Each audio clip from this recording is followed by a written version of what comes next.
7th of 2020? That's correct. Okay. Having done the first interview on November 18th. That's correct.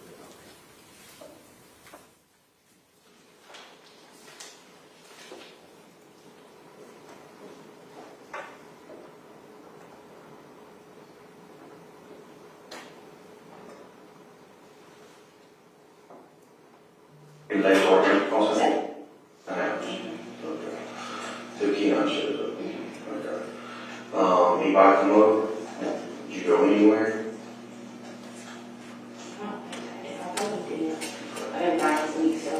How was his behavior Sunday? He was all good? Yeah. Okay. There's no issue Sunday, was there? Nothing happened, no accidents happened, no setting nothing point out? Just Saturday when his arm got swollen. That was it. Okay. And I was just out of the blue, nothing happened that you know of the causes out of swelling? No, because we had just been to the doctor's about 2 weeks before that because he had a bag of chips and his whole face blew up. So she said, when I was there, she told me that he could possibly have another allergic reaction later on. So I assumed that that was what she was saying is. Okay. So, we're clear on, obviously, Tuesday morning, we're clear on Monday night, clear on Monday, clear on Sunday. Saturday, the only place you went was Granddad's. He was in your supervision the whole time. Okay. Just real quick, Friday, what was Friday? Friday, I went to work, he was at daycare. He was at daycare Friday. Okay. Where does he go? He goes to daycare at a lady named Faye Park. Faye Park. She got you for a PE. Is that a personal person? It's not like daycare? No, she has a at-home daycare. At home daycare? Okay. Where is that at? I don't think we're supposed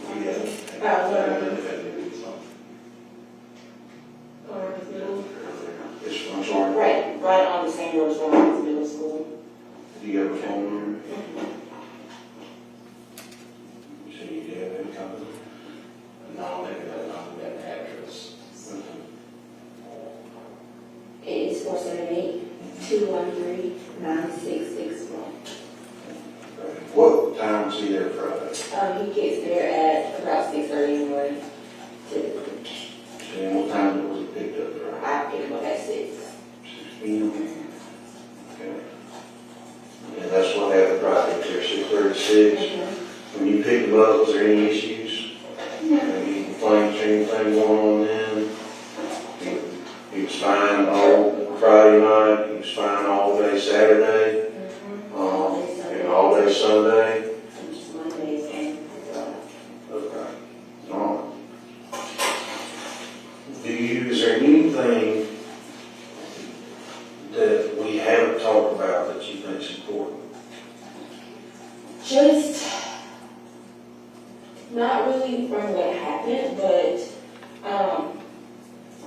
I've been asking just for so long for an allergy test for everything because he's had episodes of throwing up all the time from regular milk to whatever, and we even been referred to a pulmonologist. We never got tested. So I've always had concerns that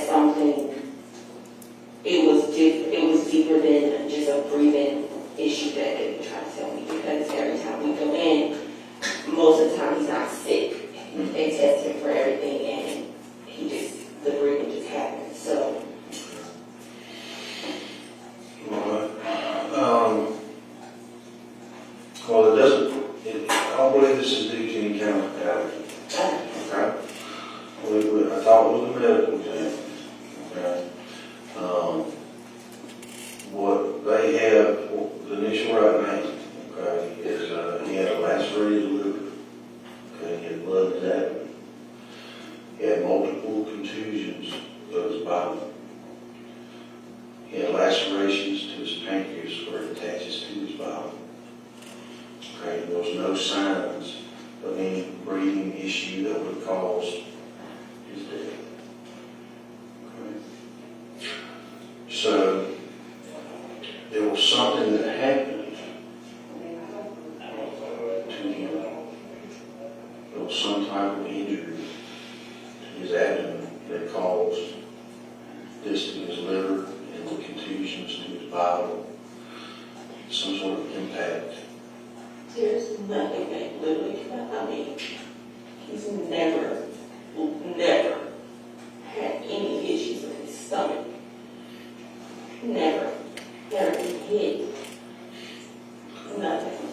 They don't think this would be from a fall. Okay, so it's not from a fall, and it's just multiple impacts that cause the injuries, to the internal injuries. Okay. It's like, getting hit with stomach real hard. You know what? He doesn't even hang out with the kids and take care. Well, here's the other part of it, is that, I understand this is the Georgia Bureau of Investigation that does these autopsies, okay? They're saying that whatever caused these injuries happened within 24 hours of his death. Nothing. Well, there's some things that could have happened. There's some things that had to happen. Something had to happen. You don't get this without something happening. So, Labor. The child isn't even. how does Mr. Benton, does he ever think No. God. about yourself? How do you know? No. I don't even hit my child. That's literally part of everyone's issue is that Who's I'm this? not disciplined. It's I'm too nice. He's 2. So there's no reason to discipline a 2-year-old when he's still learning. Yeah. I mean, I understand. But something happened. And the only right now is you were around it, Mr. Benton was around it. And I mean, if you go back far enough, Grandpa was around it. But you were supervised the whole time there, and that was well before 24 hours. Okay? Pretty much he started getting sick, according to y'all, after lunch Monday. That's when his stomach started hurting, started going up. Okay? Who you been with between that time? He's literally no one except for me. Thank you. Okay. So the concern here, the obvious concern, okay, is that something's happened that either yourself or Mr. Benton are concerned to tell us. God, no. Okay. If there was something I would tell you and he would tell you. Okay. Well, I hope Nothing happened. Okay. Well, something. There's something. We don't. There's nothing in my house that he could even run into. There's, I mean, to the extent that he would hit. He didn't even, the child learns about everything. So if he would have hit something, he would have came running to me, he would have cried. He didn't even cry. So, Do you think there's any chance Mr. Benton struck him? God, no. No. The child, I mean, no. There's just no way that he hit his daughter. Okay. Well, I'll tell you the only way to have a lacerated liver, multiple contusions of the bowel, a laceration to the pancreas, is from some sort of impact to that abdominal area. Okay. No, in their right mind. And you're talking about within 24 hours. Mm-hmm. Absolutely not. I call. How often do you call? 30 million times a day, especially if someone has my child. And You no one call Mr. Benton every Yes. 30 minutes on I that? call him. Every chance I get, I'm calling. And it has nothing to do with anybody. It has just to do with me always wanting to be around Karter and wanting to talk to Karter. So, Should you think you talk Mr. Benton every 30 minutes on Monday? not every 30 minutes on Monday, because I have classes, but So I mean, it's important at this point that we know how often you talk to Mr. Benton on Monday. How often do you think you talk to him on Monday?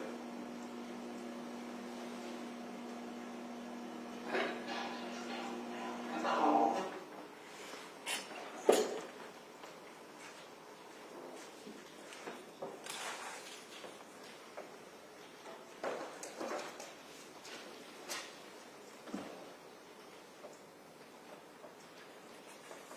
Well, let's go from that morning, because we know you come on Monday at lunch around 11ish, is that right?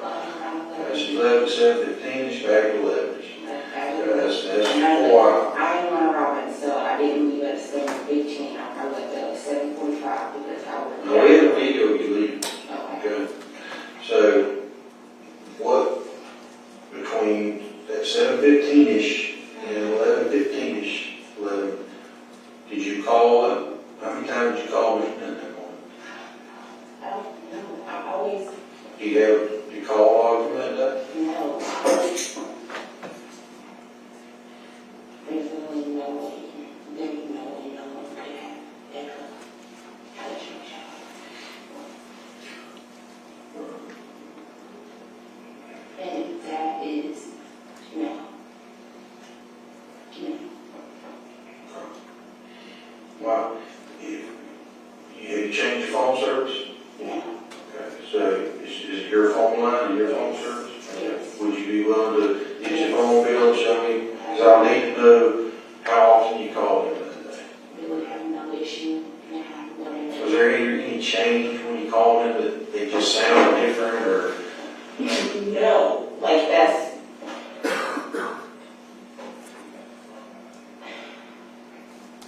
Because according to everything, really, it seems like something happened. I think it happened after lunch Monday, whatever it was. I think it happened after lunch Monday after you left. And then he went downhill from there. What you're implying? Ma'am? I said what you're implying just is so bizarre, just because of who he is and who he has always been and who he Always been? Yes, like he would never, never. My child literally loves him. My child calls him dad. And he doesn't even do that. There's just no way. And if Karter didn't like somebody, or if Karter felt a certain way about somebody, he would definitely not be around them, and I wouldn't know, and I wouldn't even allow it. I don't let anybody watch me except for the babysitter and me and dad. That's just what it is. And that's just because of his breathing issues. I don't trust people with him in that situation. So if I would never leave my child with him if I ever thought that he was even capable. The man is not even capable of hurting a fly. So. Well, I mean, honestly, he seems like a pretty decent guy just from my person with him, okay, and yourself. But these are the facts, okay? There is no me changing this. The facts are, there was nothing wrong with my child. And if something was wrong with Karter, or if someone hit him, or whatever, Okay. he's a crybaby. What was his vocabulary with you? Who's Karter's? Yes. Mom, my stomach hurt. So he could say that much for you? He says he can say it really, but he's not even to the point where he's like saying full-blown sentences.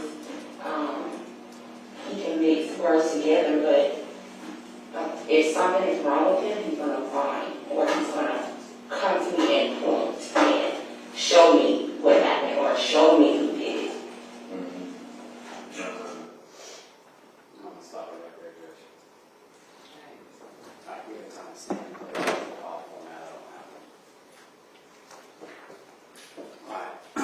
watched all those videos. All those videos are fair and accurate, representations of the interviews that you did with her. Yes, sir, it is. And after each of these interviews, she was free to leave. Yes, sir. So I want to point out, in your interview with her that we just saw, you're working, you say, 24 hours. Okay, so this was December 7th of 2020, right? Yes, sir. And when did you end up leaving the sheriff's office? February of 21. Okay. You aware that there was a big meeting between the chief medical examiner, the forensic pathologist that performed the autopsy, and other members of the sheriff's office, DA's office? Were you aware that any of that happened? At a certain point, that was. Okay, was it after the fact that it happened? Yes. Okay. But you weren't involved in that meeting? No, sir. So at that time, you didn't have any information, really, other than what you've been provided, at least initially. That's correct.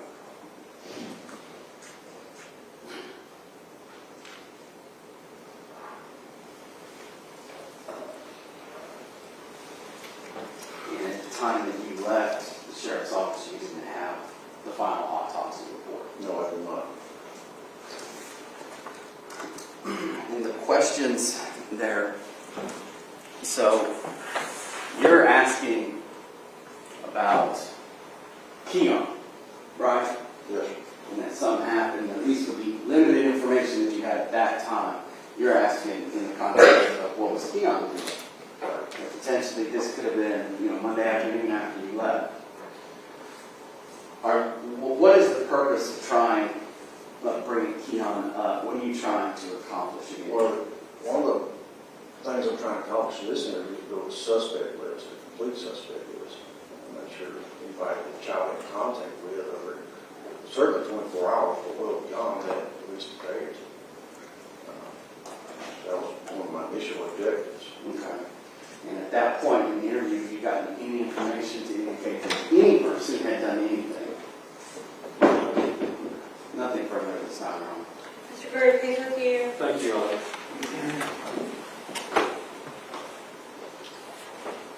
Good morning. Is it still okay for me to call you Sergeant? Sure. Sergeant Collins, it's always good to see you. Sure, thank you. Let me ask you several questions.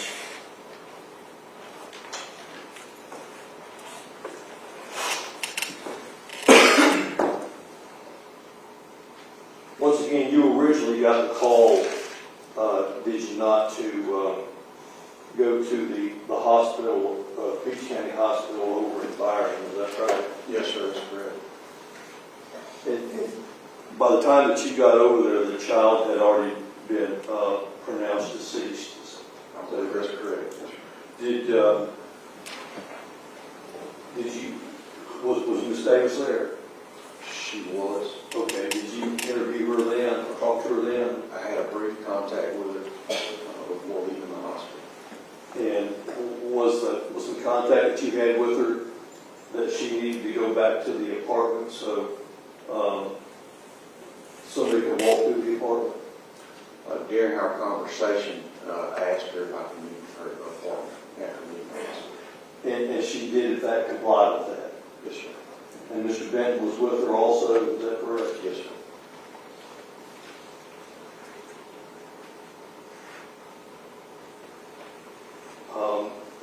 So it's well, let me ask you this: when the child was pronounced deceased, did you go with the child to the morgue at the hospital in Warner Robins?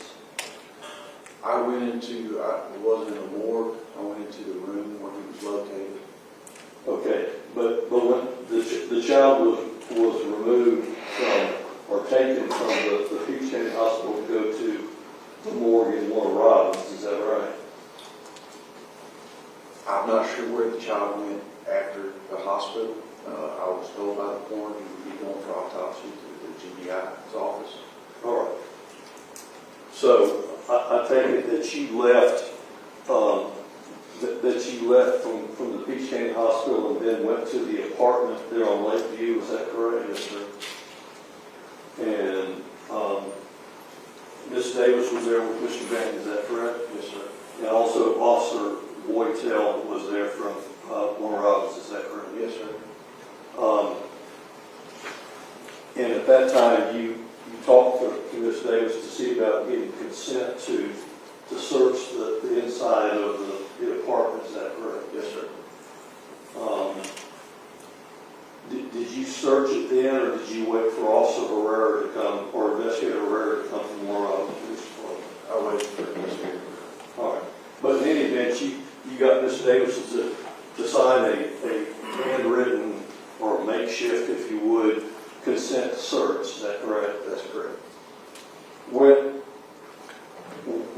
the place was searched, was it just you and Investigator Herrera? I don't recall who all was in the apartment. I believe there was one other officer, maybe somebody assisted him, I'm not quite sure. Okay. Do you recall seeing Meredith Edwards from the Warner Robins Police Department over there? No, sir. Do you think it may have been Officer Boytel that went in to help search the place? I'm not sure, sir. Okay. Was the purpose of searching the apartment to clear it, or was it to gather evidence? It was to document the scene. Document the scene. And at any point in time, did you yourself gather evidence, or did you just watch Investigator Herrera do that? I just observed. I did not collect evidence. And did you stay there through the entire time that Investigator Herrera was photographing and collecting evidence? Did you stay the entire time? Yes, sir. I believe I did. Okay. And I take it that Investigator Herrera gathered quite a bit of evidence. In other words, pillows, and do you recall anything that he may have taken? I don't know all the specifics of this collection. I didn't observe each collection that he made. Okay. And that was documented?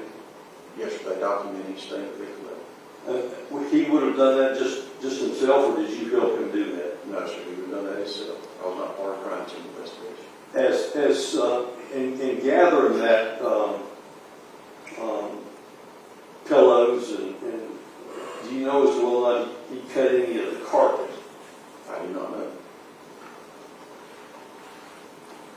I mean, if he cut any of the carpet or taken samples from the carpet or bed mattress or anything of that nature, you would have seen that, would you not? I was present, but I did not follow him around the entire time or help him collect him or anything of that nature. In Investigator Herrera gathering this information,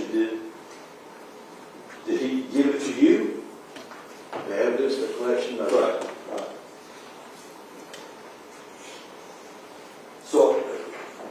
So, to your knowledge, did he take it with him?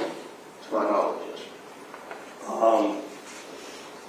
At this particular point in time, would you have been considered the chief law enforcement person investigating this case at that time? At the time, I would have been the assigned investigator. Okay, and that would have been in conjunction with the Warner Robins Police Department too, is that right? Yes, sir.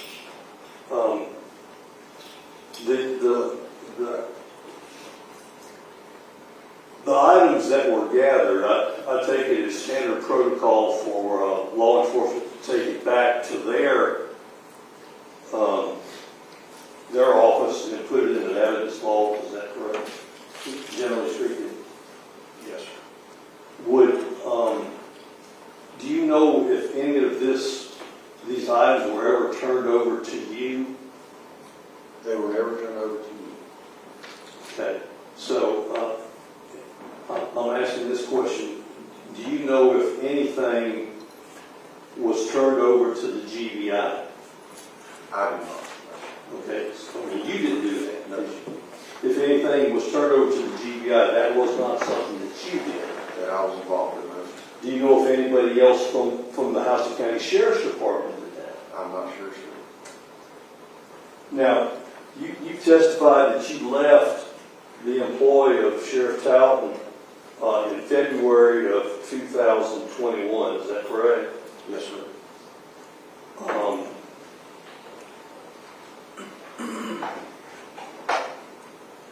So at the time that you left the employee of the sheriff's department, to your knowledge, this case had not been taken to the grand jury house again.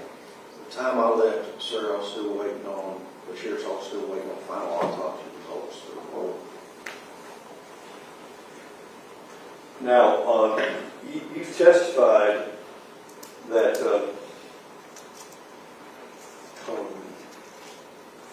who was it, as far as this information that you relayed to Ms. Davis in this interview of December the 7th of 2020 concerning the injuries to the child, who did you get that information from? The injuries about the child. Right. I was informed by staff at the hospital of his condition coming in. Okay. So, I mean, did you receive this information from Danny Galpin, who was the coroner at that time? Danny Galpin was present when I was at the hospital, and I did receive information from him. Okay, so you received it from Danny Galpin. I received information from different parties. So Danny Galpin provided information that he had, and then the staff at the hospital provided their information. Was any of the information that you received in writing? Not at that time. Or at any time did you receive anything in writing? I had statements later. I'm not talking about statements from people that worked at the, and I think, did you receive the written statements from all of the employees at the pediatric place? Yes, sir. Okay. Besides that, well, did you ever talk to the medical examiner, Dr. Brown? From GBI, Right. I believe I had a brief conversation with him on the phone. And once again, all this information that you received was before you left the sheriff's office in February of 2021. Is that right? Yes, sir. Okay. Who was it that you turned the file over to once you left? My lieutenant. Lieutenant Meadows. Yes, sir. And at that time, do you know as to whether or not any of the items that were collected from the apartment were ever sent to the crime lab, not necessarily by you, but by any law enforcement agency? I don't know, sir. It was at that time. Now, we've watched these videos that you had with Miss Davis. Once again, one was on the day after, on the 18th of November. Is that correct?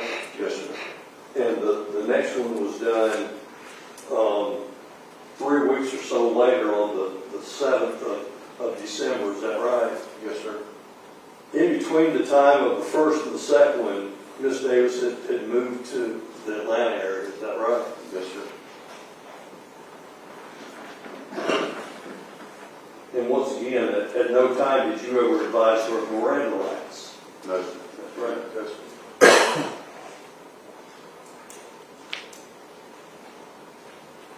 I recall in the first statement that she gave to you, November the 18th, 2020, that she was extremely emotional, was she not? Yes, sir. She was.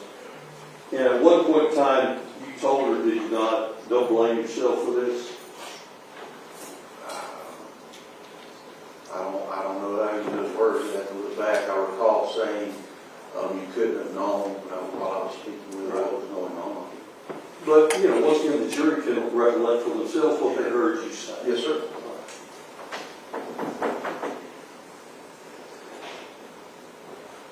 So I take it at some point in time between the first interview and the second interview is when you gathered information from either the coroner or people at the hospital or something. Between the first and second interview, at one point I was contacted by the coroner and Galpin. All right. And I think you personally met with him? I spoke with him on the phone. For how long a period of time? few minutes. A few minutes. And did he ever reduce to writing anything that he told you? Well, I'm sure at some point he did, but I didn't have that at the time. I Okay. wrote down what he said as he said it.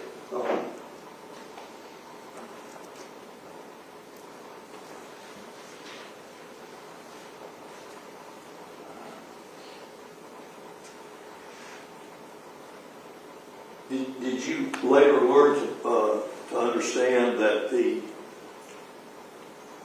what was the reason for the delay in the autopsy report? Do you know?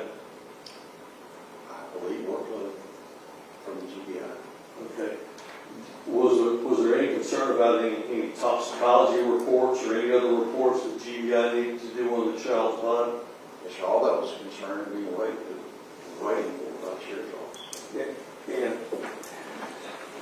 And if you left in February of 2021, that was only like 2 or 3 months. Is that correct from the date of the death? Yes, sir. Okay. Would it surprise you to know that the autopsy report was not done until the end of September of that year? I mean, you were already gone by then. I was gone, yes, sir. Did you ever have a chance to go over the autopsy report? No, sir. Were you ever asked to by the district attorney or anyone else in law enforcement? I recently went over pictures from the apartment, but I did not go over the actual autopsy report.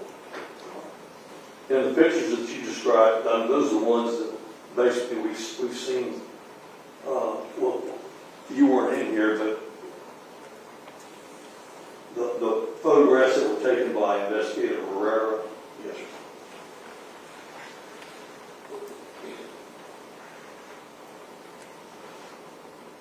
Now, the interview that you did with Miss Davis on December the 7th, that was played yesterday and part of today, that didn't include the entire conversation that you had. Is that correct? Or do you remember? In other words, do we see everything? Yes, sir. As far as I'm aware, I don't recall any other interviews with her that's not recorded. That's what you're asking. Well, I mean, what I'm saying is there was more to the interview than what the jury is saying. Or do you know Who did the interview at the end of this? And in this interview, she left. And once again, she was not placed under arrest. No, sir. She's never in custody.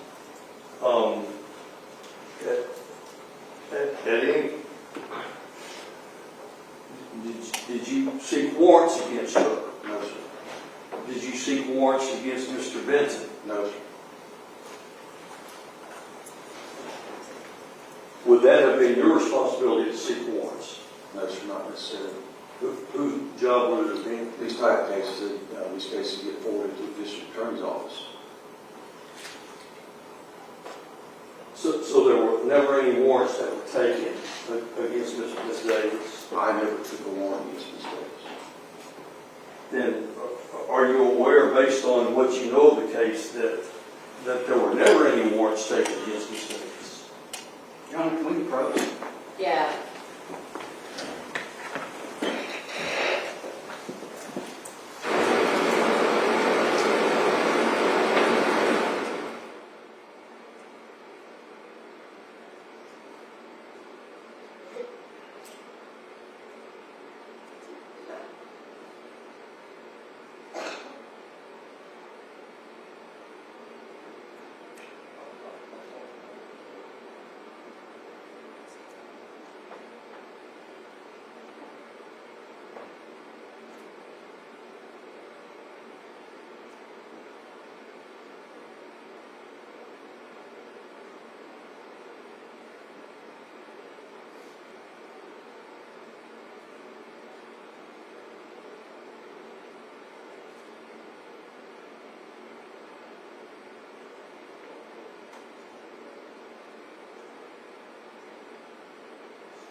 Sergeant, let me ask you a few more questions if I may. Yes, sir.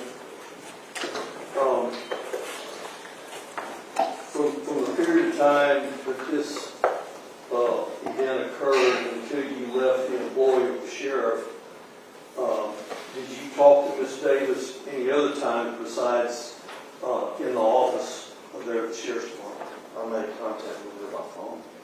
By phone? Did she ever make contact with you by phone? She returned the call. And this, would this have been after the conversation that you had with her on December the 7th of 2020? Yes, sir. In talking with her, did you advise her that you were leaving the sheriff's department and then be turned over to someone else? I don't recall doing so. Okay. Just a second, John.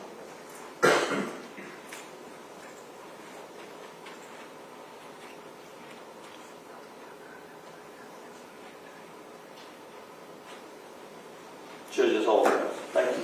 Thank you. Anything else? Just briefly, Your Honor. So I think Mr. Gruber asked that at some point in the first interview, you may have said something about don't blame yourself or something to that effect. Do you recall that?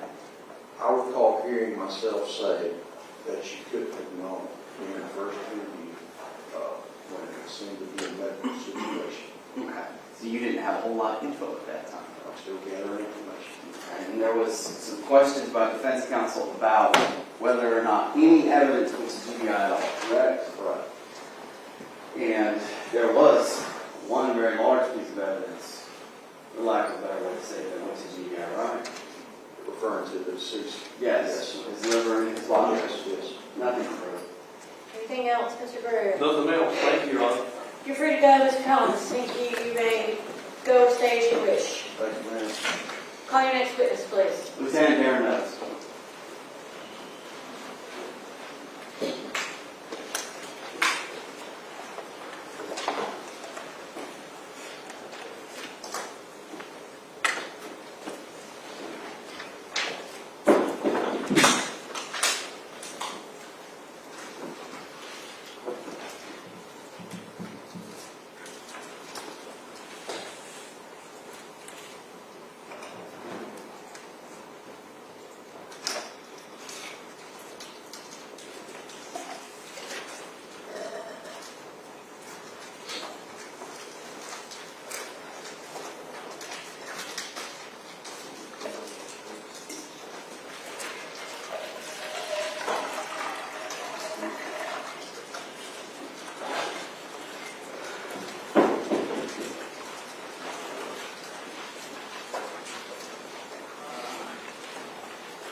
Can you raise your right hand for me?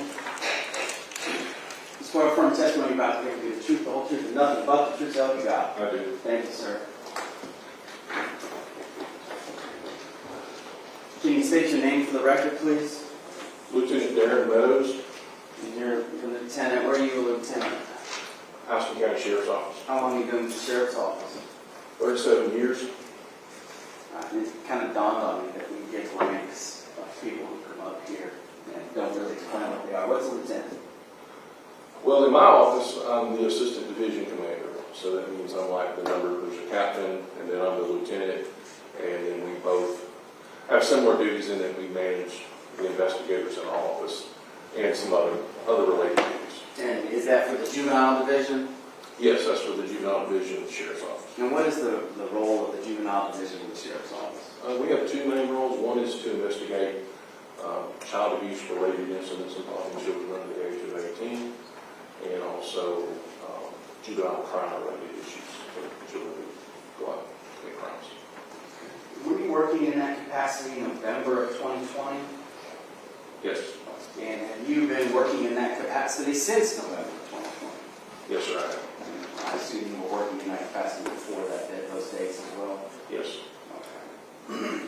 And as lieutenant, did you become aware of an investigation into the death of Karter Ambrose around that time? I did. Okay. And who was the investigator who was on call? Sergeant Keith Collins. And he's the one who just testified, right? Yes, And so he would be the person leading up the investigation, right? that is correct. Okay. And would you have any involvement in his investigation? Possibly, it depends on the case. I'm usually, I have 7 investigators that work for me, so they're all working cases at any given time. So they usually keep me updated on the status of what's going on in their investigations. Okay.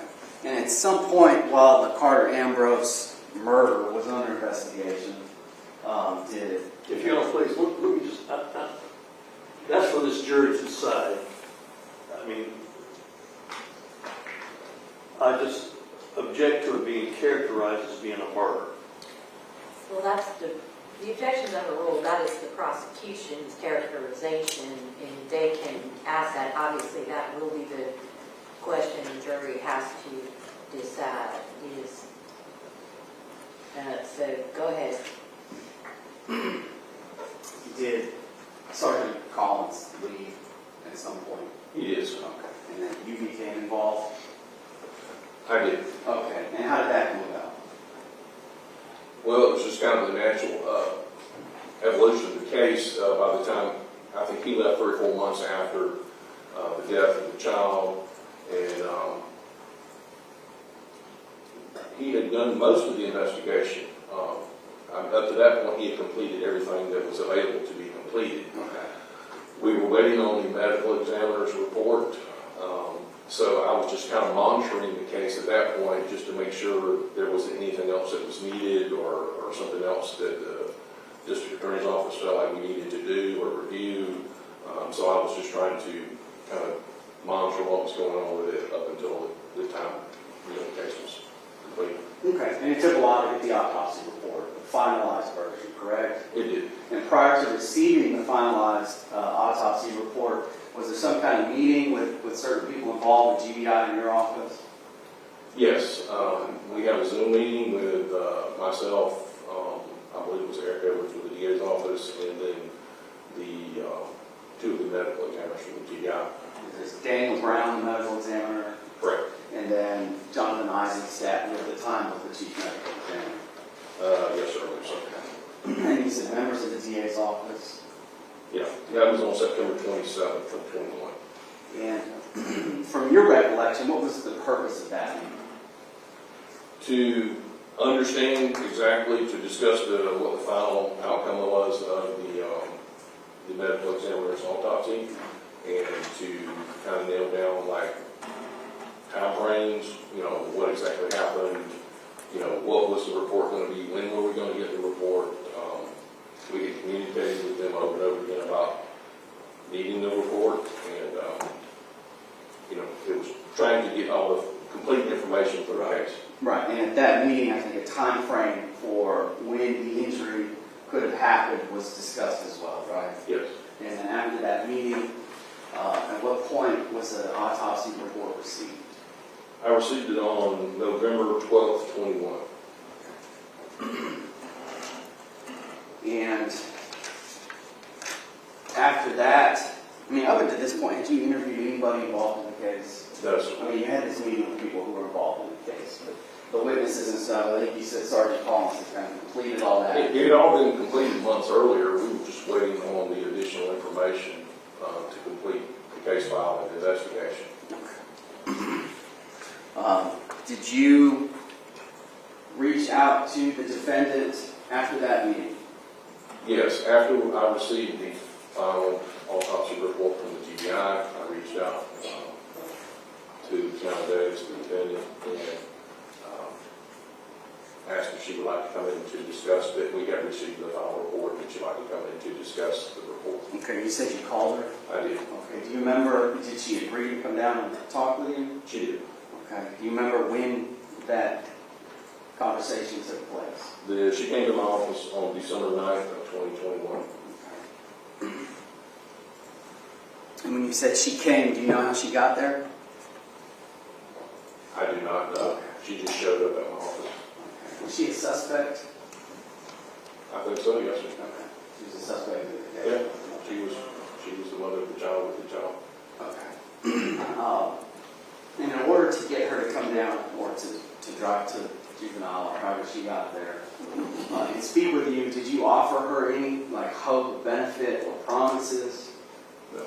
Did you threaten or coerce her in any way? No, sir. Was she in custody at the time? She was not. Did you arrest her at all that day? I did not. Did you read her Miranda? I did not, Why not? because she was not in custody. It was not an in-custody statement. She was free to go. I'm sorry. I'm gonna cut you off. And after you guys spoke, did she leave? She did. Okay. And this interview, was it recorded? It was. Have you reviewed it? I have. Is it a fair and accurate representation of the interview? It is. Has it been changed or altered in any way? It has not been aware. This is State's Exhibit 63, which I will offer in evidence now. It's admitted. Over objection, Your Honor. Noted.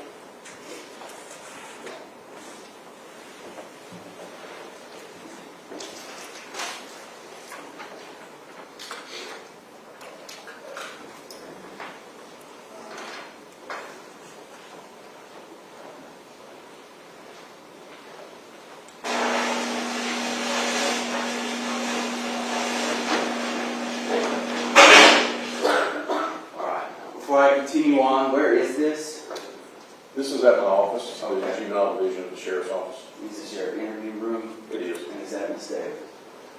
Yes.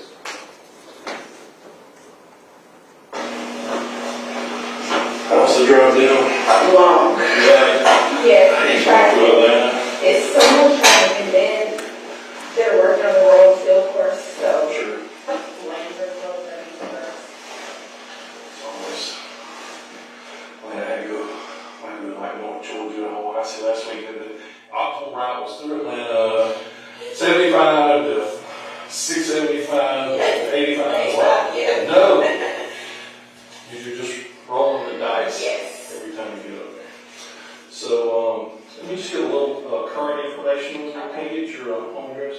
302 RCARD SLEY Place. That's Northwest Georgia, 393. And it's apartment 302.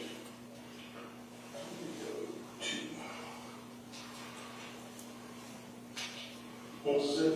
393.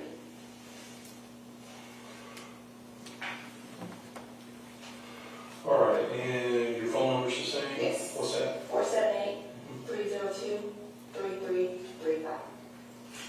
3335? And, no cross, is that North Atlanta? It is. Okay. And where are you working at this? Peachtree Ridge High School in Gwinnett County. Peachtree? What? Ridge. What do you do there? A teacher in computer science. Oh.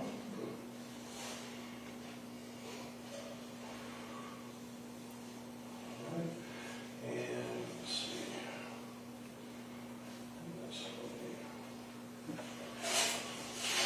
Now, Mr. Benton, are y'all still together? No? Do you know where he's currently residing? I don't, but I'm pretty sure he's in the same spot. Somewhere in the Atlanta area? Okay.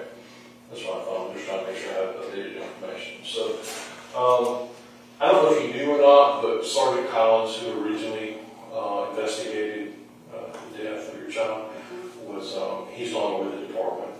So the case has been just kind of, he had done almost the entire investigation, but at some point we've just been waiting on medical examiner report, which for some reason took an extraordinarily long amount of time. I've never had one take this long, so that's why I contacted you to let you know kind of that it was finished. We had some discussion about the case and where we go from here, and I just kind of wanted to bring in further that. And I think y'all already used some of this because Sergeant Collins had told you, but until we actually get an official report from the medical examiner for the GPI, then that's what we have to go by. So I'll just go through and read some of this to you. Now this part is from, let's see,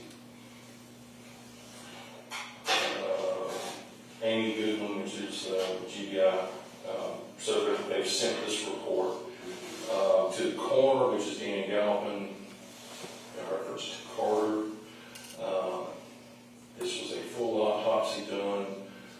The immediate cause of death was blunt impact injuries of the abdomen with a laceration of the liver. They deemed the manner of death to be a homicide. And injuries would have occurred by the child receiving blunt impact trauma to the abdomen. Okay, and that was signed off in September of this year.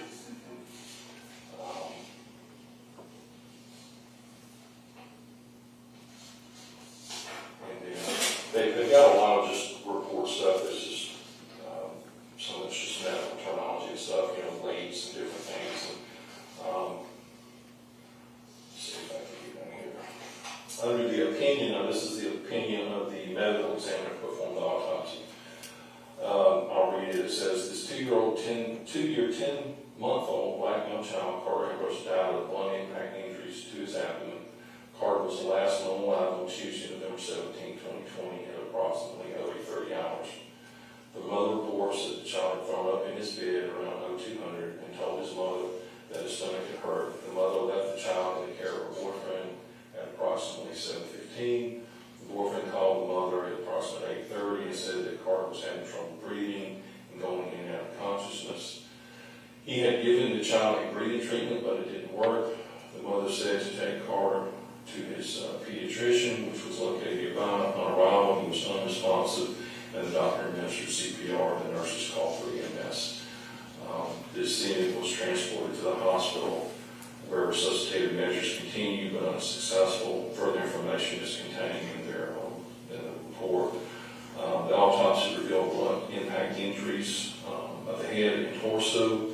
Most significant injuries were multiple contusions of the abdomen and a liver laceration, which resulted in bleeding into the soft tissue and abdominal cavity. Based on the information known, the manner of death is classified as a homicide. If any, so the cause of death.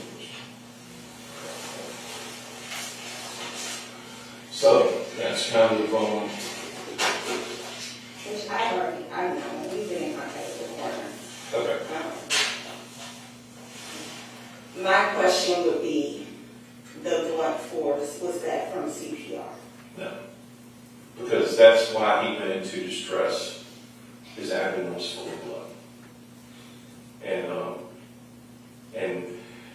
even if if you had a layperson that was pushing on someone's chest, these were doctors and nurses that, well, I think the doctor himself was performing the CPR. Mm-hmm. So you have a medical professional skill in that, but no.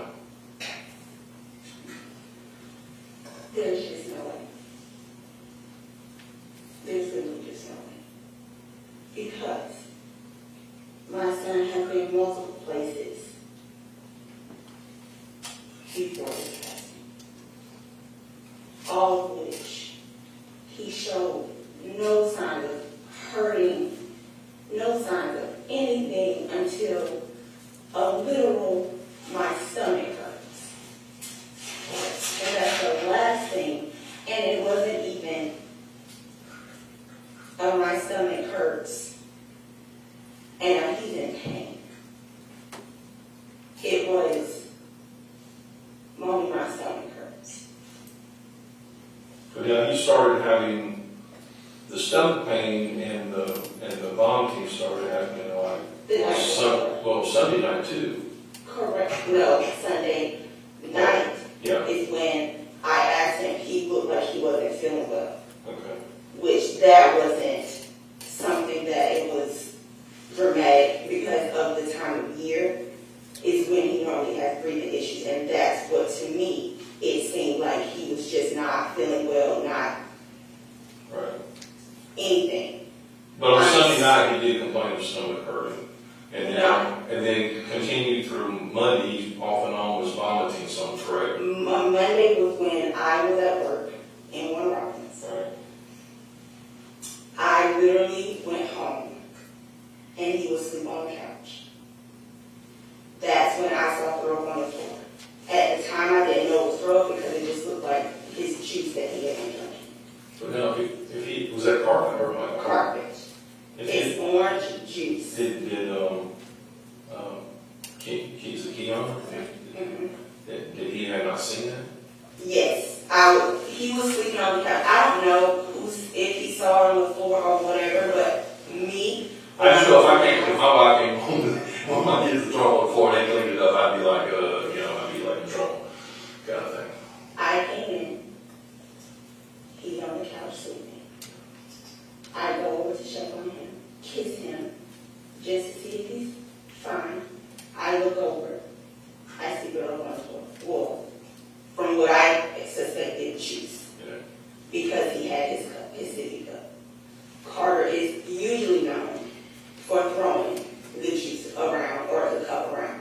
So my immediate thought is he threw his cup.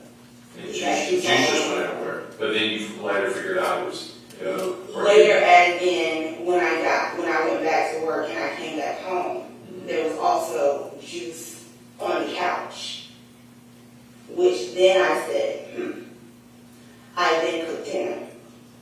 I also bathed him. In the bath was when I was washing his butt, and he was complaining about his bottom area hurting. like his butt or like his Like stomach? his, Or lower abdominal? yes, Okay. well, really his balls. Okay.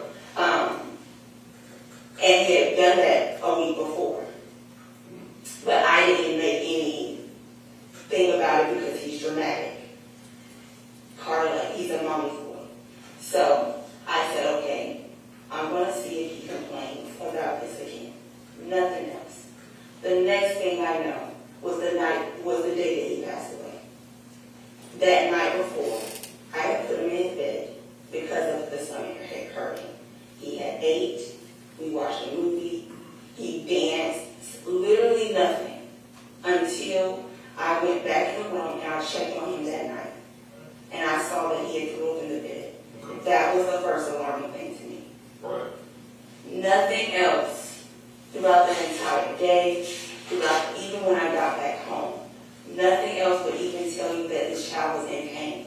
He was not acting any kind of way, which is why it was such a, if his stomach hadn't hurt to the point where he would make any kind of movement to let me know that he was in that much pain, I lived next door to the Well, and realistically, I don't know, I'm not an expert on those kind of injuries. I've been working in this office for almost 30 years, so I've seen a lot of stuff and, had a lot of investigations. I don't know how much pain he would have been in.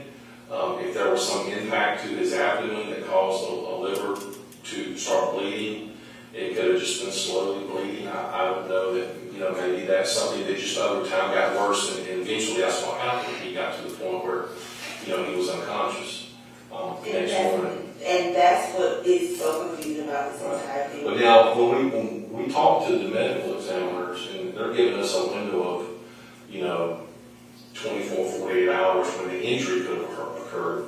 So we're looking at something in that time frame, and realistically, I know from looking back at Sergeant Collins' report that, I know you picked him up for daycare on Friday, so that's, we're talking almost 4 days earlier. You went to the grandfather's Saturday for a few hours, right? Basically the whole day, because I went over there and I cooked for my grandfather, and Karter was in the bed sleeping. But he was with you that whole time, correct? Correct. He was right there with me. Right there with you. So then we have Sunday, which is all day with you, and then later that afternoon, Kiyon, is that how you said it? Kiyon came down. Later this afternoon around 5, Mm-hmm. and then he was there that night, and was there all day Monday.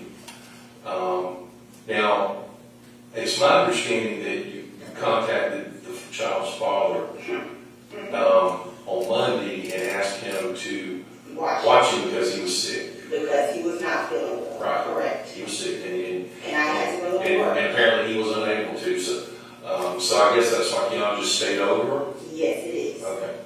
So Because The reason being is because my child's father is a firefighter. So I knew, number one, we're very familiar with Karter around that time of year, having issues. And number two, if he could be with anybody, I wouldn't leave him with someone that's not near him or someone close to him. Yeah, I understand. So that's why none of this makes sense. I know for a fact it didn't happen within the last Friday, Saturday, Sunday, or Monday before, or the Monday before he passed. Well, you don't know if you're not there. So when you're working, you're not there. You can't say something didn't happen. And I know from reading the other stuff that you think Kiyon has nothing to do with this. And again, I don't know. I'm just doing the follow up on this, okay? And I'm not here to rehash the whole case. Y'all already discussed it in other sessions. But me as someone who's seen a lot of these cases, not necessarily this particular kind, but in general, I guess my question, on your end would have been, as the mom, why did you wait so long if he was sick and you were used to taking him to the doctor, if he'd been complaining like for a day and a half about, on and off about his stomach and throwing up at least 4 times. Here's why. Because Karter is used to. Karter, for whatever reason, when he was first born, he would throw up for milk. Okay. He's had multiple situations where he'll throw up. But that's not unusual for children who are on formula to throw up. Correct. I mean, that's... However, Karter also, a couple weeks prior to this, and multiple times, would have random reactions to foods, anything, and every time I take him to the doctor, they just throw him on a steroid. Throw him on a steroid, send us on our way. Okay. So the stomach ache, if it would have gotten over to a 24-hour period to where he was actually complaining and still complaining about it, yes, I would have taken him to the doctor. But that's the reason why this doesn't make sense to me, that it couldn't have happened in that time frame. But then my question to you is that if on Sunday night was his first time he was really complaining, saying he was hurting, and now Tuesday morning, you woke up in the middle of the night, early morning, and he's thrown up again, and you put him in the bed. Well, that's not reason for calling his dad. But that you called him Monday, right? Correct. Okay, but Sunday night and Monday morning. But you said something to the effect of it had been more than 24 hours, but it had been more than 24 hours. Sunday was the first time that he had ever said anything, or not even really say anything, but started to act as if he was not himself. Okay. And I get that, but we're at Tuesday morning, you leave for work. Correct. So we're Tuesday morning. We're over a day. You go from Sunday night, Monday night, now we're Tuesday morning, and he's still sick, and y'all give me breathing treatments, and we gave him one breathing. the one treatment, which I think that was when he was toward the end, and then of course he had to rush him to the pediatrician's office at that point. But, correct. I'm just asking, was there? Did you just not think he was that sick, or A stomach ache is not alarming to me, Okay. which is why my initial thought was check his breathing, because that's his normal issues. But he never had problems with the breathing. We've been at NICU 3 times. No, I'm talking about during this time. During this time, I did not know. That's just my first immediate, let me check his breathing because of the time of year, number one, and because of his history. He's continuously in the doctor's office for breathing issues. So that was my first thought. With a stomach ache, he's had multiple stomach aches before. So that's why I'm saying, if it was something to where he was crouching over or can't walk or not running around laughing and smiling, of course I would have taken him to the doctor. I go there more times than not. I'm sure they'll tell you. However, it wasn't that. It was literally, Mommy, my stomach hurts, and laying on me. Do you want to go to bed? Mm-hmm. Okay, let's go lay down. That's it. And so for me, that's where my pain is, because I have no idea what could have happened to my child and when it could have happened. Do do you think now, looking back, if you had maybe had taken him Monday or taken him to the ER, that, you know, and he was bleeding internally, that maybe something could have been found on that? I don't know. And here's why. Because any other time I take him to the doctor for the breathing, we'd be brushed off. Send him a steroid, send him home. We've been to a pulmonologist. Oh, he doesn't. But this isn't breathing, this is abdominal pain and throwing up. This is a stomach ache to me, not abdominal pain. This Well, is. Okay, well, it's hard to qualify, but I understand what you're saying, yeah. If he came to me and said, and was crying, or acting as if he's just literally, from what you're telling me, he should be in the most pain. Again, I don't know how that reflects. He's two. But if, and I'm just giving you a scenario, I have no idea.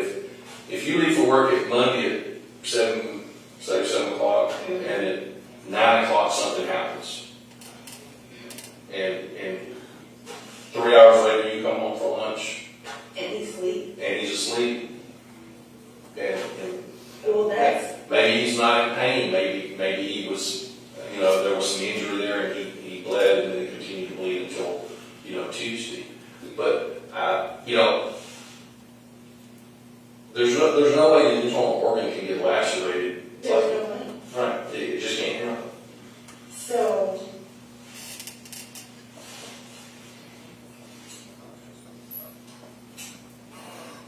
Does this change any concerns you have I about Kiyon? I mean, I know Kiyon as a person. I know who he is, and I know how he is with kids, and especially with my child. He's in the process of trying to get past his own. I understand that, but you know, So, sometimes good people make mistakes and do bad things. sure. I mean, it does happen. Sure. And I will tell you, as from my experience, that when you have a child that's going through potty training issues, they're kind of in that transition where sometimes they have an accident or they do that. I think there was some discussion about he peed on himself some, and a few times during this issue, during this investigation, that sometimes those people get frustrated, and that can make them act out angrily toward a child during potty training. And then, I'm not saying you did. no, I'm just saying that somebody else could. I understand what you're saying, and if that's the case, then do whatever you need to do. I don't care. Because at the end of the day, I know for a fact that in my care, nothing happened to my child. I know for a fact that when I got home, my child was not acting as if anything had happened to him or if anybody beat him up. And in my mind, because of the relationship that I have with my child and because of previous incidents where even if a child hit him or if someone told him something that he didn't want to do, he'd run to me and immediately tell me. Let me ask you this. If Karter had been with his dad that weekend, only his dad, no one else, no girlfriend, no grandparents' house, he stayed with his dad all weekend and then had passed just like he did on Tuesday morning. And they come back with this report that says blunt force trauma, lacerated liver, bled internally.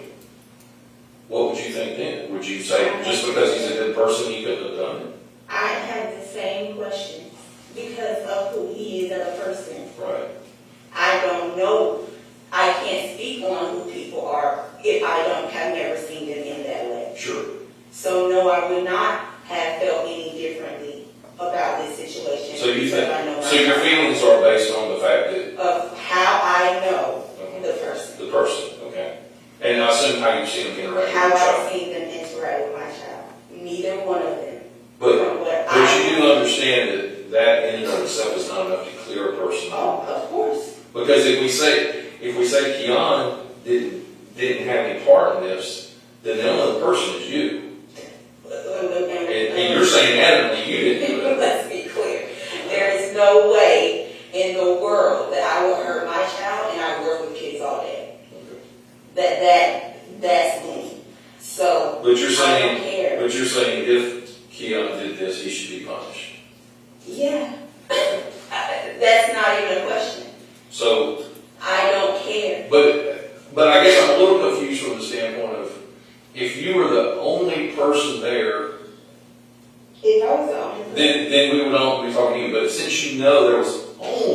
one other person that was there. How can It's you? hard for me to come to a conclusion about someone that I've never seen. That to me that's like false accusations. I don't want to be a part of that. If he did, hold him accountable. Do whatever you gotta do. I don't care. It's my child. At this point, it's me and my child against everybody else. I don't care. But what I'm saying is that what I know is what I said. And if he knows anything, and if he feels if he didn't reveal everything, I don't know. But at the end of the day, I don't care. Because I just want to know what happened to my son, who did it, and I want that person held responsible. But I know for a doggone fact it didn't happen in my care. Okay. So, Well, I I guess what we're looking at as far as the case goes, and ultimately, the district attorney's office makes the decision on who's charged and how they're charged. But you know, if he's charged with a crime of murder or involuntary manslaughter or something like that, you know, that'll be something that the DA decides. But you have to understand also, as a parent and as a caretaker, you bear some responsibility in the fact that you are the parent who's supposed to care for him, and he was sick, and he didn't get medical treatment or get checked, and therefore wound up dying as well. So there are sick, it annoys me because it's almost as if I wouldn't have taken those steps. I understand, and you know what? Hindsight's 20/20. We can all look back and say we should have done something different, or maybe you say you should. I shouldn't have, because I would have done the exact same thing, because it literally, this child sang, danced, smiled, laughed, everything with me that night before. So for me, my immediate thought, because I know my child, I'll be looking for all the signs. Okay, well, what I'm telling you is, from a legal standpoint, if the child had some presentment of some type of issue or problem that could have resulted in him getting medical treatment and that was not done or being checked, then you could also have an issue of legal responsibility as well. So would you take your child to the hospital when they asked you for a stomach ache? Or said they had stomach ache? Would that be your first? Well, it wasn't the first time. I'm not saying it's Sunday night just because he says he's has some issues or throws up that you immediately have to go. But you got Sunday, you got Monday night, you got Tuesday morning. So Tuesday morning, nothing was going on with him. Tuesday morning. When you said you woke up and he had vomited all over himself. That was in the middle of the night. But when I say Tuesday morning, I was told it was about 2 o'clock in the morning. So when I went to check on him, he had thrown up in the bed. I understand. Before I picked him up.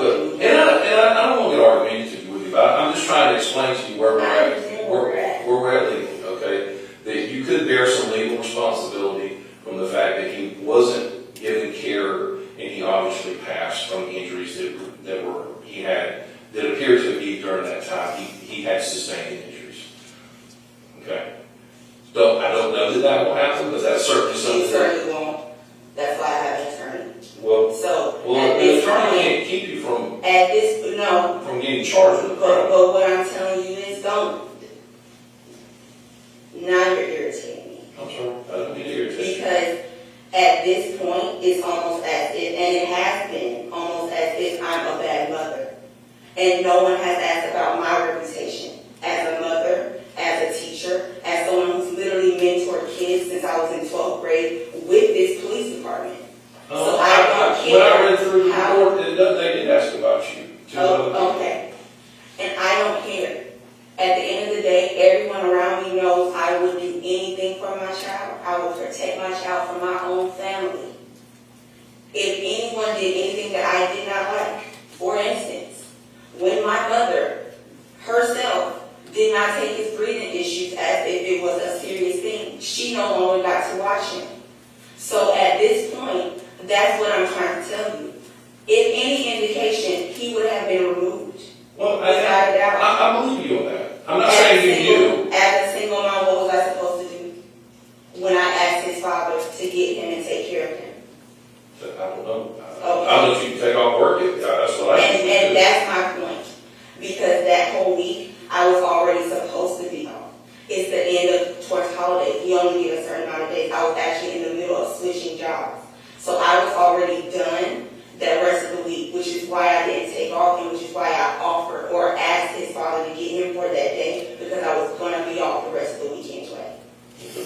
So, with that being said, I did everything I knew how to do and what to do. As far as this investigation goes, I don't care what you do with Kiyon. But that's who seems like we need to be talking to. Because at the end of the day, I walked in my house, I saw throw on my, or juice on my floor, whatever it was, and I immediately thought, this is weird.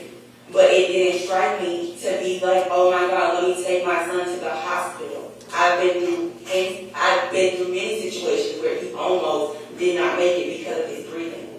So I know when it's serious with my child. And I know how my child acts Well, when it's serious. but apparently this time you were wrong. Correct? Weird. Your son passed away. My son passed away, yes. Apparently the wrong decision was made at some point.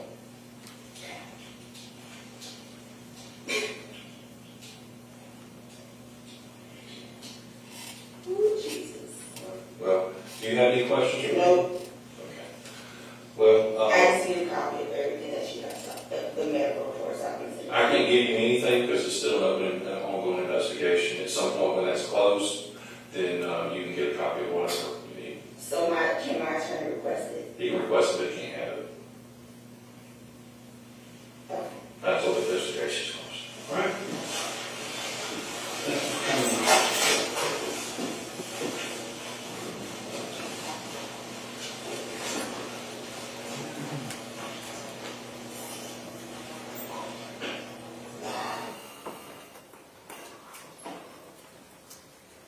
That video, that's fair and accurate. Rendering of the actual interview that you did with her. It is. Is that the extent of your involvement in this case, other than the fact that you're here today? I completed a report based on that interview, and then I forwarded that along with video to the district attorney's office to complete the case file. Did you handle any evidence in this case?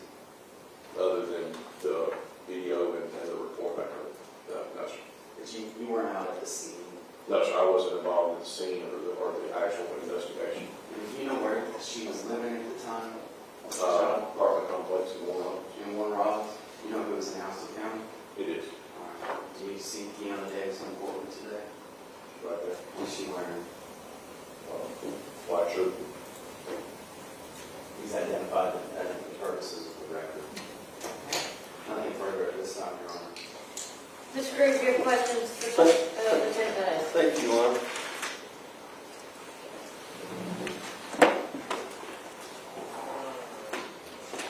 Lieutenant Bettis, good to see you again. Yes, sir. We go back a long way, do we not? We do, sir.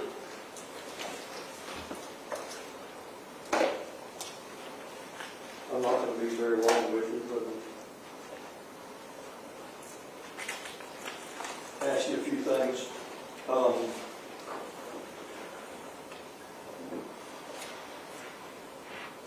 This incident occurred on or about November the 17th of 2020, is that correct? Yes, sir. And at that time, you were the lieutenant that was in charge of all of the investigators, is that correct? That's correct. And the on-call investigator was Sergeant Pete Collins, is that correct? Yes, it was.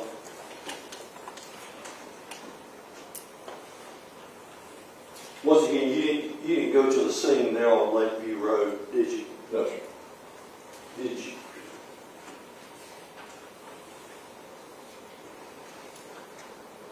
When the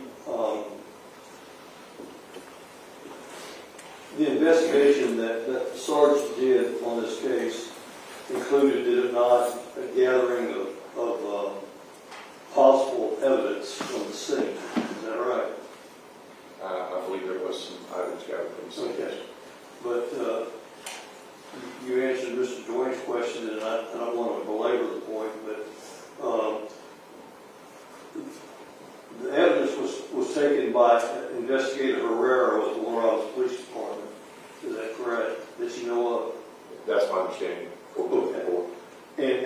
protocol would be for the Warren Police Department to hold that evidence until such time it was needed either by somebody that can analyze it. Is that right? Assuming it was something that needed to be analyzed, yes. Were you made aware that there was evidence collected at the scene that should be analyzed? Yes. In information provided to you, being the supervisor by Sergeant Collins, did he ever inform you that the Warren Police Department had taken photographs and collected possible evidence that could be used in this case? I don't think we had a specific discussion about what was photographed or what was taken. I knew that Warren obviously processed the crime scene, which is very common when we work cases within their jurisdiction. And they always photograph and take anything, take evidence, whether that's their doing or directed by us. I wasn't aware of that specifically. But once again, 3 months or so later, Sergeant Collins left the sheriff's office, and that left the case in whose lap? Left it what, sir? Who's the case left with? It was left with me. Okay. Well, as I testified, it was mostly completed from that point.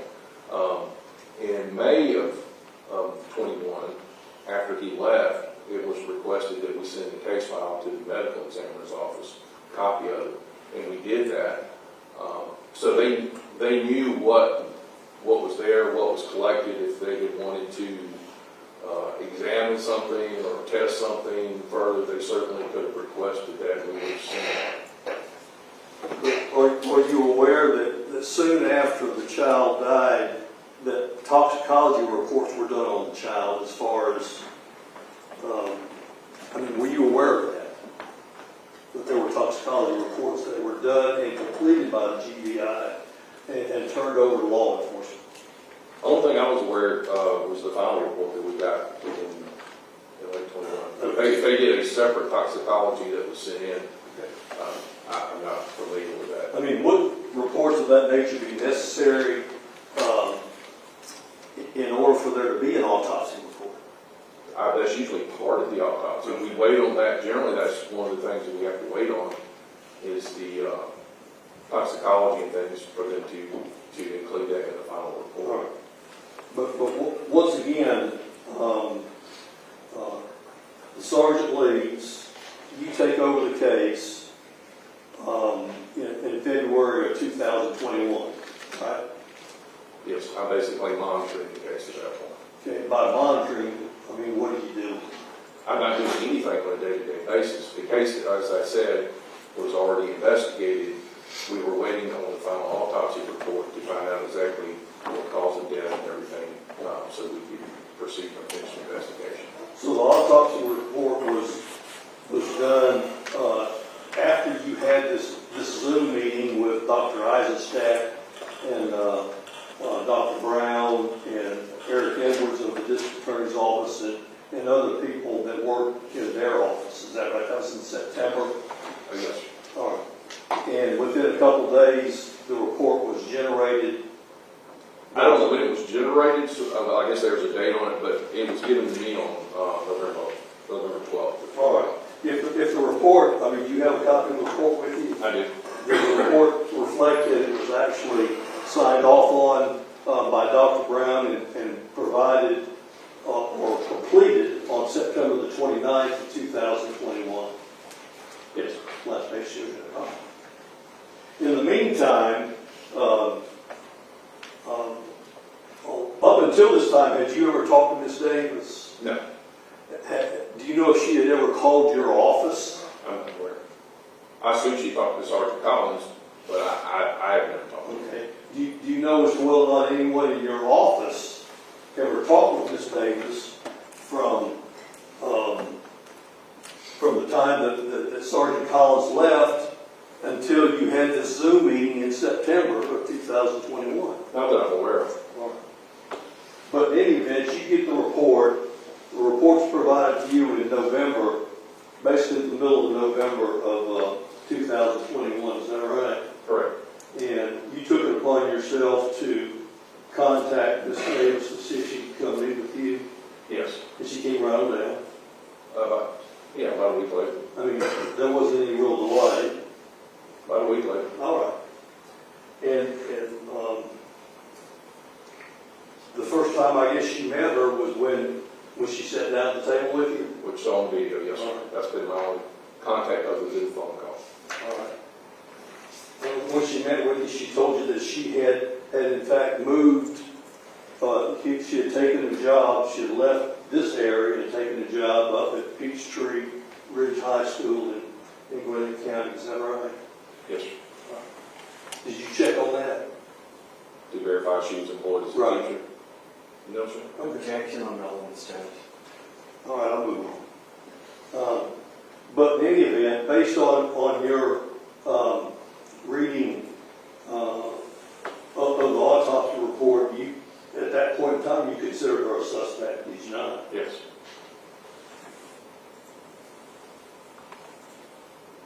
And once again, you did not advise of any Miranda rights, is that right? That's correct. Did she come with an attorney? She did not. She mentioned during the conversation that she had an attorney, did she not? She didn't say she had one. She asked if she needed to bring one, and I told her she could bring one anytime she wanted. But there, And she said she did not wish to bring an attorney. okay, but at the end of her conversation, she mentioned that she had an attorney. Is that Oh, you're right? talking about the video? Right. Oh, yes. When I mentioned that she could possibly be charged, she said, well, I have an attorney. And I think my response was something like, well, an attorney can't keep you from being charged with a crime. But she asked you, did she not, if she could have a copy of the autopsy report, She did. and you would give it to her? No, sir. Why? Because we don't give out copies of our case file until the case is completed. So, I mean, And I told her that once it's completed, she was welcome to have a copy. okay. But you also said that she asked if her attorney could get it, because you didn't think that they would give it to the attorney. We wouldn't give it. Now, they could give it to the DA's office during discovery. She could request it from the coroner's office if she wanted to. Now, this was, once again, this conversation that you had with her, is that the last time that you talked to her? It is. And that was, once again, December the 9th of 2021, correct? Yes, sir. And she was free to leave after that. She was free to leave and she did leave. And at any point in time, did you ever arrest her? I did not. Did you ever take warrants? I did not. You presented to the district attorney's office for them to consider this, is that right? It was, the agreement, discussion with the DA's office was that once we completed everything, it would be turned over to their office. They would review everything, and then it would be presented to a grand jury for an indictment. And when this matter was presented to the grand jury, it was when? I could tell you, sir, I wasn't involved in it. About 2 years later. Is that fair statement? I would assume, but again, I wasn't there. Okay. You weren't the Objections on relevance. Objections overruled. It is already in evidence, however, that this case was presented to the grand jury in October of 2023. Moving on. all right. But you didn't present this case to the grand jury. I did not know.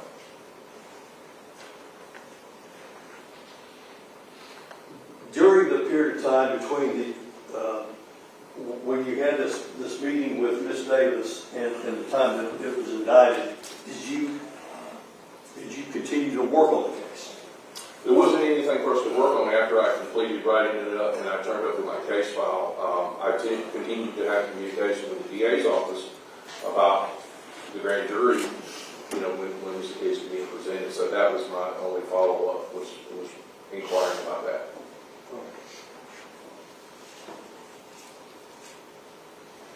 And you never had any other occasion to talk to Ms. Davis about this matter? I did not. Just say it, John. Yep.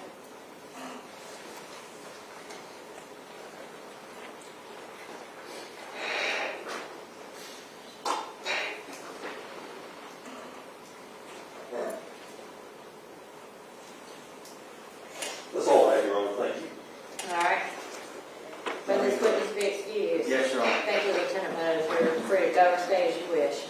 Thank you. All right, ladies and gentlemen, we've been on in about an hour and 45 minutes, so we're going to take it, well, a little longer than that, actually. Anyhow, we'll do for a break. Don't talk about the case, don't let anybody talk about the case with you. Take about 15 minutes, maybe excuse to the jury room.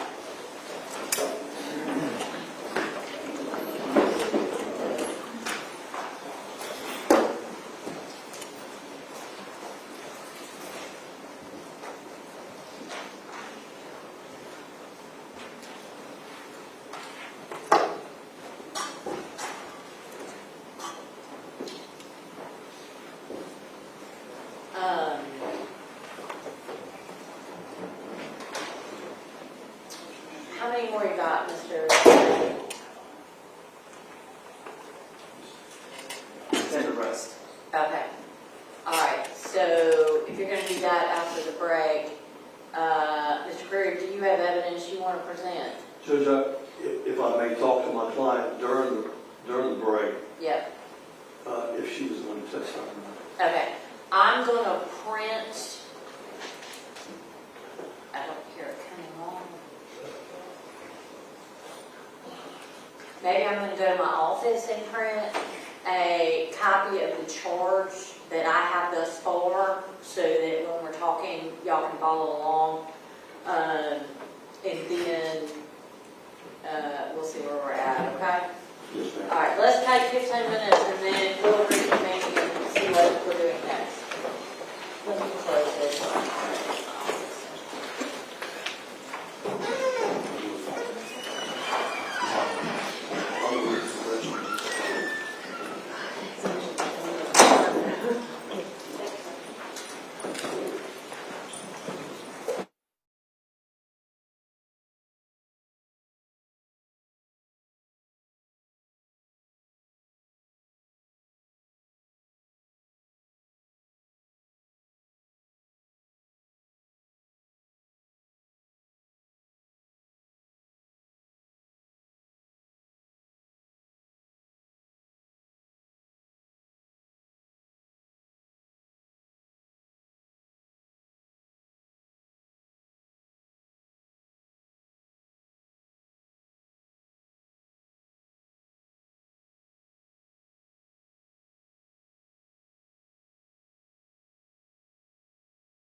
Mr. Gruber, are you gonna have evidence to present?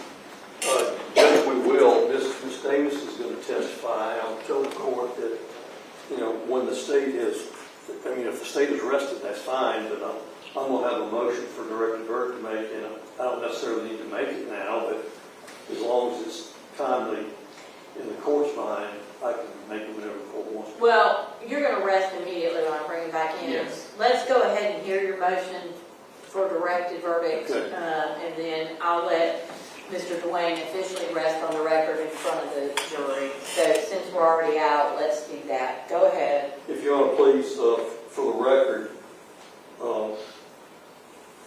insofar as the state has arrested, the defense will make a motion for directed verdict of acquittal as to all counts.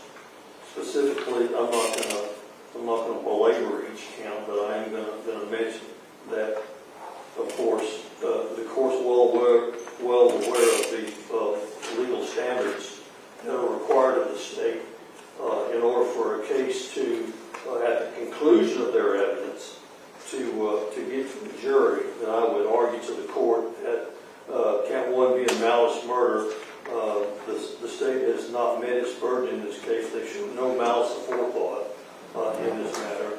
They found they presented no evidence at all as to the allegation of malice aforethought, and also their allegation of beating the child with an object that would cause death. As to count two and three actually go together. Count two being felony murder, being with a predicate offense being count three of cruelty to children in the first degree. We would argue to the court that the state has failed in its burden to prove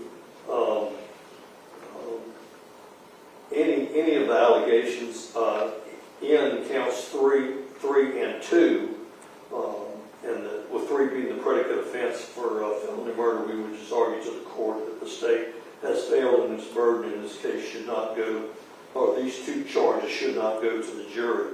Counts 4 and 5 are felony murder and aggravated assault, and basically the same principle that I've argued previously as counts 2 and 3, we would argue to the court that the state has failed in its burden.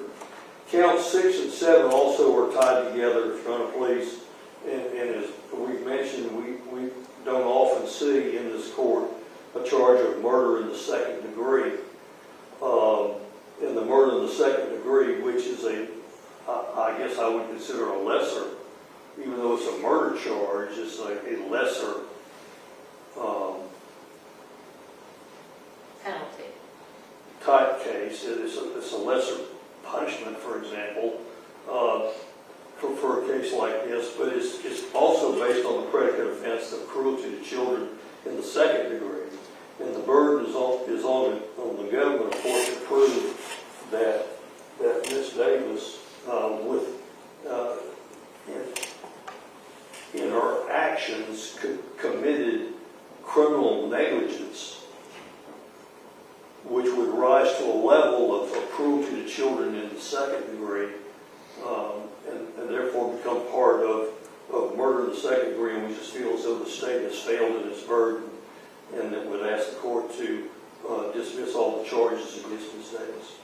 Mr. Dwyer? Your Honor, as to counts 2, 3, 4, 5, they're essentially malice murder without the malice part of it. There is sufficient evidence that was presented based on the method and manner of death that the child was killed intentionally. There's evidence that the injuries occurred while the child was in the custody of this defendant, a co-defendant, or both of them at the same time. There is sufficient evidence based on what the medical examiners have testified to, in addition to, obviously, the primary pediatrics people, that there was a death and that it was intentionally caused by another. Counts 6 and 7, those are based on criminal negligence. I mean, there's clearly evidence that she knew or should have known that something was wrong with the child and taken him, or should have taken him to get him looked at, I think they're all jury questions at this point, as to whether or not they agree with the state's theory. All right. With regard to the malice murder particularly, malice can be found when there's no significant provocation and all the circumstances of the killing show an abandoned and malignant heart. Certainly the nature of these injuries and the relationship of this defendant to the parties, a jury could find by circumstantial evidence that was the case here. This is a circumstantial evidence case. I do think the state has presented sufficient evidence on each of these counts, although it is certainly circumstantial, to get the question to a jury. So the motion for directed verdict is denied as to all counts. All right. Let's bring the jury in.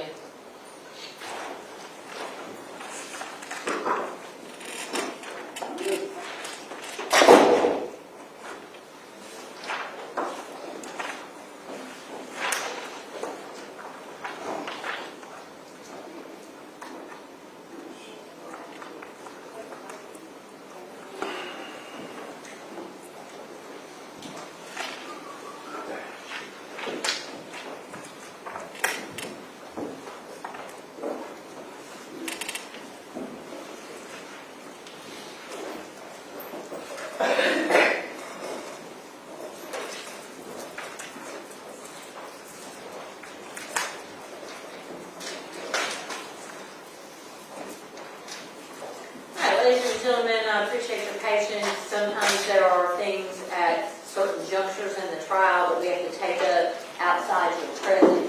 We did that while you were on your break today. Mr. Dwayne. No, this time the state regrets. All right. Mr. Groove, do you have evidence that you wish to present? Yes, Your Honor, we would call the defendant to the stand. All right. Come on up, Ms. Davis. Have a seat and witness stand, please.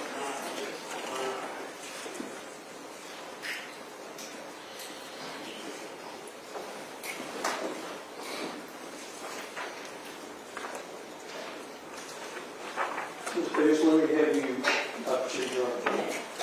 raise your right hand, please. You solemnly swear or affirm the testimony you give in this honorable court to be the truth, the whole truth, and nothing but the truth, so help you God, and so say I do. Okay, Ms. Davis, I need for you to speak slowly and loudly so the court reporter can take down all the testimony and the jury, of course, can hear you as well as the judge. Ms. Davis, you are the defendant in this action, are you not? I am. And do you understand that you're under indictment of these 7 charges that have been presented here to this jury during this week? Is that correct? Correct. Do you understand, Ms. Davis, that you are under no obligation to testify? Correct. That if you should decide to not testify, then this jury cannot infer or think anything harmful towards you because of your silence. You understand that? Yeah. Do you also understand that if you should decide not to testify, that the district attorney's office could not argue to the jury that you're holding something back? And that if you do give testimony, then you'll be subject to cross-examination by the district attorney's office. Knowing that, do you wish to testify here today? I do. All right. Yes, speak up for me, okay, Ms. Davis? Ms. Davis, just make sure that we have your complete, full name. Tell us that, please. Kianna Davis. What is your middle name? Aisha Renee. And tell me the date that you were born, December 12th, 1990. and where were you born at? In Myrtle Beach, South Carolina. Ms. Davis, are you a high school graduate? I am. Where did you graduate from and when? Warner Robins High School in 2009. Have you lived in Warner Robins most of your life? Warner Robins in South Carolina, yes. Are you married? Have you ever been married? No. Did you give birth to any children?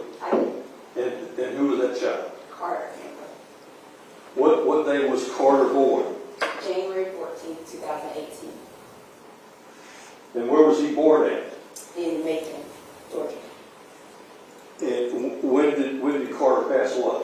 He passed away November 17th of 2020. Who's the father of Carter? Kiyon Benton. Let me ask you this, Ms. Davis.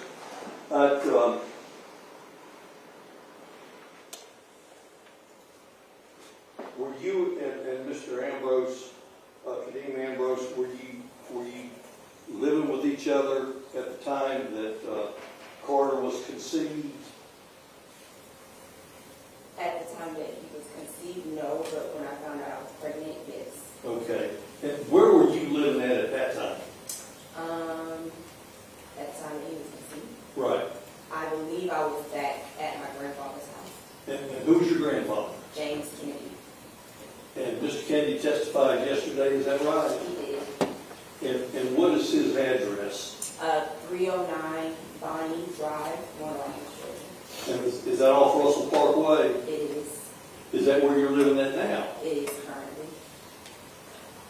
So at some point in time,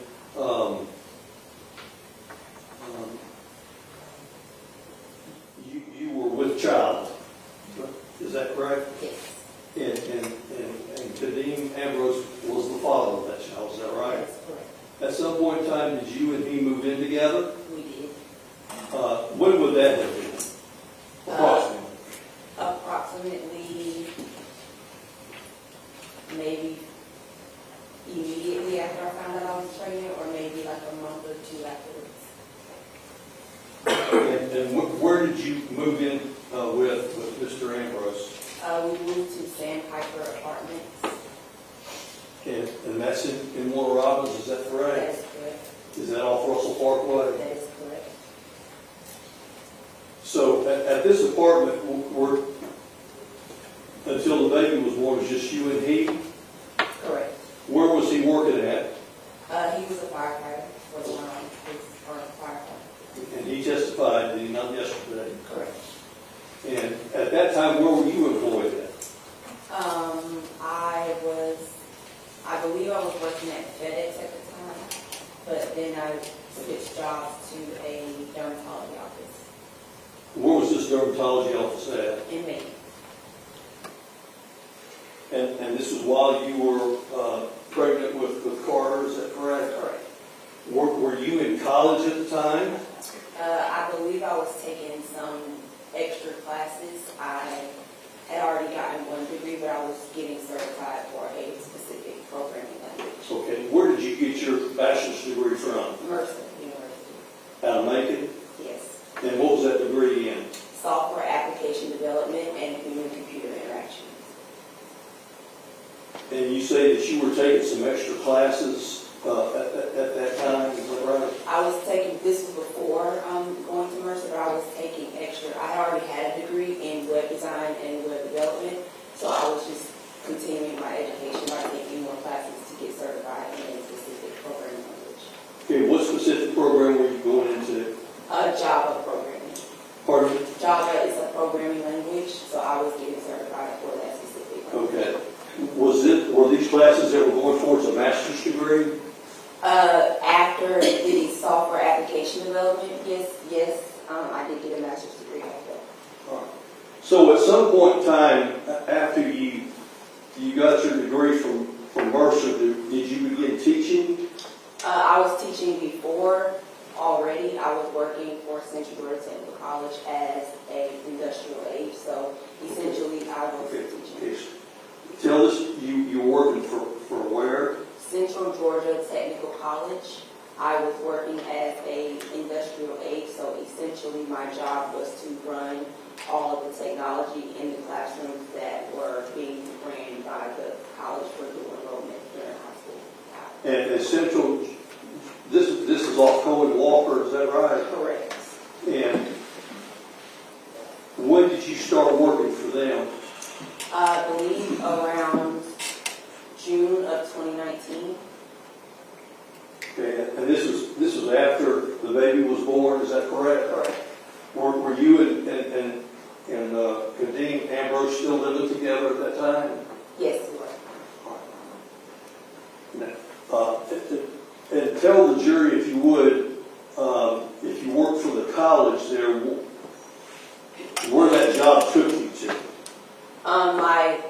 main location and my office was in Jones County in Milledgeville, Georgia, where I spent most of my time until COVID happened. And then due to low staffing, I had to then take over other offices in the Warner Robins area. Oh, okay.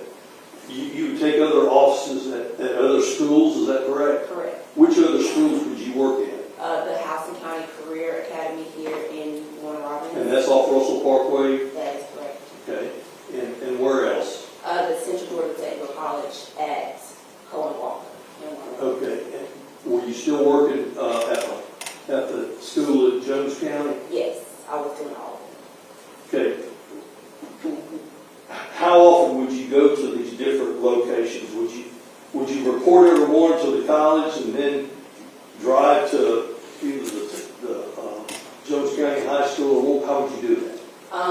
It would depend on which classes I was monitoring that day. So you typically get a schedule for the semester at the beginning of the semester, and it depends on whether or not the teacher was canceling class or not. They will let me know, and I would either go to the location or I would stay in my office in Jones County. Would you do this 5 days a week? 5 days a week, yes, sir. Okay. And in doing this, Karter, did you continue to teach? When did you leave teaching here for the college? I signed my contract with Gwinnett County Public Schools in October of 2021. So I was scheduled to leave here and start working there in January of 2021. I'm sorry. Make sure we have the dates right. I'm sorry. I signed my contract October of 2020 with Gwinnett County, and I was supposed to start working with Gwinnett County in January of 2021. And Karter passed away in November. Yes, he ended up passing away in November. Now, so I take it, well, because we're doing these things in a sequence, after Karter passed away, did you subsequently move to Gwinnett County? I moved to Gwinnett County when I started my job, so I would say maybe a week before the semester began, so around January 6th of 2021. And what school did you work at? At the time, I was scheduled at Peachtree Ridge High School. And how long did you stay there? I stayed for a year and a half because I was promoted after that. And did you stay at that school, or did you go to another school? I went to open a school. That was part of my promotion to help open the computer science department at Second High School. Your Honor, can we approach? Yep.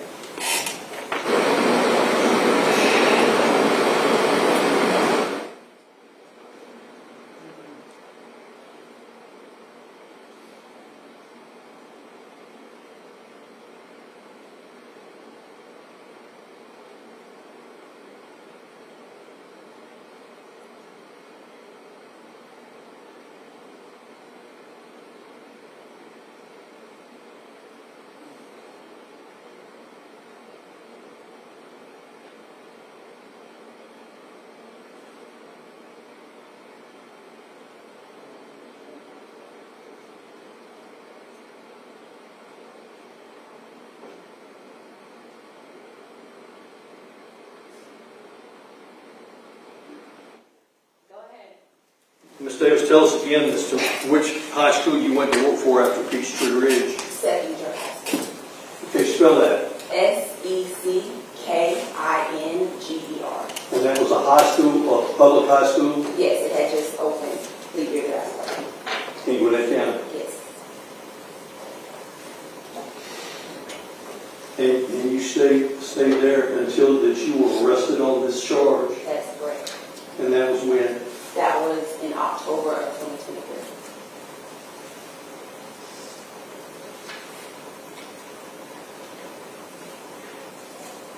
And since you were arrested, you were prevented from continuing to teach. Is that correct? At that school. Because I cannot physically be there, yes. So that was my only condition. And you're currently living with your grandfather under house arrest. Is that correct?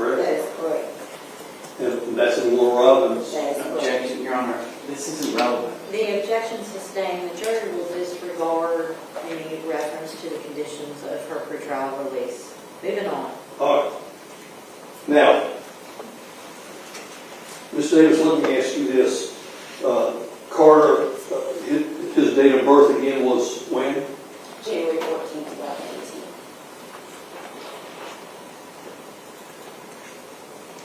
2018. And at the time that Karter was born, did he develop any problems as far as being sickly?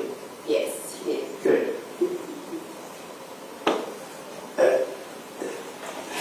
Once again, you were living in San Piper Apartments with Mr. Ambrose? I was.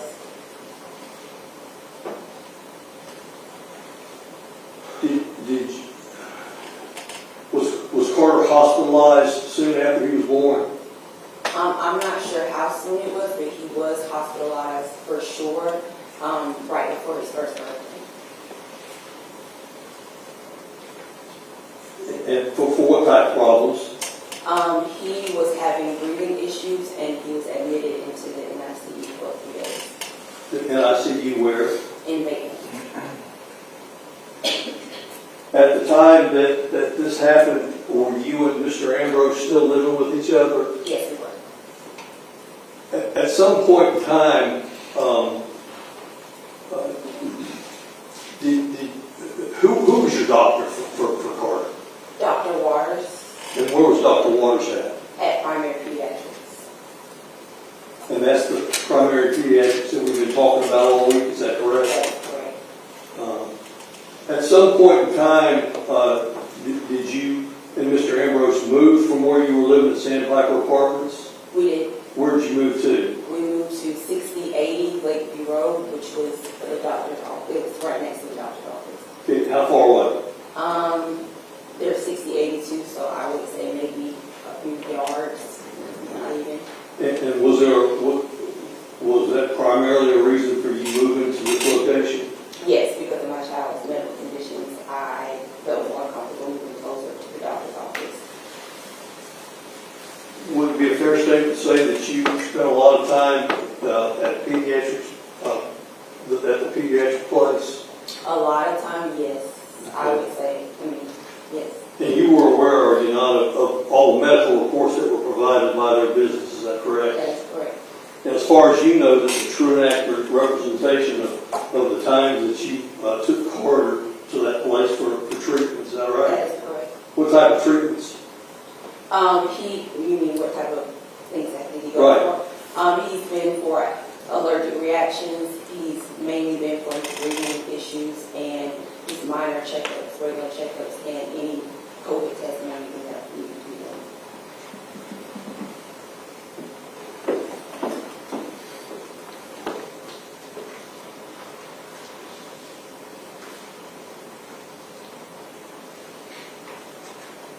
At some point in time,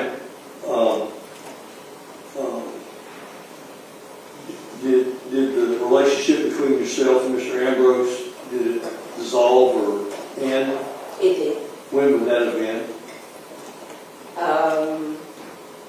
I really can't tell you when it started to dissolve, but I know for sure when he moved out in March of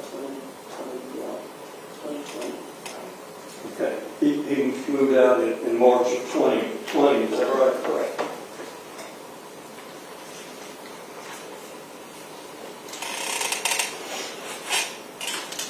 And you were still teaching at the college, is that right? That is correct. During this period of time, you say it was March of 2020 when Mr. Ambrose moved out. That is correct. Did you maintain contact with him from the time that he left until Karter passed away? Contact as in regarding the child, yes. Was he paying child support? He was, we had an agreement before I actually initiated the court for child support. All right. Now, during this particular period of time from after Mr. Ambrose left,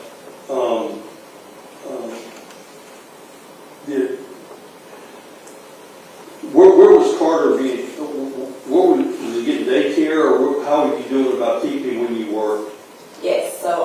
take him to daycare before work, and then I would pick him up in the afternoon unless his father was off from work or was able to, because his schedule didn't allow him to take him to work because he didn't get off any time for it. All right. And where was this daycare at? Off of Russell Parkway near, Warren's Municipal. Would that have been with Ms. Tharp that testified this week? And how often would Ms. Tharp keep Karter? She would keep him pretty much every day unless I had a day off or his father had a day off. And did that involvement between yourself and Mr. Ambrose, was that fairly successful as far as looking after Karter? Sure, yes. Okay. No, there weren't any problems with that? No, because we did everything around his schedule. And the schedule that Mr. Ambrose worked with the fire department was, as he testified yesterday, 24 on, 48 off. Okay. And you recognize that he had a part-time job at some point.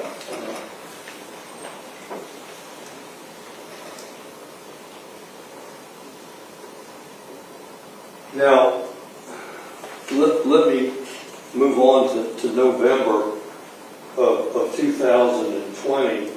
Up until then, was Karter a happy child? Yes, very happy. And for the most part, was he fairly healthy?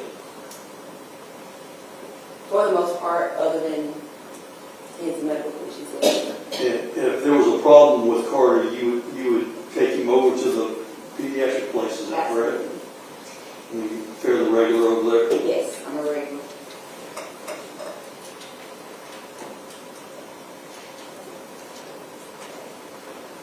Ms. Davis, I'm not going to, and you know, Mr. Dwayne may ask, but I'm not going to get into,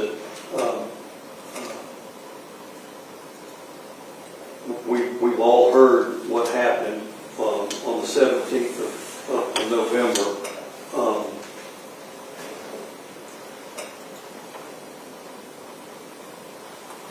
At that particular point in time, the day that Karter passed, where were you at physically?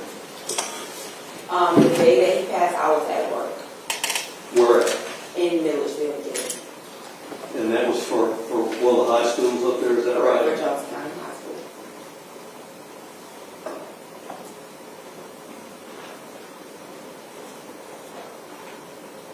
And Mr. Benton was watching Karter, is that correct? That's correct.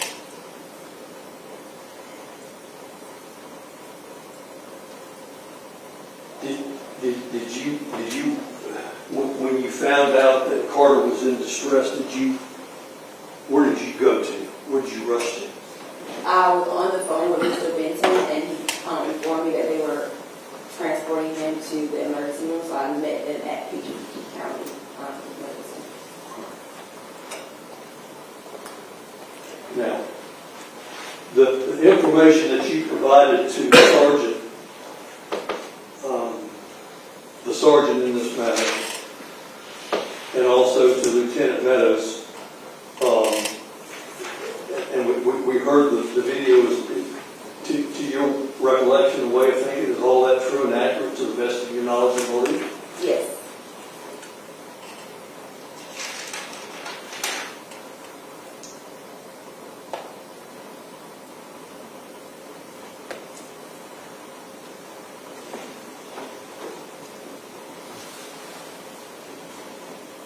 As far as the timetable is concerned, did you lay that out for Sergeant Collins and also for Lieutenant Meadows? I did.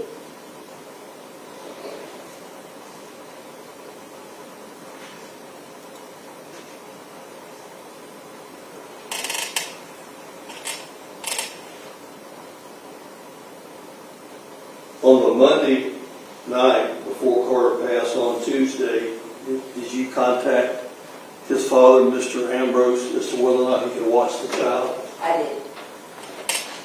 And why was that? Because I felt more comfortable with him being home with either me or Mr. Ambrose. However, I could not take off work that day, the next day. So I asked Mr. Ambrose if he could possibly take off work to watch him. And he would not, is that correct? That is correct. Were y'all going through a little bit of a spat as far as the child support order is concerned at that time? I was not. I think that I don't think he agreed with my going to do it through the court system. So I don't think we weren't really on good terms because of that. But anyway, you went to work on that Tuesday. Correct.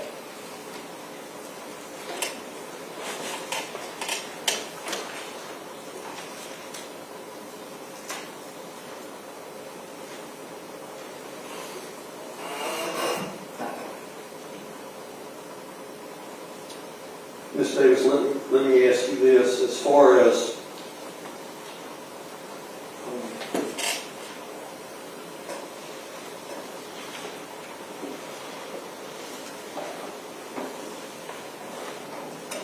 did you ever do anything to harm your child? No. I mean, this jury has to decide these charges against you.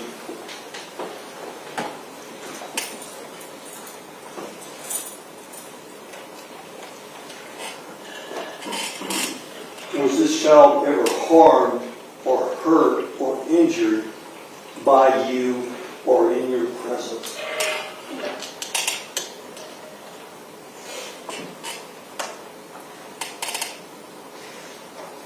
Now, Mr. Benton, from time to time, had been at your place and looked after Karter. Is that correct? That is correct.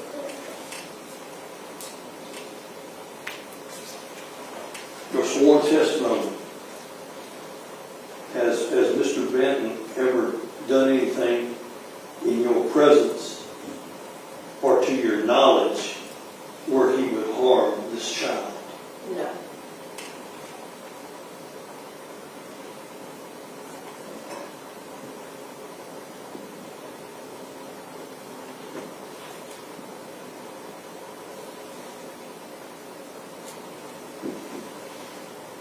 Did you ever take any action to where as though you felt like you were being negligent in taking care of the needs of Karter? No.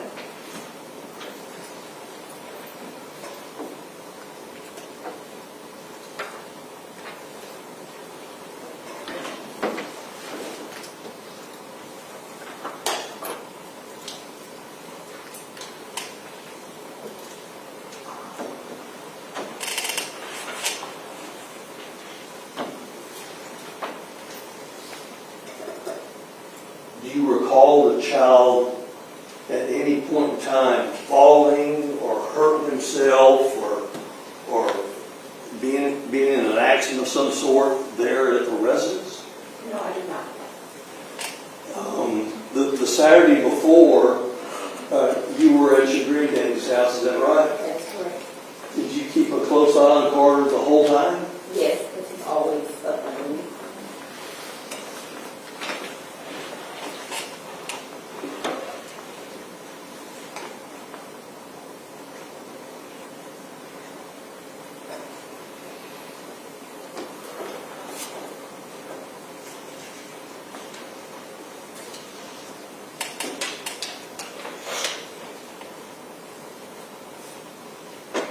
Ms. Davis, this happened almost 6 years ago, and do you still remember what happened during those days before?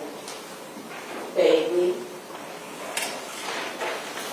As you have explained once again what happened then to Sergeant Collins and Lieutenant Meadows, do you stand by what you said? Absolutely.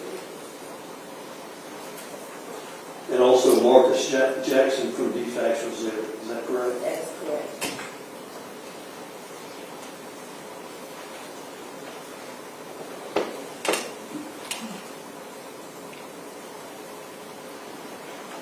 During the period of time after Karter passed away, did you try to stay in touch with the sheriff's department or law enforcement of some sort as to what was going on with the investigation?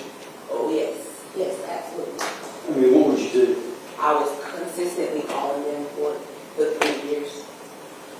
And who would you talk to, do you know? They would never come to the phone.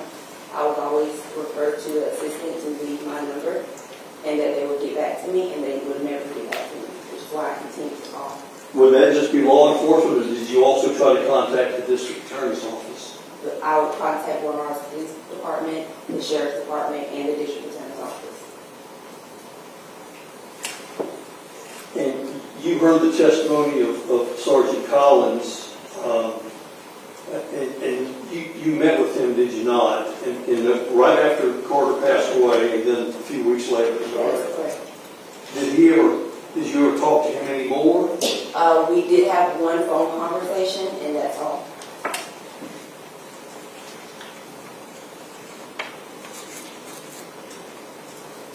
And when was the next time you heard from anybody from the sheriff's department? I did not hear from anyone from the sheriff's department anymore after my last meeting with Sergeant Collins. Okay. And at some point, have you heard from Lieutenant Meadows, is that right? A year later, yes. And you drove down to meet with him, is that right? That is correct. And are you standing by the conversation or the information that you provided him at that meeting on December 2021? Correct. Did you still continue to try to get in touch with with law enforcement about this? Yes, for 2 more years. Did they ever call for you to come down here and meet with them anymore? No, they did not.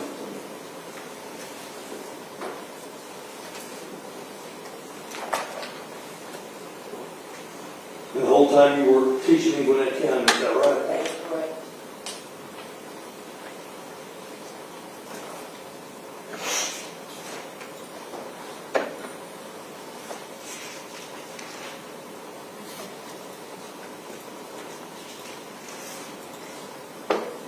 In addition to law enforcement, did you also talk to the coroner's office? I never spoke with the coroner's office.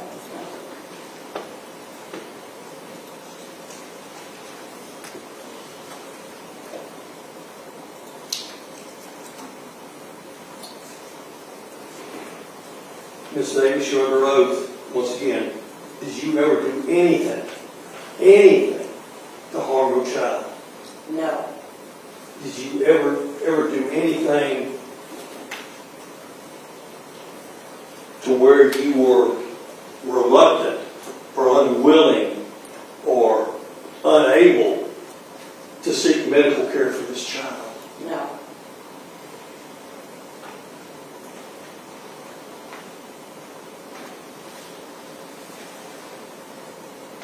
Judge, that's all I have. Thank you, Ms. Davis. Mr. Floyd, may have some questions. It's with you, counsel.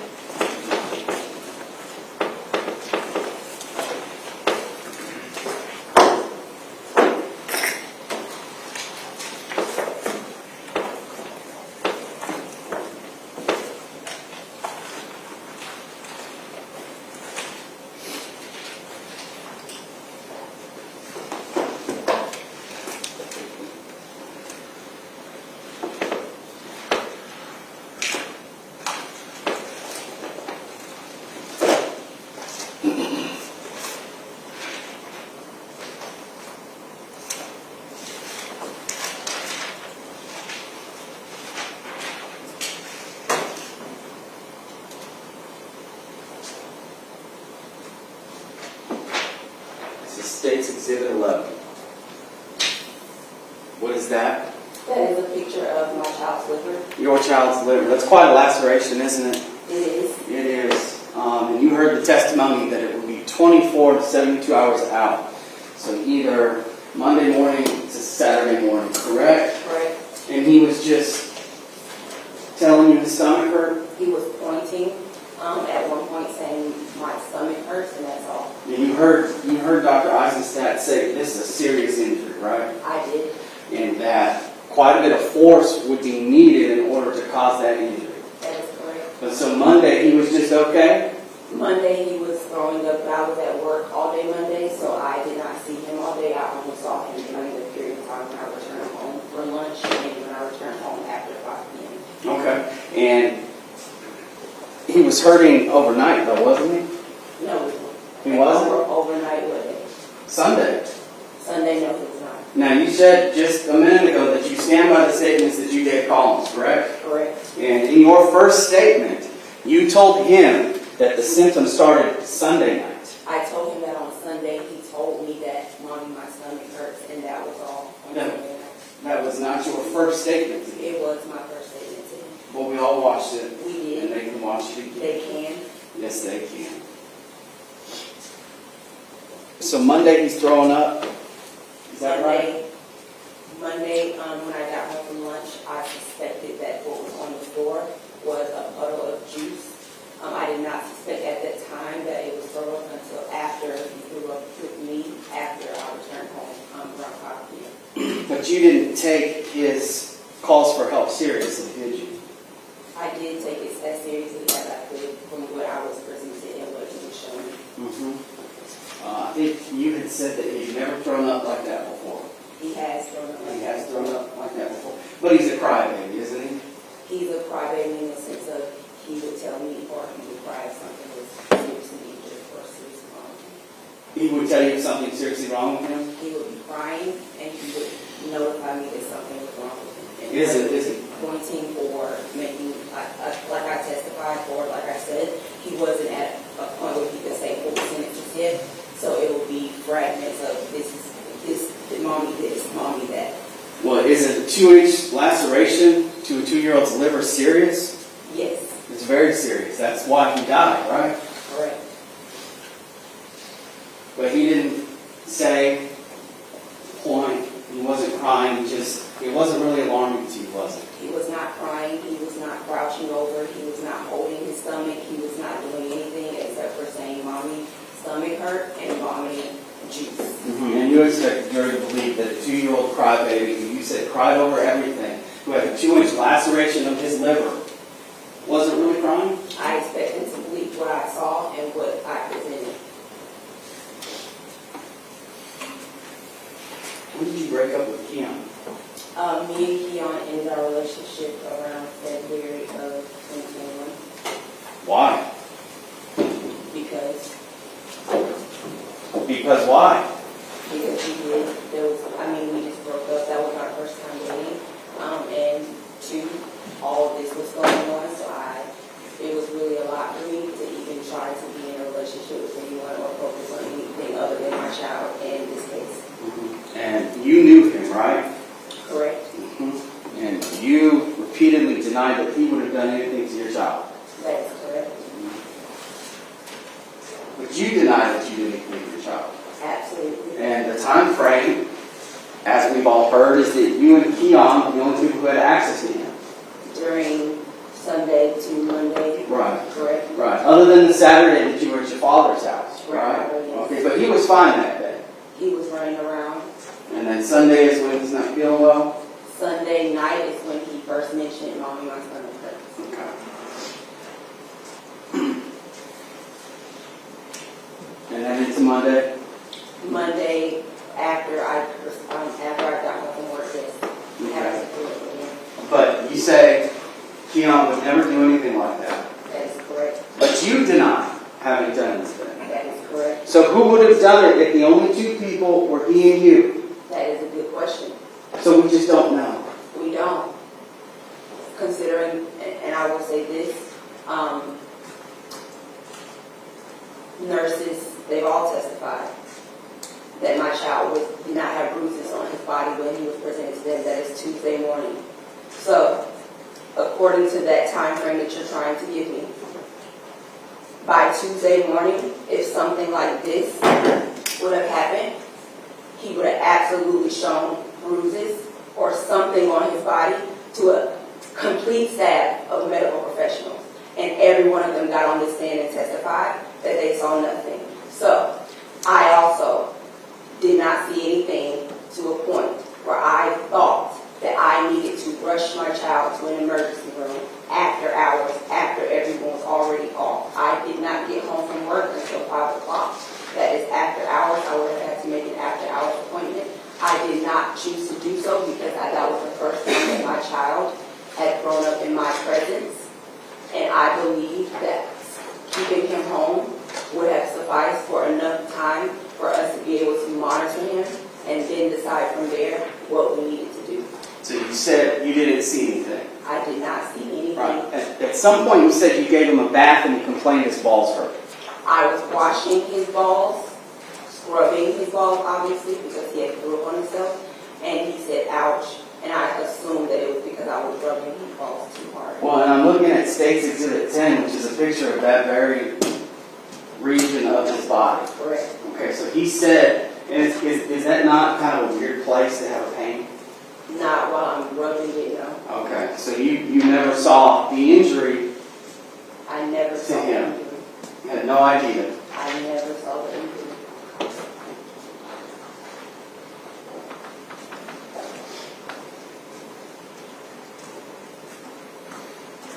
What about the injury to his cheek? I was not aware of any injury to his cheek. No, you didn't tell Sergeant Collins that was from a hickey? I did not tell him it was from a hickey. I told him that me and my child often kiss each other and like to suck on each other's faces. And is that what caused that mark? I have no idea.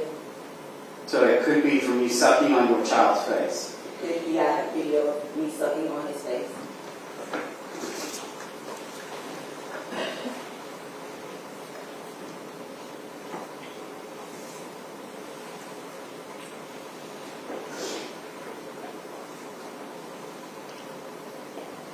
Now, it's your testimony that you and Kadeem moved to that Lakeview Road apartment so you could have easy access to the pediatrics office, right? And we've seen the medical records, correct? That is correct. And you said that you were a regular. That is correct. And what would you take him in for? There have been multiple allergic reactions, random ones. He also had breathing issues that either they would send us to the emergency room for, or we would already be there, or it was regular checkups. And then, of course, I always saw them whenever his allergies would flare up or his vomiting removed. And you didn't have any problem taking him right away, right? I didn't take him right away then either Okay. You never took him right away? to the doctor. Yeah, I mean, if you had a problem, you just took him to the doctor, right? No, you have to make an appointment. Okay. You have to make an appointment? That's correct. Okay. Well, obviously, you have to make an appointment. That's obvious. Would you make an appointment once you saw his symptoms? I would make an appointment once I monitor his symptoms. Once you monitor his symptoms? Yes. Like you monitor his throwing up? From 5 p.m. until the morning that he passed. Were you monitoring his symptoms when he threw up in his sleep? I was sleeping, so no, until I went into the room. That was my intent to get up in the morning. I set my alarm to get up in the middle of the night to go and check on him. But you were aware that he threw up while he In was his bed, asleep? correct. And that wasn't alarming?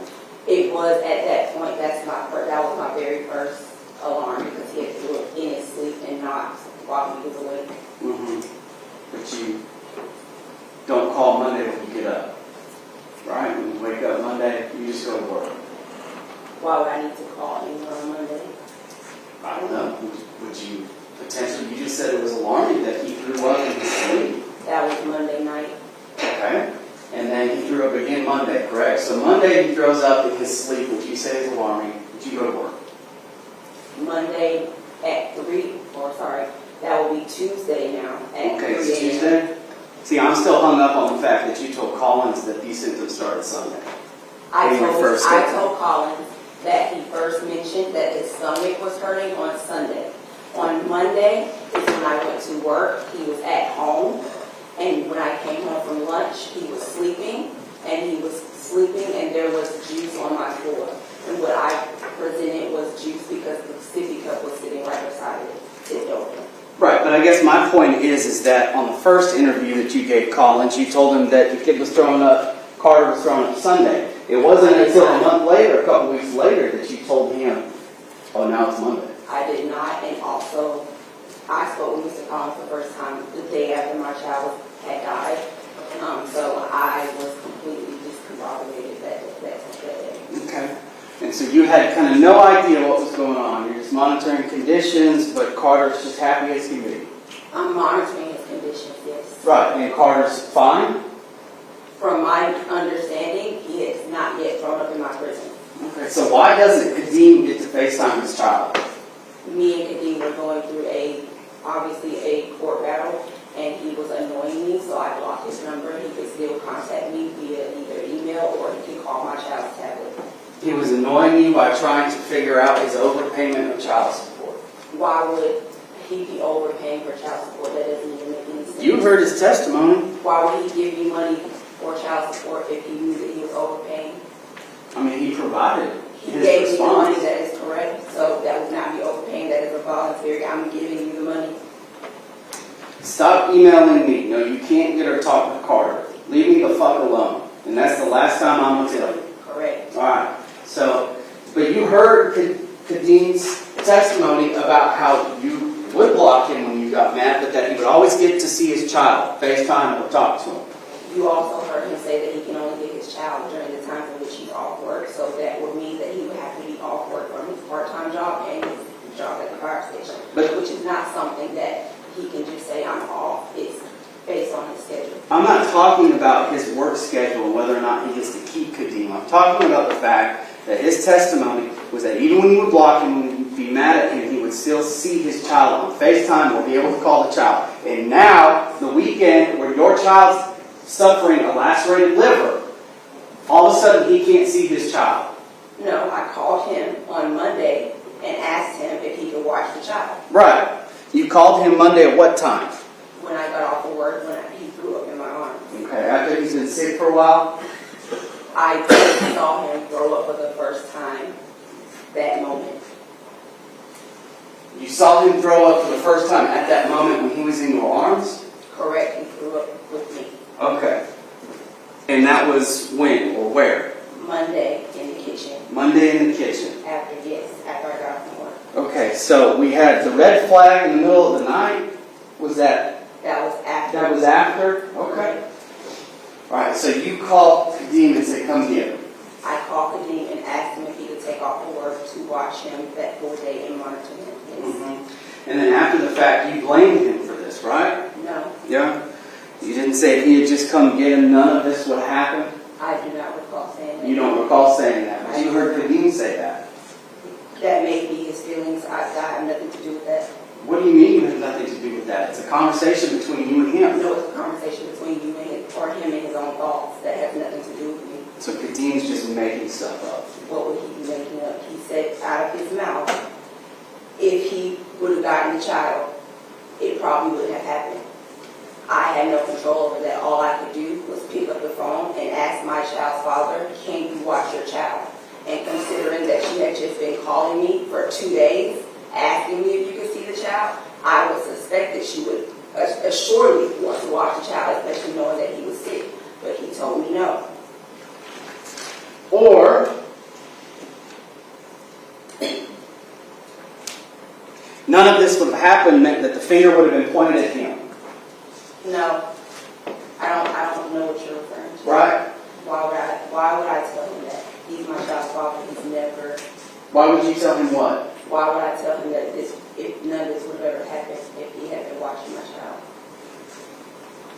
Well, if the child died on his watch, we point the finger at him. We didn't know the child was injured at the time. You didn't know? No, No.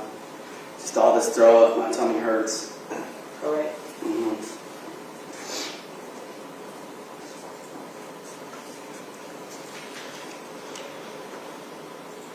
And you stand by your statements that Kiyon would never do this. I stand by my statement that no one around me would ever harm my child.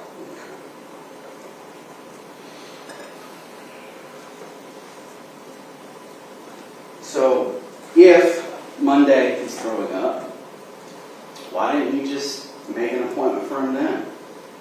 I asked for my child's father, who is an EMT and a firefighter, to watch his sick child.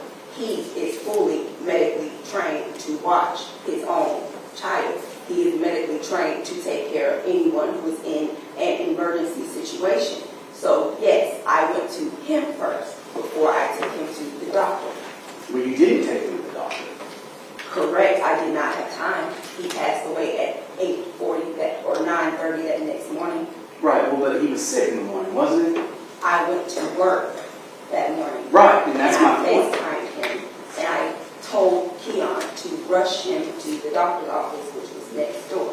So after you couldn't pawn him off to Kiyon, or to Kadeem, you wanted to leave him with Kiyon. Don't pawn him off to his own father. How is that? This injured child, yes.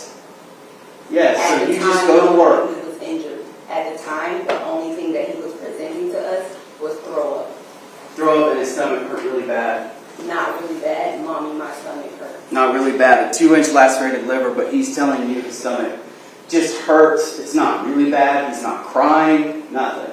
He is not crying. I work with children. I would have suspected someone of this magnitude to be crouching over, to be holding his stomach, to be indicating something of pain. I think we all would. So when Kadeem doesn't take Karter, you don't make a doctor's appointment for him. It's at this point around 7 o'clock, and after hours is what you would have to do in order to get an appointment. You would have to call the number, and if you get an appointment, they will then tell you that you can come in at a certain time the next day. So there is no instance where he would have been able to see any medical professional unless I called 911 that day. Urgent care's open? I don't know about urgent care. Emergency room's open? He did not present any symptoms where I felt like I needed to take him to. And that's not what I asked you. I asked you, was an emergency room open? I'm assuming You're I'm assuming emergency rooms are open. they're not open 24 hours? I'm assuming they're open 24 hours. You assume that's not something that you just know, you're just guessing that that's true? I don't work for an emergency room, so I don't know what to And neither do I, but I don't need to work for an emergency room to know that I can go there at any time. Correct. Right. So you do know that. You can go to an emergency room at any time. That's basic information. And if you had called your doctor, chances are you would have gotten a recording that said this is after hours. If this is an emergency, please hang up and dial 911. Correct. You did none of that. Why would I need to call 911 for vomit or juice? Or go to the emergency room. He was vomiting juice, and this was not the first time that my child had vomited. And the first time that he was vomiting, we did go and see a doctor, and she told me that because it could be allergic reaction, that he would eventually get over it. So no, But it is the first time that he vomited in his sleep and didn't wake up. he did wake up. He did wake up. You just heard them say that he was on the phone with me, and he was awake. In his sleep the night before. In his sleep the night before, he threw up in his sleep. I took him and I moved him to the other bed. When I got up that morning for work, which was a couple hours later, he was wide awake and he was talking. And you were on the phone with Kiyon when he was taking your dying child to primary pediatrics, correct? I was on FaceTime the entire time. Okay. Do you remember any of the statements that y'all made on the phone? Statements on Do you remember any part of that conversation? No, because I was at that point driving from Milledgeville. I had ran out of my office and I was driving from Milledgeville back to Monroe. So you don't recall if Kiyon said to you, man, I should have brought him in last night when you told me to? No. Why would you have told him to take Karter? That's a very good question, because why would I tell him to take him? Right, well, I mean, you did tell him to take him I Tuesday did not morning. tell him to take. On Tuesday morning? You did. Why wouldn't I tell him? He's the only one with him. And he said, don't worry about that right now, just get here. Do you recall that? I do not.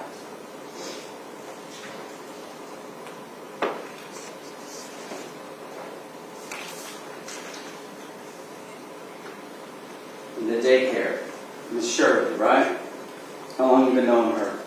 I've I've known her since my child went to daycare. And you kind of went to high school. You went to high school with Kazette I did, but we did not hang out, no. until you started bringing Karter to her mom, and then you guys kind of had more of a friendly relationship. No, I never had any type of relationship with Kazette until after my child passed. Okay. Till after your child passed. So what was that relationship like? There was no relationship, it was more so they had a party and she invited me over and I went to her place and that was the last time that I saw or spoke to Kazette. And you took wine to her place, right?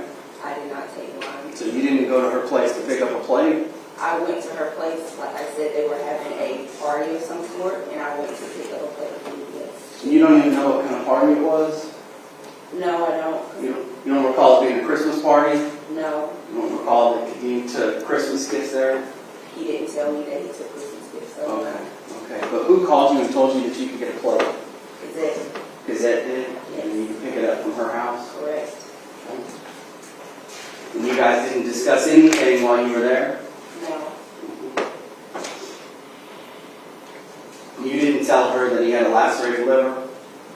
I don't recall, no. Okay. You don't recall? Well, you just said that you didn't talk to her at all, and now you're saying you just don't recall if you made that statement.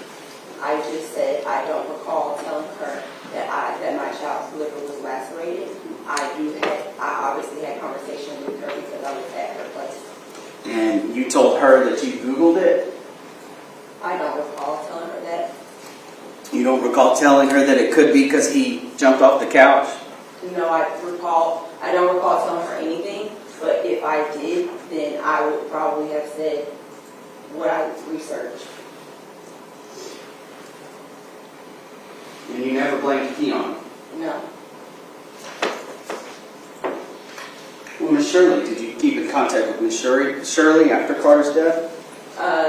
Not really, other than her checking on me, no. So you guys had a discussion though, right? She would check on you. Would she just say, "Are you okay?" and then hang up the phone? Or would you guys actually exchange words? I don't recall. You don't recall It was anything? 6 years ago. I don't recall. It was 6 years ago. Well, she just testified She that that's what happened. That is what she testified to. That's not my recollection of the conversation. She spent a lot of time with your child, didn't she? She watched my child. Pretty much all day unless Kadeem wasn't at work, right? Correct. Right. She loved your child, didn't she? Sure. And she made, what was it, a pillow with his picture on it? She did. And at his viewing, he had some kind of vehicle in his hands, didn't he? He did. And that was her vehicle, Miss Shirley's, right? I'm not sure. You're not sure, and you didn't give it back to her? Why would I? She left it in his casket, I'm assuming. But you guys would never discuss anything after this? About Karter? No, I did not. Okay, so you never told her that he fell off and hit his head on the bed? No. So everybody's lying, Yeah. except you. Why would I have to lie? Well, why would the forensic pediatrics people lie? What did they lie About the statements that were made on the phone What do you mean? with you and Kiyon. The people that you love, that we saw on the body cam, how broken up you were for them. About what happened to this boy because he was a regular and they knew him so well. The moment you went into the office, they knew you. Right? So why would they make up these statements that are made on the phone?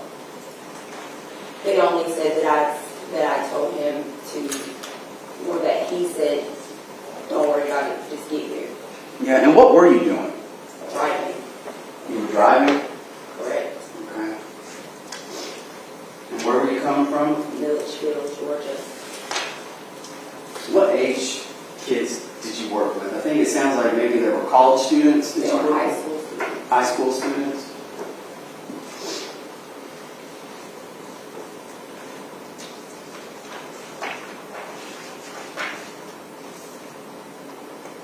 But you don't really know anything about the statements on the phone. I was driving. They just told me my child was being rushed to the emergency room. I'm driving. I have an hour drive. I'm also trying to contact his father to notify him of what's going on. There's a lot going on while I'm trying to drive on the highway. So what is Kiyon referring to when he says don't worry about that, just get here? I have no idea.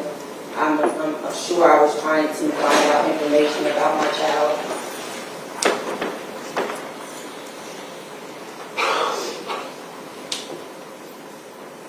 Did you talk about this afterwards with Kadeem? Talk about anything? I had multiple conversations with his father. And was there any conversation about the lacerated liver and him and Kiyon? And have you ever found out about something? Every time that I would try to contact my child's father about the case or anything involving the case, he did not want to talk about it, which I can understand that he didn't want to have more conversation about the death of his child. Well, I don't think that's what I'm referring to. Because didn't he testify that he told you that he didn't know what he would do if he found out it was Kiyon? Didn't he testify to that? That's what he said out of his mouth. I mean, that's his personal, emotional. So he's lying too, or what? Lying about what? That's his personal, emotional feelings. He doesn't know what he would do if he found out someone else did something to his child that has nothing to do with him. Yeah, I'm referring specifically to the statement of that he made to you. He said that, right? He did say that. And what was your response? I don't know. Well, according to his testimony, you defended him, right? You defended Kiyon. All I said was You got mad at Kadeem. I did not get mad at Kadeem. All I said was I do not believe that Kiyon would ever harm my child.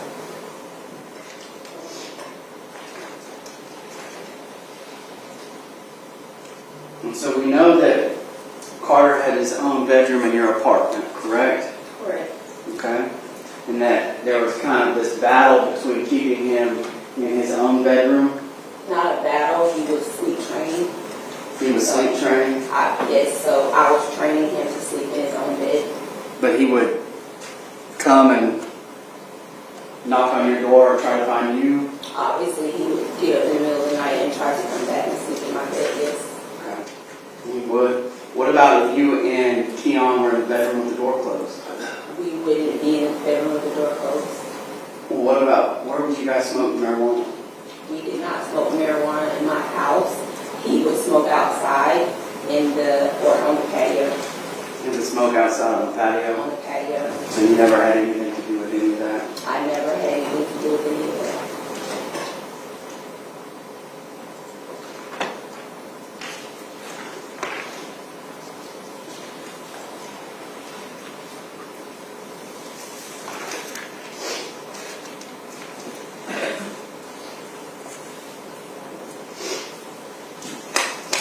Try to get a new phone after this?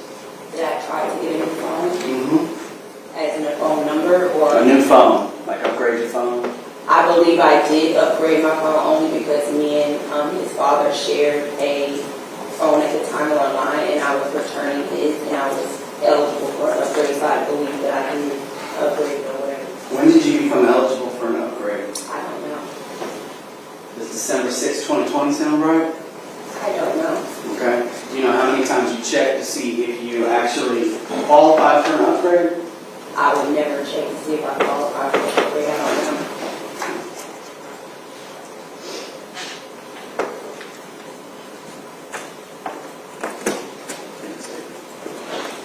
I got one.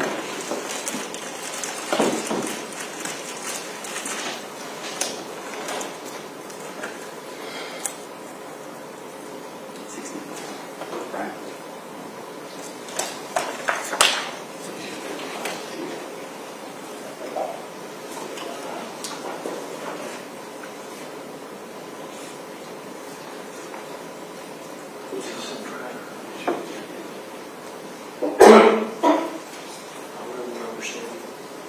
There's a lot of stuff. And it's in here. This is State's Exhibit 64. Alright. Can you look through this form? Sure.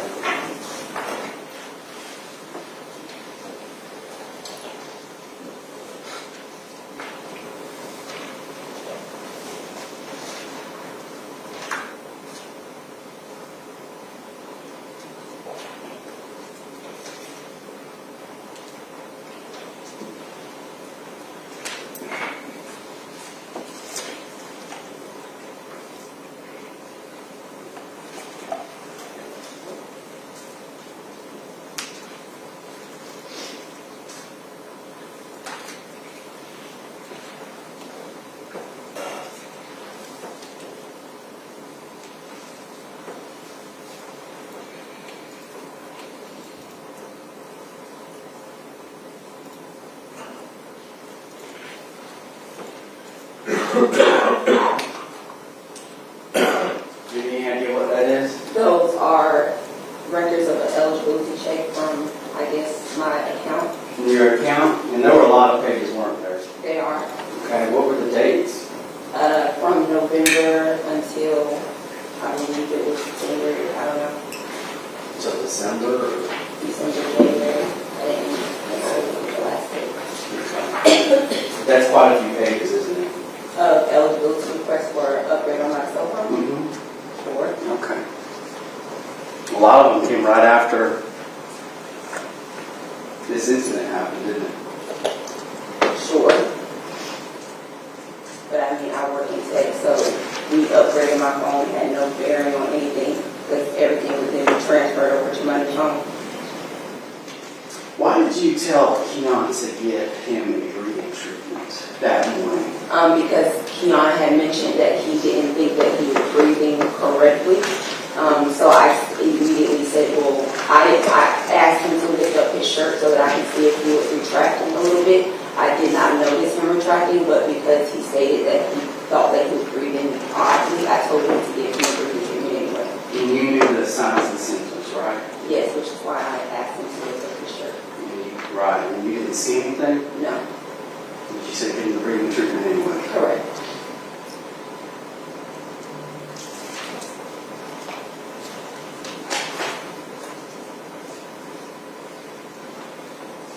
You don't recall saying that Karter threw up 4 times Sunday night to Collins in your first interview? I don't recall anything from that first interview. Again, I had just lost my child. It was a lot going on.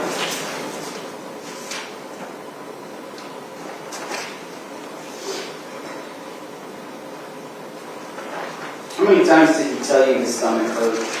I don't know. Was it once? He told me Sunday night.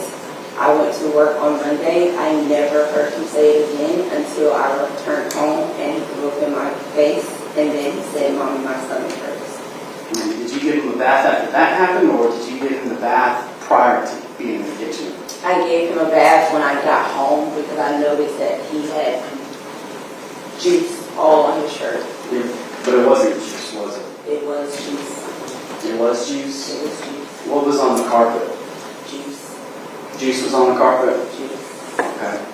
But you said that you kind of deduced that it was throw up at some point in your statements to law enforcement, right? Throw up, in my mind, is throw up, which it should contain food, some sort of consistency, chunkiness, something. This was not that. This looked like water mixed with juice.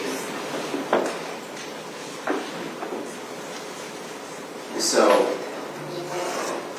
then why did you tell law enforcement that you kind of figured out later, once he threw up in the kitchen, that you figured out it was throw up? I said, because when he threw up in the kitchen, he also vomited the juice and clear fluid. So I then immediately said that must have been what I noticed on the floor when I came home from work.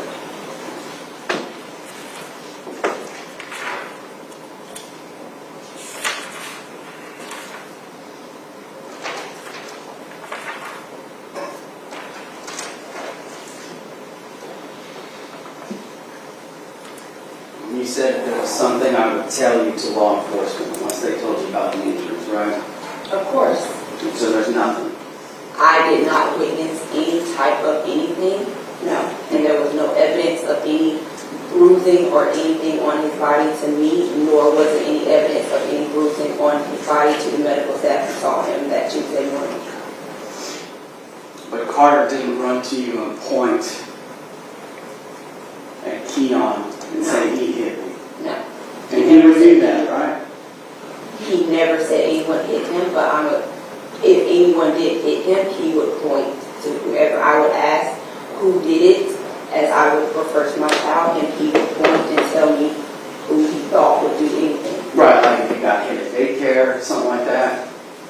If he got hit at daycare, I wouldn't have known unless he started told me. But you said if anything would happen, Karter, who was a crybaby in your words, would come to you and point at what happened. Karter's always the last one to be picked up from daycare because I am the latest parent to pick him up. So whenever I pick him up from daycare, he is typically the only child there. So there will be no one to point to. Okay, then why did you tell police that? What Why did you tell police that if someone hit Karter, that he would tell you, Because he would. but he didn't do that with Kiyon? So that obviously means no one hit him.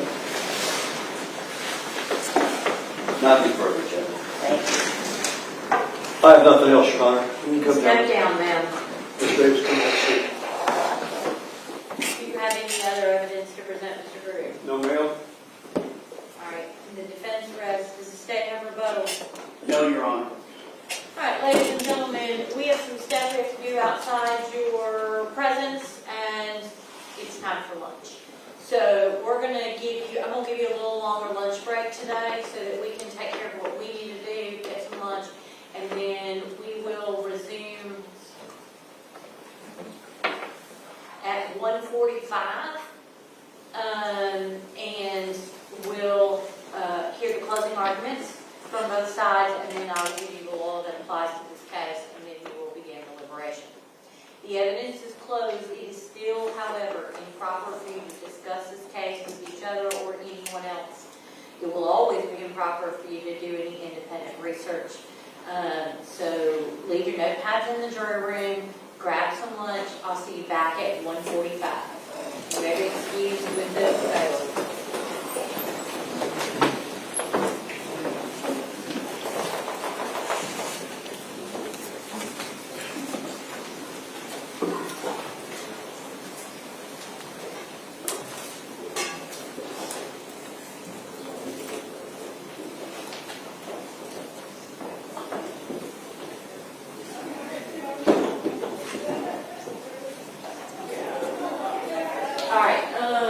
Let's begin on being back at 1:15-ish to do a charge conference. Yes, ma'am. I think you guys both have the version, which I've already taken some stuff out, because you didn't call some witnesses, I thought you might, and so forth.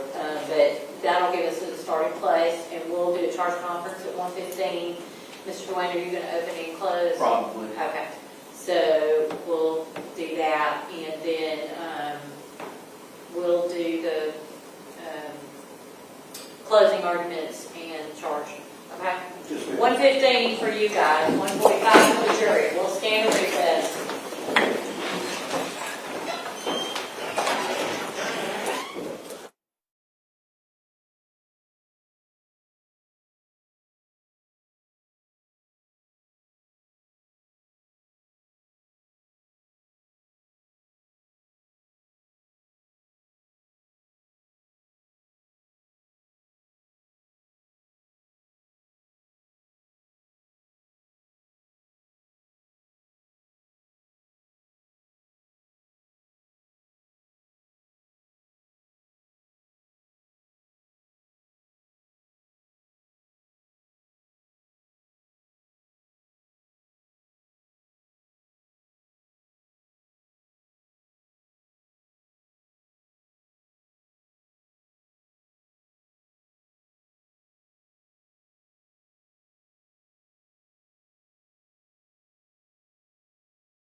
we are back on the record in the matter of the state of Georgia versus Kianna Davis. We are outside the presence of the jury. We're going to have a charge conference, and the defendant is present with our counsel and the state's counsel. So I'll let Mr. Grooves request a charge sitting in the middle of my desk. They're on the front part of the desk. Okay. Right where he's sitting. I have another copy if you need it. It's okay, I got 2 copies on my desk, Mr. Grooves. You should be able to hand them to me and I should keep up with them. I just sat them down earlier and then. All right, let me tell you what I've got and then we'll go through each of y'all's requests. And when I refer to what's in the draft I have already created, it is the most recent pattern charge unless I say otherwise. So I have issue and plea of not guilty, presumption of innocence, burden of proof, reasonable doubt, grave suspicion, jury as the judges of law and facts, evidence generally. I have used the short version of direct and circumstantial evidence, credibility of witnesses, expert witness, witness impeached, prior statements, thank you. Immunity, okay, we don't need that one because the co-defendant did not testify. We agree, Your Honor. Take that out. I have single witness corroboration, defendant's choice not to testify can come out. And also you had accomplished corroboration, that comes out. Yeah, and okay, so I have, before we get to that one, I have the statement of the defendant. And I did not put all of the Miranda stuff in there. But I did leave, initially,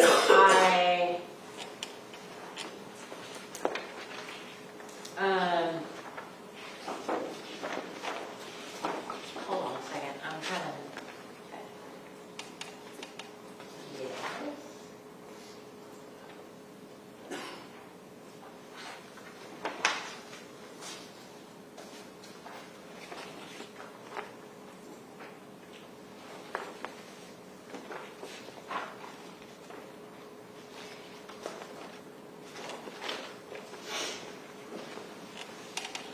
I think I left the draft open on my desk.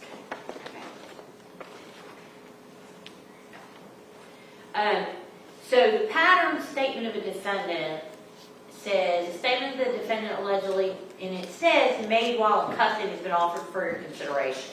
So determine whether the defendant's statement was voluntary, and if the statement was in custody, whether the defendant was properly advised of her constitutional rights. Well, that's, I mean, either, you know what I'm saying? I don't know why it's phrased that way.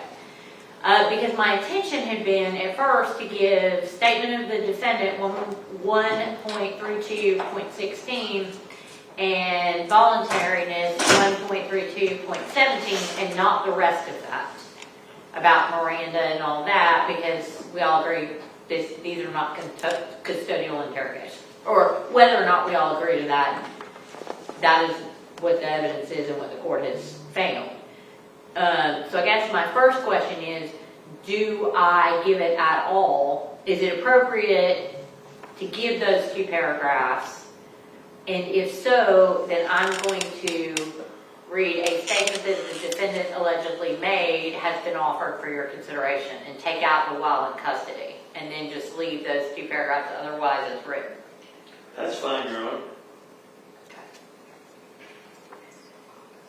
Because voluntariness is always an issue, even when Miranda in custody is not. The new version appears to have the while in custody in parentheses. Okay, maybe that's just it. When I cut and pasted, I didn't. Okay, so see, the pattern is going to do what I said we should do anyway. So yay me. Okay, so we will leave that a statement that the defendant allegedly made has been offered for your consideration before you consider a blah, blah, blah. Okay, that one's good. Let me take out I had highlighted some stuff that I know we would need to discuss. So that comes out, and then voluntariness. Then I have, and I think in the version I printed for you, all the accomplice stuff was in there. I took that all out. Okay, so then I have definition of a crime, intent, no presumption, criminal intent, parties to a crime, principal, failure to prosecute, knowledge, mere presence, mere association. I added, and I can't remember if I did this after I gave you a printed copy or not, I added statute of limitations. So it reads, and I had to do a little, the statute obviously is different for murder than it is for the underlying felonies. So it reads like this. Members of the jury, the law of our state sets a time limit upon the state in starting prosecution of most criminal offenses. The accused is on trial for the offenses of murder, aggravated assault, cruelty to children in the first degree, and cruelty to children in the second degree. Under Georgia law, there is no statute of limitations for murder. However, prosecution for the offenses of ag assault, cruelty to children first, and cruelty to children second must begin within 4 years after the offense has been committed. If you find from the evidence that the indictment in this case was not filed within 4 years after the offense was committed, it would be your duty to acquit this defendant. That's fine. All right, then I have venue generally. I also added some language to the venue charge because the testimony is that the official declaration of death occurred in Peach County. So there is some, and this comes out of the pattern. So it says the law provides criminal action shall be tried in the county in which the crime was committed. Venue that the crime was committed in Houston County is a jurisdictional fact, must be proved by the state beyond a reasonable doubt as to each crime charged in the indictment just as any element of the offense. Venue must be proved by direct or circumstantial evidence or both. Criminal homicide shall be considered as having been committed in the county in which the cause of death was inflicted. Because I suspect otherwise we may get a question on that, and rather than, I need to be clear about that. Okay. Malice murder is the pattern.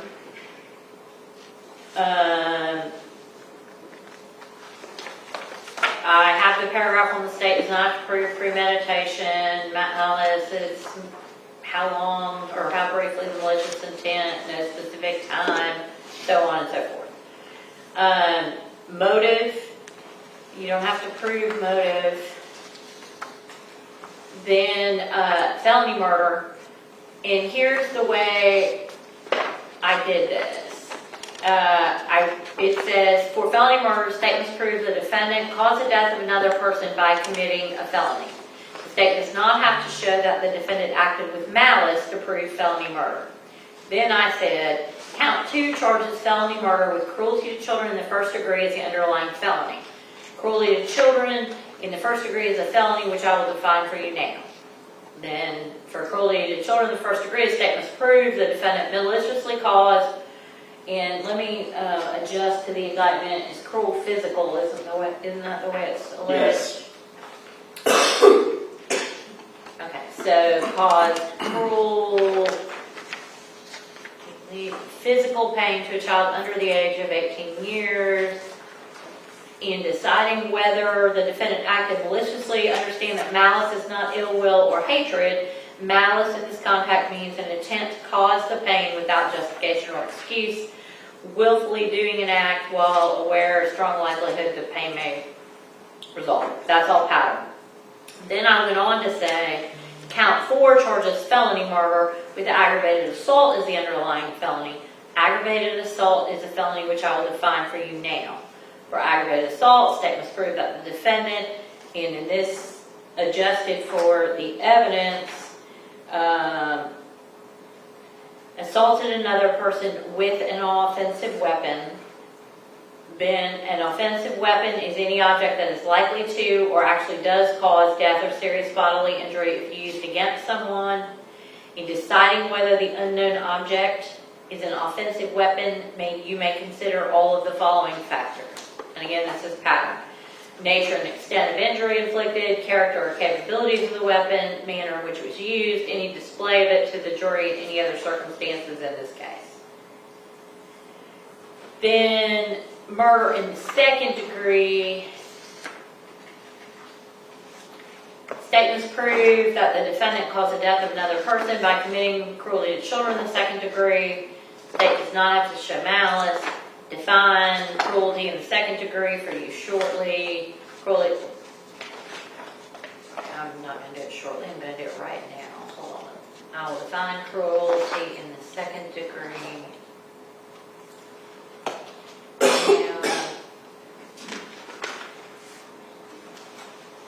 For cruelty to children in the second degree, statements prove the defendant caused, is it cruel pain again or excessive? Cruel physical pain. Caused cruel physical pain to a child under the age of 18 through criminal negligence. I think you also have to define criminal negligence.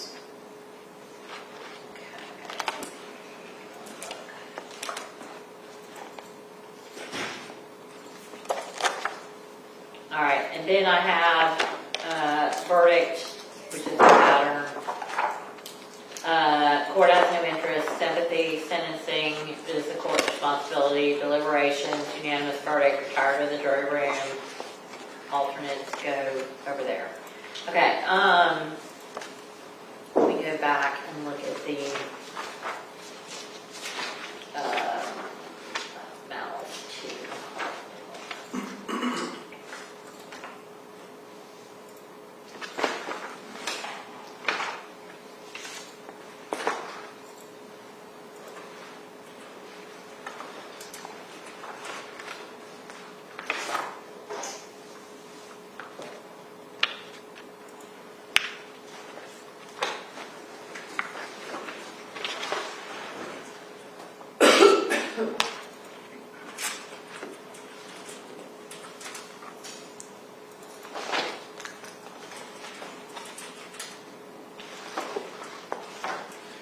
Criminal negligence is 14140.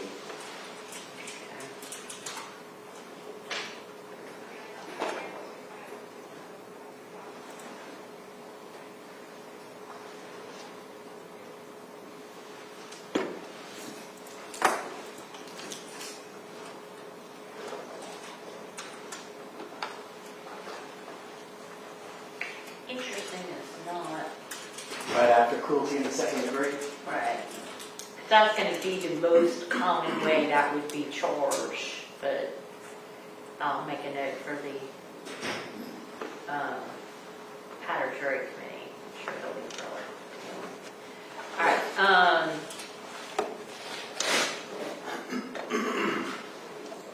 I agree that that needs to be charged.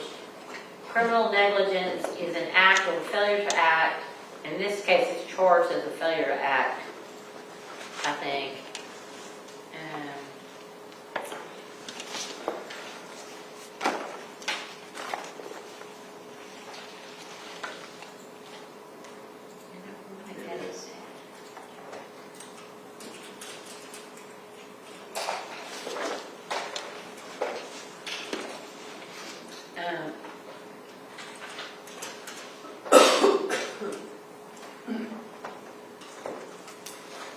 Okay, so criminal negligence is a failure to act which shows a willful, wanton, or reckless disregard for the safety of others who might reasonably expect to be injured by the failure to act.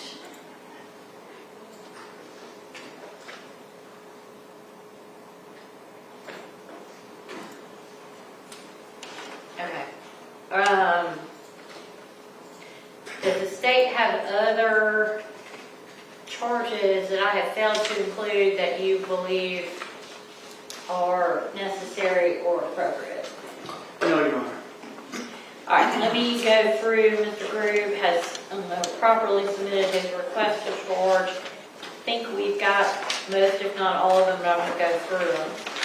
I'm gonna give and when I say I'm gonna give it, I'm giving the most recent pattern. I'm not matching word to word, Mr. Grooves, but I presume they are the same or. So I'm gonna give one, I'm gonna give two, I'm gonna give three. I do not think, all right, you want 4, Mr. Grooves? Yes, ma'am.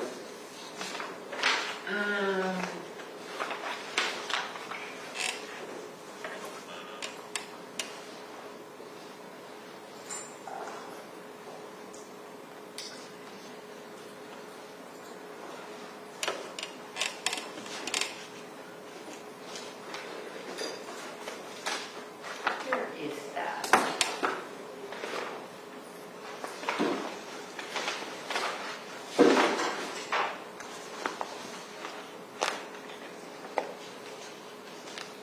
See.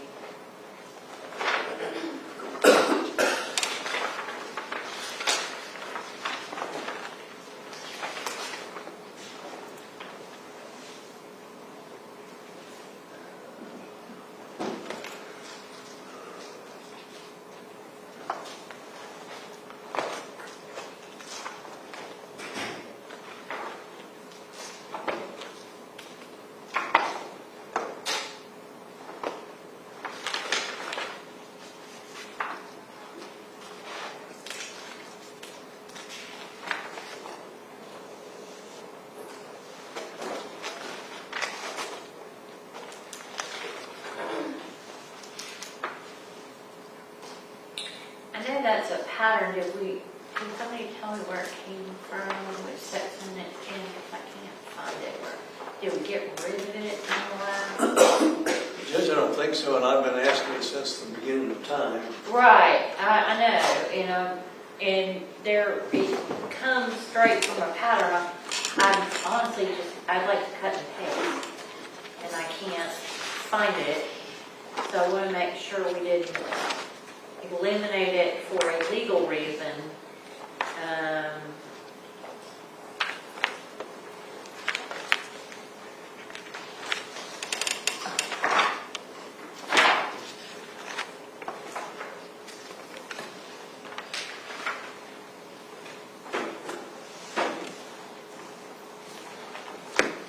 think years ago it came from that case Sandstrom versus Montana. Right.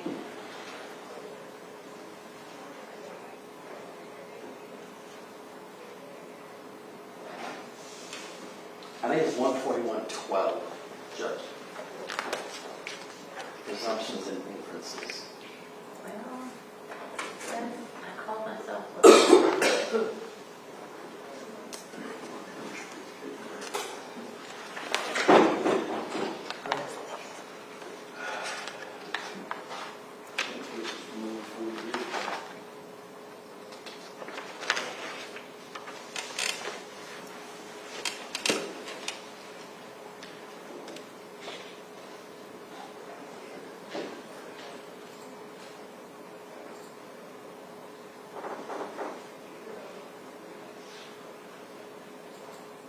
Yeah, see, you guys are working on an old book. We are?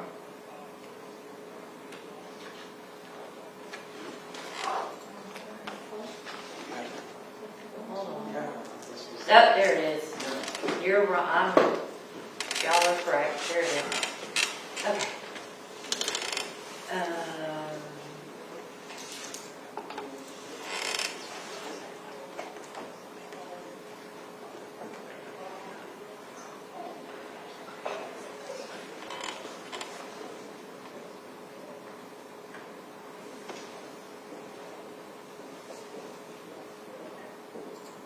Okay, I'm going to put it after, no, where it comes in the pattern, right after no presumption of criminal intent. John.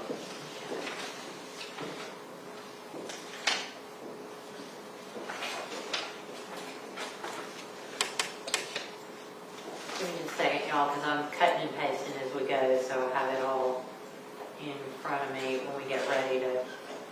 start back.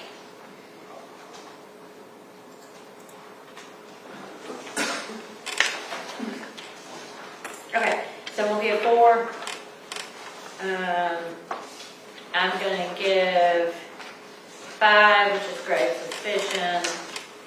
6 is evidence. 7.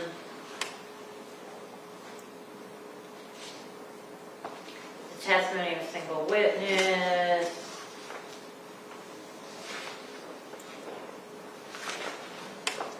Alright, some of 7 is the accomplice.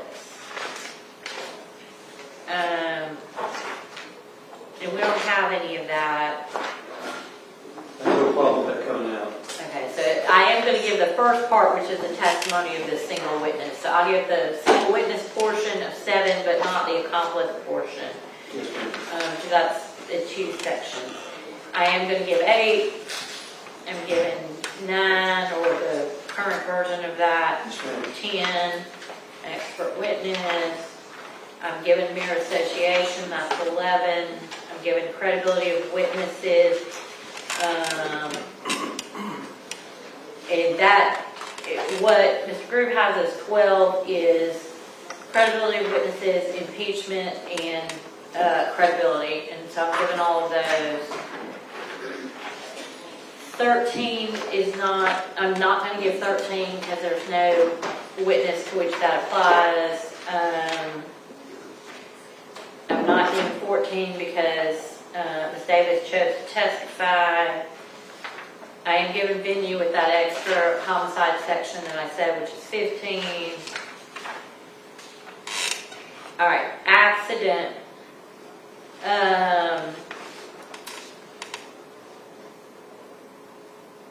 Mr. Dwayne, what is your position on accident? Well, I think the testimony of both medical examiners is that this wasn't an accident. I don't think there's any evidence that anybody said observed that he fall. I do think, despite her denials when she testified, there are witnesses who stated the defendant told me she fell. So, I guess in that context, it might be applicable. All right, well, a jury could disregard or not believe the evidence of the medical exam. Right. And there has been very little, it's not like there was a specific accident to which this injury is being attributed, but there have been discussions about that. So I'm going to give it, I think that's cleaner. Thank you, Your Honor. I gotta figure out where it goes. I think it goes after criminal negligence and before verdict. Yes, ma'am.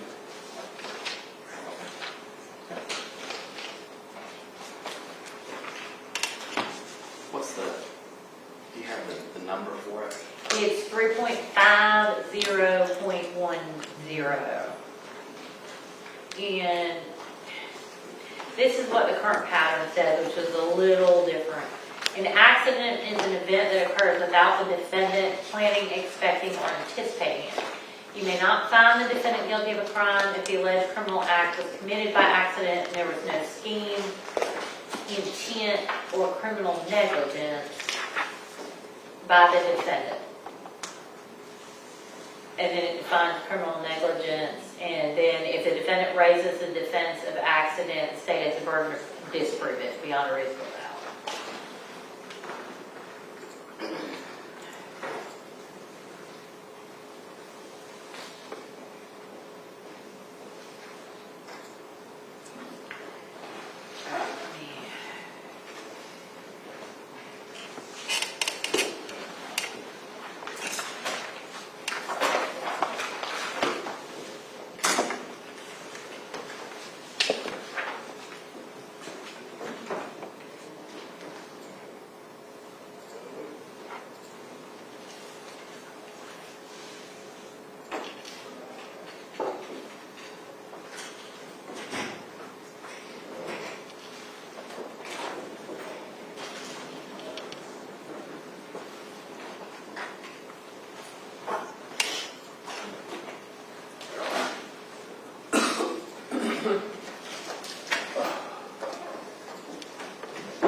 All right, and then,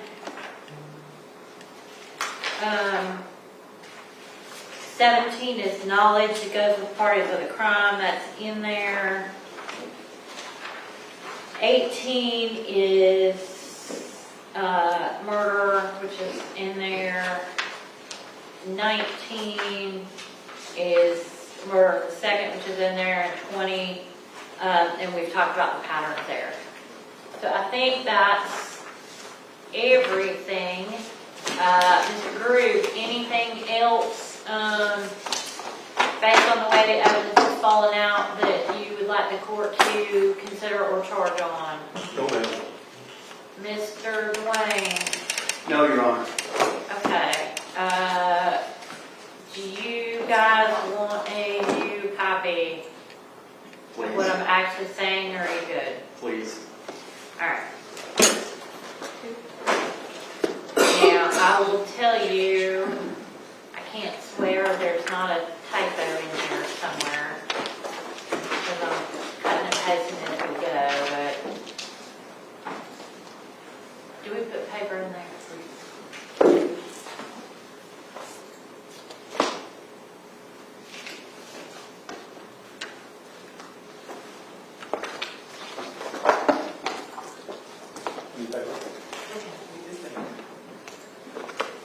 Let's see if that works.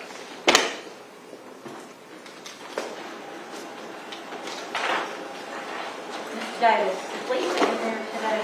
Ma'am? Is Lisa in there? No.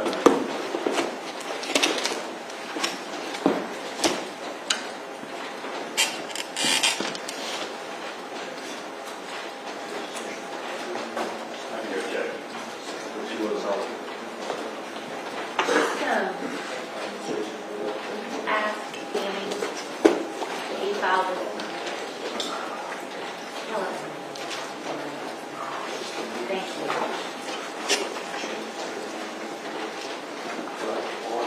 Okay, exhibits.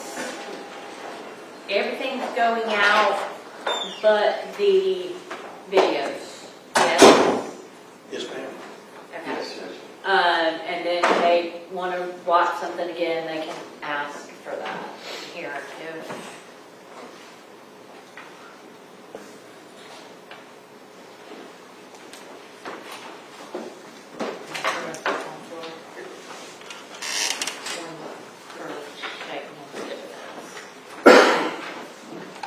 Okay, anything else before we bring the jury in for closing arguments? No, Your Honor. No.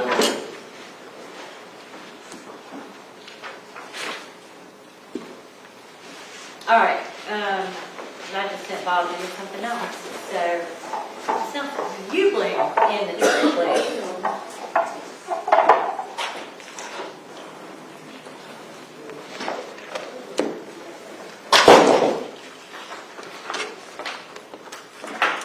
Oh.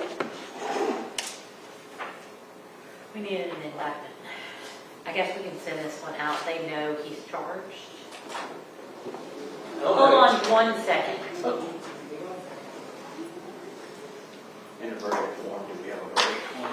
Yeah, I'll print the verdict form. I didn't, but I'll print it. I don't have any problem with that. Okay, does anybody care that both names are on it, or is there any? No. And All right. it's nothing been signed or anything, I don't guess.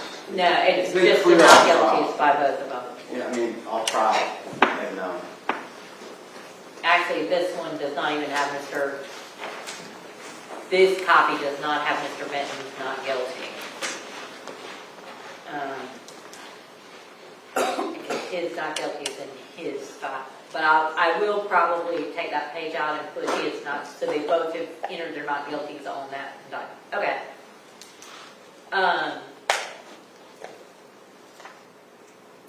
Now you can bring it back. all right, okay.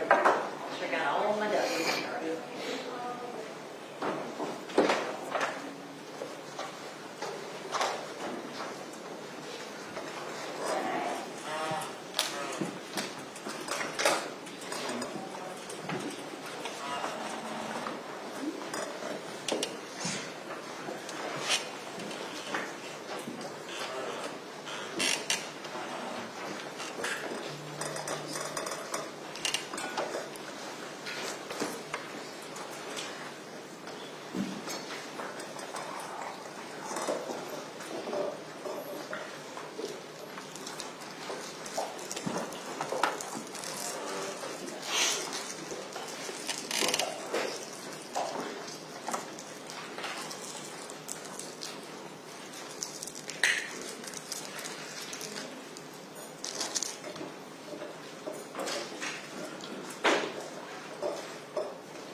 All right, ladies and gentlemen, at this time, as I mentioned before lunch, the evidence is closed. You're going to hear the closing arguments from the lawyers because the state has a burden of proof. They'll open, the defense attorney will then make their remarks, and the state will have the opportunity to address you a second time.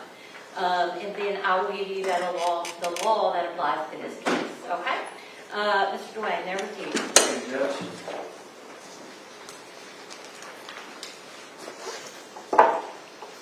This case is about a mother who refers to her child not by his name, but calls him the child. That child's name is Karter Ambrose, and his mother killed him. Repeatedly called him the child. He didn't have a name, he didn't have an identity, which he testified. He was just the child. Like an unnecessary piece of chattel or an object that gets thrown in the kitchen junk drawer.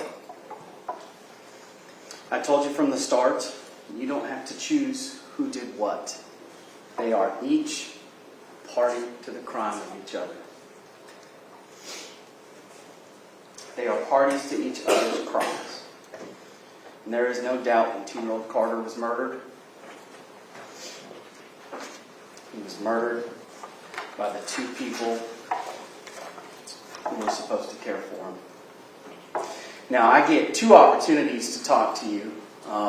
So I get this opportunity, and then the defense is going to get to talk to you, and then I get to come back. At this point, I kind of want to walk you through the indictment, because there's a lot going on, so I want to take it charge by charge. So count 1 is malice murder. All right? Now, the defense pointed out something, I think when talking about malice murders, murder that involved premeditation. Premeditation is not an element of malice murder. Malice can be formed in an instant, a depraved heart. It's an intentional killing of another without justification. And what you had in this case was testimony from the medical examiner who performed the autopsy, as well as the former chief medical examiner. Evidence of those injuries of the child. All right, not one bruise. There were multiple injuries. In his abdomen, he had hemorrhage in his brain. He had an injury to his groin area, his scrotum, both external and internal. All right, these repeated strikes are malice. That is what malice is. They are repeated. They are intentional. And on a 2-year-old child, they are 100% a depraved heart. This was not an accident. Count 2 is felony murder. It's based on cruelty to children in the first degree. So this felony murder doesn't require malice.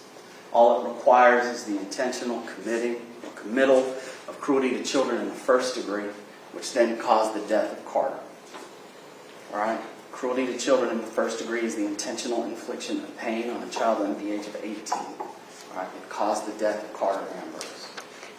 Again, the injuries, the repeated blows on that child. Count 3 is the cruelty to children in the first degree count. Intentionally causes cruel physical pain to a child under the age of 18. Count 4 is felony murder. This is based on aggravated assault. An object which, when used offensively, is likely to result in serious bodily injury or death, caused the death of Karter Ambrose. All right, now in that indictment, and I didn't hide this from you from the beginning, the exact nature of the object being unknown to the grand jurors. And I told you I didn't hide the ball from you. You're going to have some questions. You may have some questions. What object was used? All right, all it has to be is an object, and you look at the nature of the object, how it was used, whether it's a baseball bat or a fist, all right, likely to result in serious bodily injury or death. Count 5 is the aggravated assault, which underlines the felony murder that I just outlined for you. Count 6 is murder in the second degree. Murder in the second degree is based on a negligence theory. Again, malice is not required. The only count that malice is required is the malice murder. Murder 2 does not. It operates differently. It's a negligence standard. All right. So here, the negligence caused cruel and excessive physical pain to Karter when he has a lacerated liver and has been sick all weekend and nobody gets him medical attention. That is the negligence. He should have gone to the doctor before Tuesday. And cruelty to children in the second degree. The criminal negligence, which I'll define for you. A failure to act which shows a willful, wanton, or reckless disregard for the safety of others who might reasonably be expected to be injured by the failure to act. As the moments, as the hours ticked by, Karter slowly died. So remember the timeline. His time of death was November 17th, 2020. It was in the mid-morning. Time of injury was 24 hours before he died. So that was Monday morning. All the way up to 72 hours after that, which was Saturday morning. If you remember the timeline. Sunday was when Karter was not fine. There's a couple other things I want to point out legally for you. One is the statute of limitations. So there's dates in the indictment. They don't actually mean a whole lot. All the state has to do is prove to you that this crime was committed on a day within the statute of limitations. So it's easy on murder because there isn't. All right. As it relates to the felonies, so you've got the aggravated assault, cruelty to children, second degree. All right, and a couple of the other ones, it's a 4-year statute of limitations. All right, so this happened November 17th. The indictment was towards the end of 2023. So it was November 17th, 2020. Indictment was in 2023. On my count, we're at 3 years, not 4 years. And remember, the prosecution doesn't commence at the start of trial. It commences at the time of indictment. So this indictment, regardless of the time frame complaining, was returned timely. Other issue that I want to point out, and I don't know, it really hasn't come up at this point or not, but the judge is going to read a bunch of the law to you, and in that is venue. You have to try a case, you have to where the crime was committed, usually. So in this case, the injury was inflicted in the apartment in Houston County. You were wondering why we kept asking, is that in Houston County? Because that is an element of the crime that the state has to prove. Right? This apartment complex is in Houston County. That is where Karter was from Saturday evening all the way until he was rushed to the hospital. During that whole time frame, it's all in Houston County. So I don't want you to get caught up by that.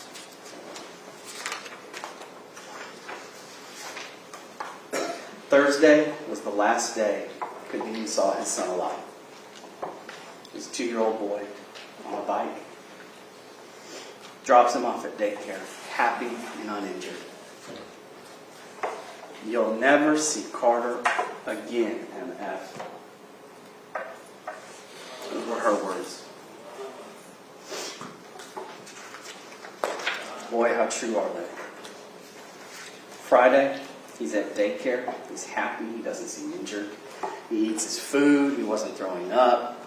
And the defendant picks him up. Saturday takes him to Granddad's house. He's happy, playing. He's uninjured. He's not throwing up. And then the defendant has Karter by herself for the rest of the day, Saturday, as well as most of the day, Sunday. And during the day, he's fine. She's the only person who has him. Boyfriend comes over. They have dinner. And that's when Karter is complaining of stomach pain at bedtime. And in her first interview with Sergeant Collins, she says that's when he was throwing up. It's not till the second interview that she changes her story. She moves it out to when she didn't have access to him. But that Monday, Karter is sick in bed, early morning hours. She goes to work. Her boyfriend stays home with him all day Monday. Karter's throwing up again. Throws up overnight. He's complaining of stomach pain. Then Tuesday morning is when he's rushed to primary pediatrics.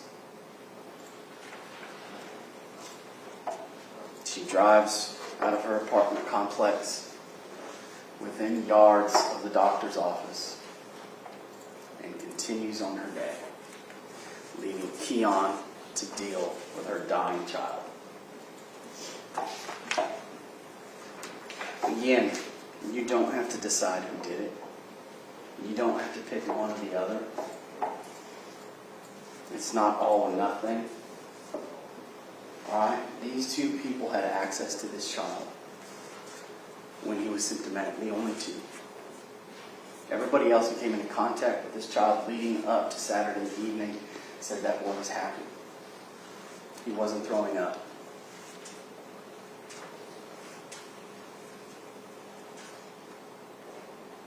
Karter never said, never told the defendant that Kiyon did it.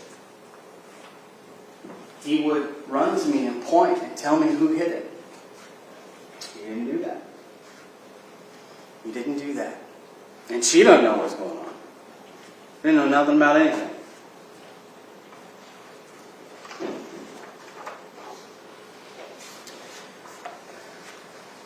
She is not particularly worthy of belief. She changes her story. After the fact, she's making up reasons for how it happened. She's bringing up that he fell, maybe off the couch or the bed, fell in the bed, rolled back and hit his head. She's asking about CPR when Lieutenant Meadows is talking to her. There's a lot to do about asthma, underlying conditions. He was sickly. You heard those medical examiners. There was no underlying disease. His lungs looked fine. What he had was a 2-inch tear of his liver brought on by blunt force impact.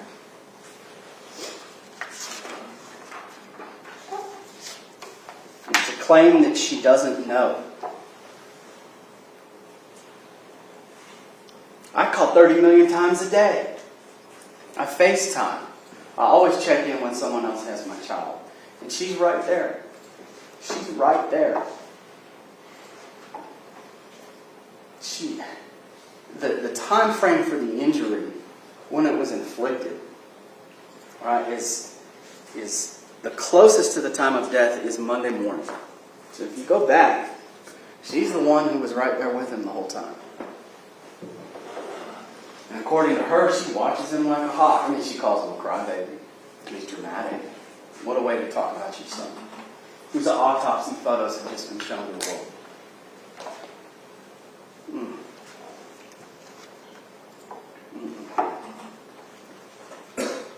You'll never see Karter again. And then, once the injury's been inflicted, she calls Kadeem. Because he's EMS. And he doesn't come get the child. Boy, does he regret that. I can't imagine having to carry that guilt. I cannot imagine. So she leaves him with Kiyon. Because she's a single mother. What else am I supposed to do?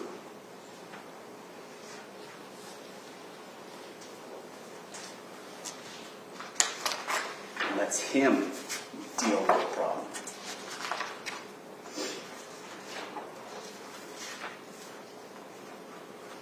She left him hold the bag, but then doesn't blame him, which is a bit odd. Rather, according to Kadeem,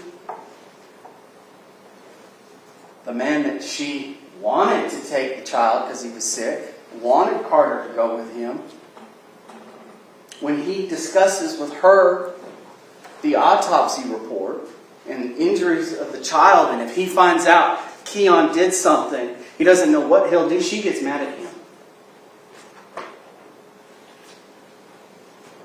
She gets mad at a father grieving the death of his son for having the audacity to suggest that Kiyon did this.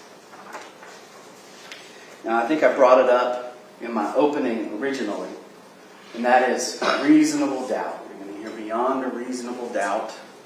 The judge is going to instruct you on that. I spoke about it with y'all a little bit on Monday in my opening statement, and I like to think of it as pieces to the puzzle. Yes, this is a circumstantial case. I told you from the beginning we didn't have an eyewitness. There's no CSI Miami, 1 hour, DNA, solve the crime, let's go home. It's all circumstantial, but there are plenty of pieces to this puzzle. First one is that the defendant and her boyfriend are the only ones with custody even at the outset of the symptoms. She changes her story. Her second interview, she tries to point her story away from herself. She doesn't go as far as to blame Kiyon, but she starts to build her own timeline. She's never blamed Kiyon. She's even defended him. She calls him 30 million times a day. And let's not ignore the fact that this is a substantial injury. This is a 2-year-old boy with a lacerated liver, a 2-inch laceration. But that's not the only injury he has. He has multiple injuries, including to his groin area, his scrotum. And he's a crybaby. He cries over everything. That's what the defendant says. You're not going to sit here and expect me to believe that this child was not in serious pain. The 2-inch laceration of the liver, and that it was just a minor tummy ache. There's no chance of that. You're not going to tell me this child wasn't in the fetal position, holding that stomach, rocking back and forth with a lacerated liver.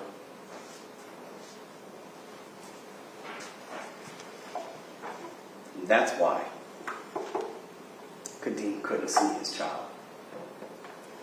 That's why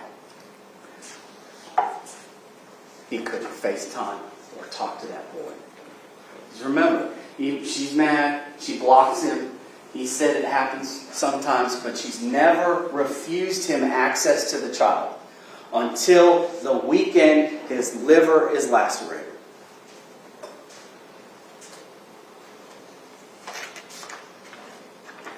I have serious questions as to whether or not providing the child, letting Karter go with his father or leaving him at home with Kiyon was not a setup to point this somewhere else. She tells others it's because Karter fell.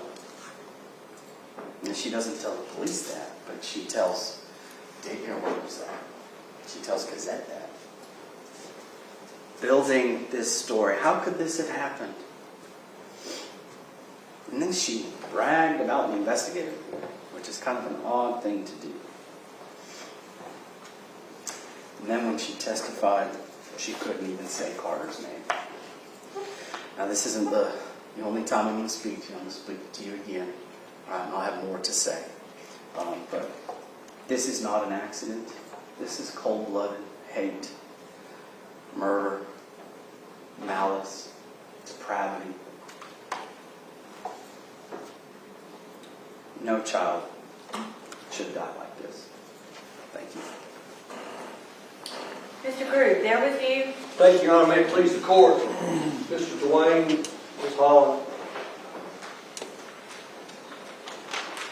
Ladies and gentlemen of the jury, good afternoon. Once again, I'm Jeff Groove here representing Ms. Davis in this matter. I'm not going to whisper to you. I may do a little shouting.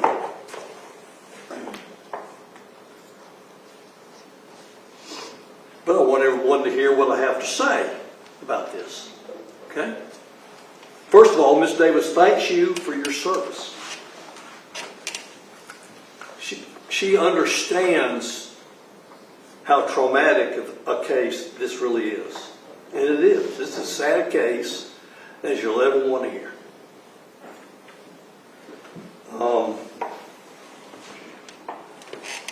I'm going to talk to you for a bit, and Mr. Dwayne can come back up, and I don't have a chance to say anything else to you. This is it for me. After Mr. Dwayne finishes the next time, then the judge will instruct you as to what the law is. And it's very important that you listen to what the law is. They're called jury instructions. And the judge is going to talk to you, about what the law is, and I may go over some of that with you. But what I want you to first understand, or to also understand, is you will have a copy of the indictment with you, where you yourself will get to read the indictment. Of course, the judge has read it, and we've heard all about it, and it's important. It's important that you pay close attention to the language of all of the counts in the indictment.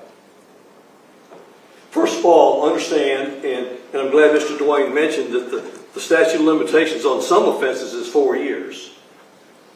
As we know, this offense, the child died, Karter died, on November the 17th of 2020. That's when COVID was going on, if you remember. Okay?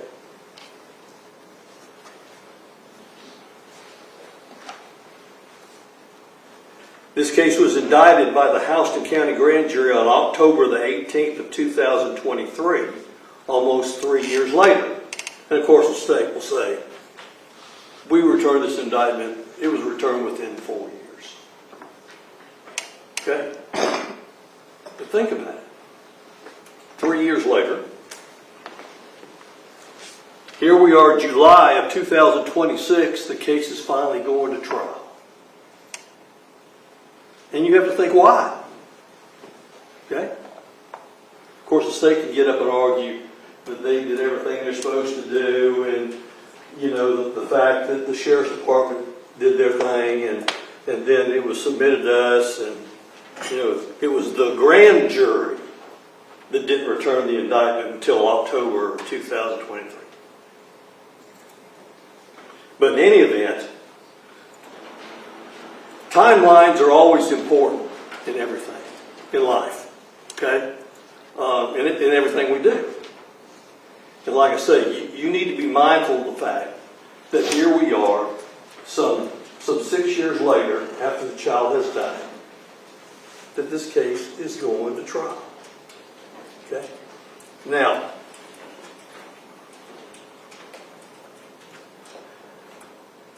you'll have this indictment, and I want you to read over it. Read over it carefully. And the state has to prove all of these charges against Ms. Davis beyond a reasonable doubt. And that's part of what the judge will explain to you is what does reasonable doubt mean? What does it mean? And the judge will tell you what that means. She's not going to tell you that it means doubt to a specific number or to a mathematical certainty.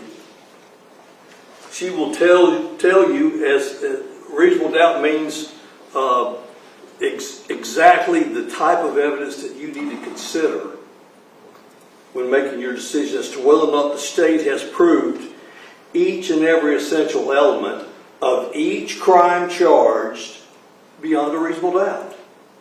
All I ask you to do is, of course, you've heard the evidence, is follow what the judge tells you. Just follow what she says, and she will tell you what the law is. The first charge, as Mr. Dwayne has said, deals with malice murder, malice aforethought. And I think Mr. Dwayne was, I guess he was saying when he was telling you that my client beat this child to death. Beat this child to death. And the judge will explain to you what malice aforethought means. She'll explain that to you. But that's what the state is alleging in count 1, that Miss Davis beat her own child to death.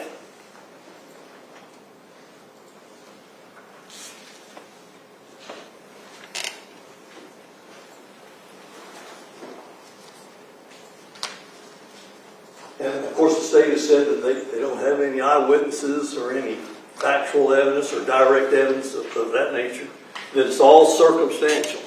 And the judge will tell you the difference between direct and circumstantial evidence and what can be used. We understand that. But the burden is on the government to prove the charges as to malice murder. Malice murder is in our way of doing business in the state, that's the most serious offense that the state can charge somebody with. For beating someone to death.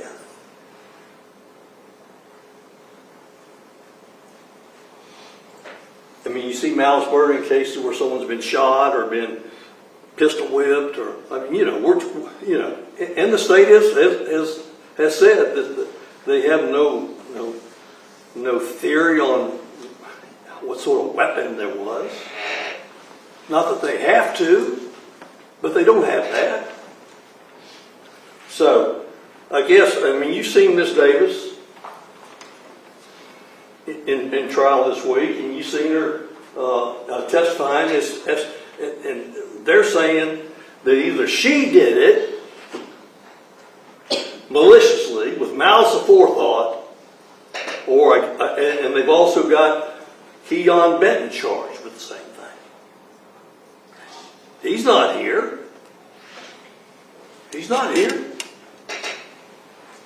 Of course, they're being tried separate, but if he was there when this happened, then why is he not here to testify against Miss Davis? Because it didn't happen.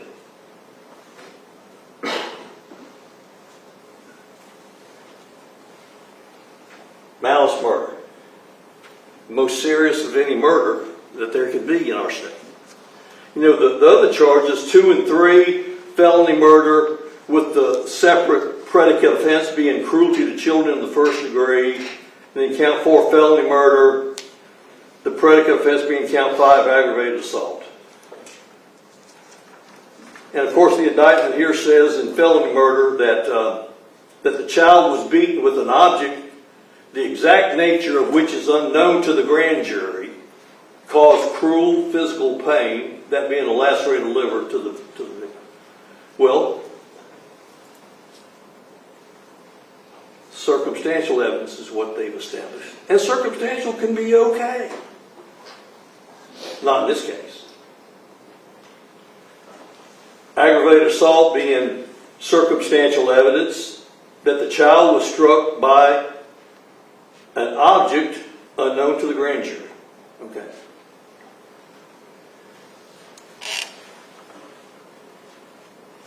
See, you sort of need to break down you either have a malice murder, you have a felony murder with these underlying predicate offenses, or you have what's in 5 and 6, which is an unusual charge in our state, but it's a valid charge of murder in the second degree. And you'll need to read the indictment on this one, that murder in the second degree occurs irrespective of malice, meaning there doesn't have to be malice. You have to show, or the state has to show, that they have established that the child suffered cruel physical pain by the failure of the mother to seek immediate medical attention. There has to be criminal negligence there. Criminal negligence. In other words, the state says something about wanton disregard or just, not just failure to act, but intended to act that way. And I submit to you, ladies and gentlemen of the jury, that they have not done that. They have not done that. I'm telling you, Miss Davis is guilty of nothing. Now, once again, the burden of proof is always on the government to prove these charges, all of these charges, beyond a reasonable doubt.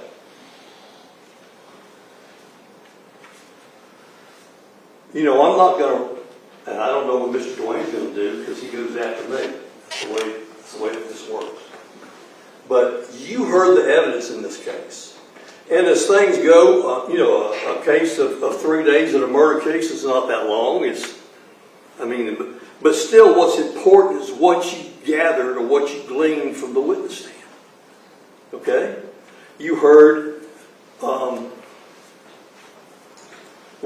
me mention this.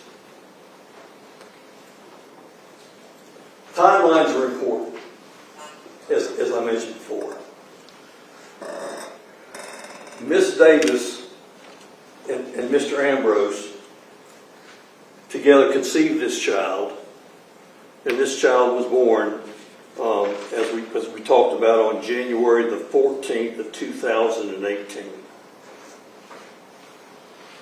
So 9 months prior to the child being born, Miss Davis became pregnant with Mr. Ambrose's child. Okay? And during that time, they moved in together at an apartment over at Sandpiper Apartments in Warner Robins. Okay? Mr. Ambrose was working at the fire department as a firefighter and EMS. He was doing that. And you heard Miss Davis testify that she was, she was taking classes. And she had worked some at FedEx and then worked at a place in Macon, a dermatology place.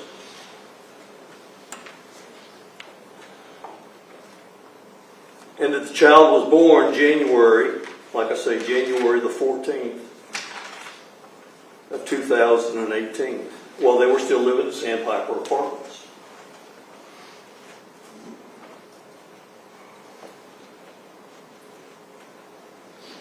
That they continued to live there, and you heard the testimony from Miss Davis that I don't think I'm being derogatory by saying that the child was somewhat sickly.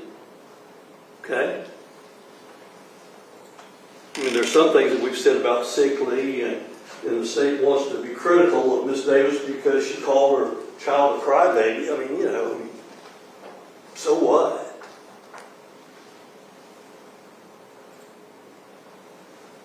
So anyways, the child was born January of 2018. The relationship between Miss Davis and Mr. Ambrose continued on until March or so of 2020, when it just ended. And by then they were living over there at Lakeview Road Apartments, whatever the name of those apartments are. But it's important to note that these apartments are right next door to this pediatric place. And you heard Miss Davis testify that that's one of the reasons why she moved over there, so she would be near where her doctors were for the child. And you'll have, and the state put into evidence, and you'll get these. The State's Exhibit 1, more than 40 pages of documents from when Karter, whenever Karter started going over there to the pediatric place. And y'all can look at it yourself. The state put it in there for you to look at.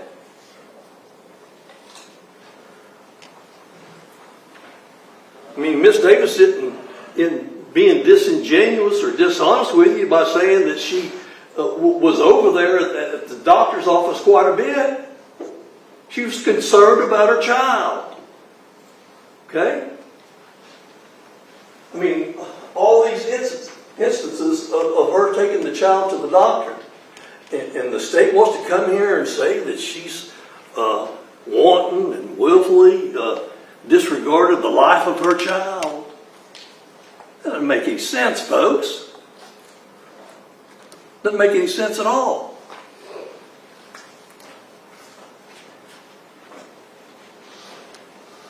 Now,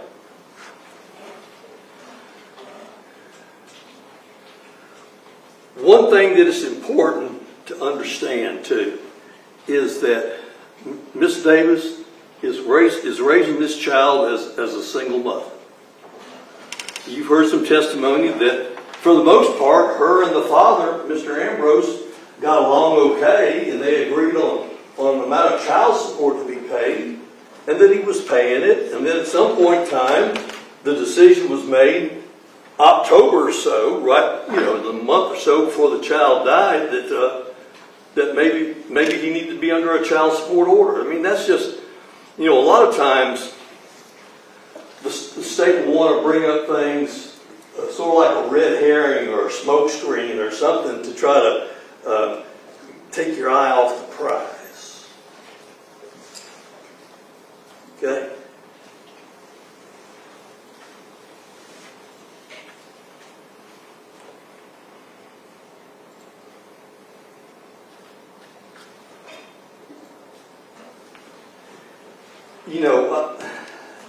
And you can take it for whatever it's worth, any sort of problems that Miss Davis and Mr. Ambrose were having with each other, in the day or so before the child died. You can do whatever you want to with that, okay? I mean, if, there's some reference to a text that was sent by Miss Davis, and the F word was used. Okay, we've never heard that before. Okay.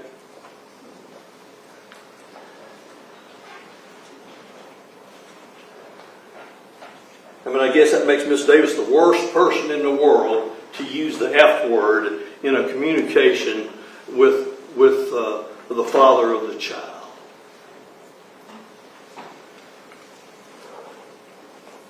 Making a mountain out of a molehill. So I think the evidence was that, I'm not going to go back through all the days before the child passed. Y'all heard all that. And we didn't go over when Miss Davis testified today, because the state put up the video interviews that she had with Sergeant Collins on the day after the child passed, and then, about 2 or 3 weeks later. Okay? Y'all got to hear all that. I mean, that's as raw emotion as you can get. Okay?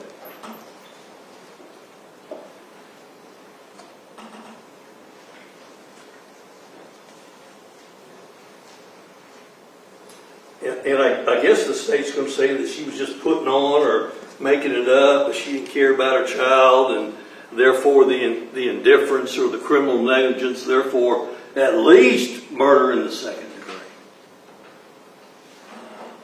And folks, that's for you to decide, not for me to decide, not for what Mr. Dwayne said. See, what I say is not evidence. What he says is not evidence. You have to decide the facts and the truth. We'll never know what the truth is. No one will ever know what the truth is.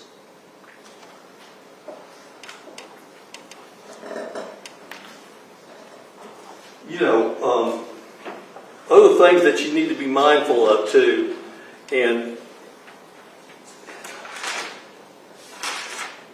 I appreciate the attention.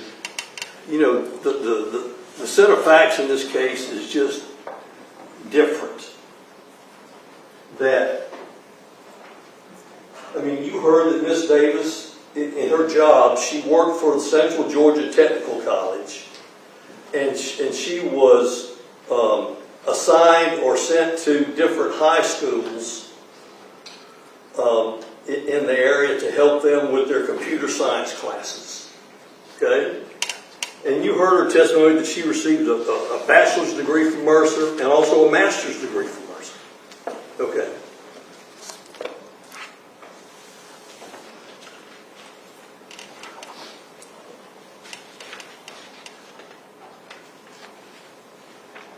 And that the way that the facts happened in this case, that she had gone to work up in Jones County or in Milledgeville on that particular ill-fated Tuesday. And that she had been trying to get in touch with Mr. Benton, finally got in touch with him and they FaceTimed each other. I mean, you've heard all that. There's no sense in me going back over it. And so Mr. Benton put the child in the car and drove 2 or 3 minutes to the pediatric place for an emergency like this. And that basically the whole time Miss Davis was on the phone with Mr. Benton, and she even heard some of the conversation when she got into the pediatric place. I don't know if it was Miss Sledge or Miss Baker or Miss Gaddy, whoever it was, that Miss Davis recognized that there was a problem and she had to get back. Okay? And I'm grateful that all the folks from, or those folks from the primary pediatrics came and testified and told you what they heard or what they knew. I appreciate that. And apparently they did what they could to try to save the child's life. Okay? But at some point in time, the doctors there, Dr. Ford or whoever, recognized that they wouldn't be able to, they needed to get someone else that call 911 and get someone, and you heard the rest of it. Okay?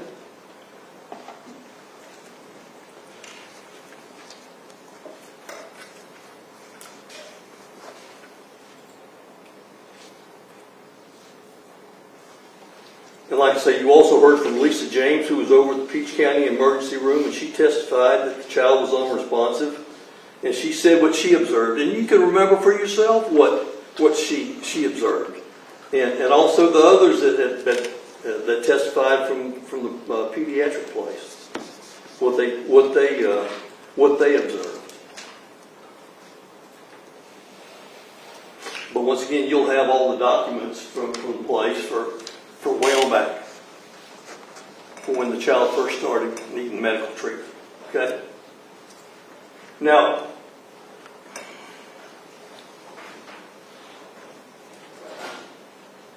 what's important to note is that, after Karter had passed, and Miss Davis and Mr. Benton went back to the apartment, and Officer Wartell from the Warner Robins Police Department was there. And you heard their conversation. Once again, their conversation with Miss Davis and also with Mr. Benton was important for you to see. Once again, raw emotion at its highest. Okay? And we're grateful to Officer Wartell for being there to offer the comfort that he did. That's important to know. Trust me, it's important to know.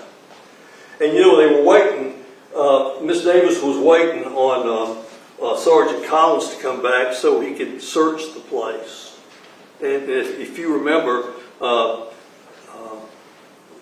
he hand wrote or prepared a consent form where Miss Davis consented to let him, Sergeant Collins, with the Sheriff's Department, go in and search and look at everything in the apartment without any restrictions or just go in there and do it. Okay, you heard the testimony from Officer Herrera or Investigator Herrera, and you'll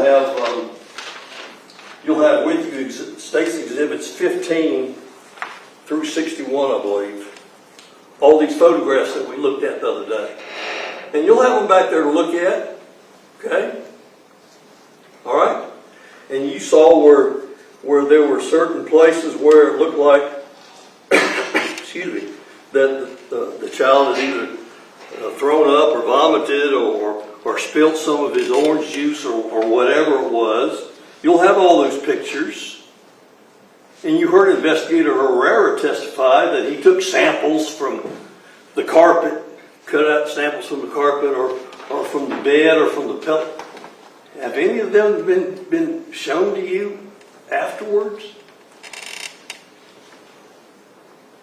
Folks, after Investigator Herrera took all of that information, or all those samples, or whatever it was, he took them back to the Warner Robins Police Department and put them in a vault, and nothing was ever done with them. And what does that matter? Well, I mean, if you're investigating the case from law enforcement, and you're getting a pile of stuff to look at to see as to whether or not there's blood there, or if there's actually, I mean, to determine what you find, then do something with it. Did they ever submit anything to the GBI? No, they didn't. You heard Sergeant Collins testify that he left in February. He didn't do anything with any of that. And Lieutenant Meadows testified he didn't do anything with it. Well, who else would do something with it? Now, Mr. Dwayne said that there's been some things that have been a little odd. That was odd. You go to all that trouble, 2, 3, 4 hours, however long Investigator Herrera was there, and collected all this stuff, and then didn't do anything with it.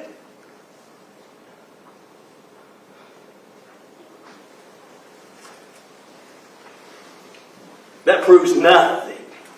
Nothing.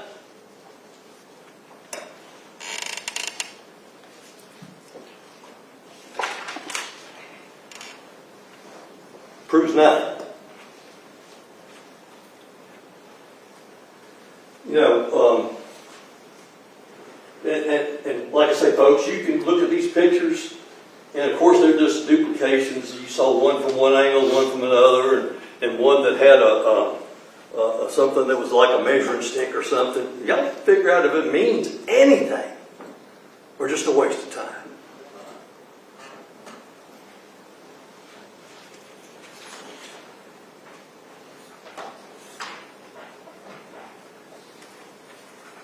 You know, once again, this child passed away on November the 17th of 2020, and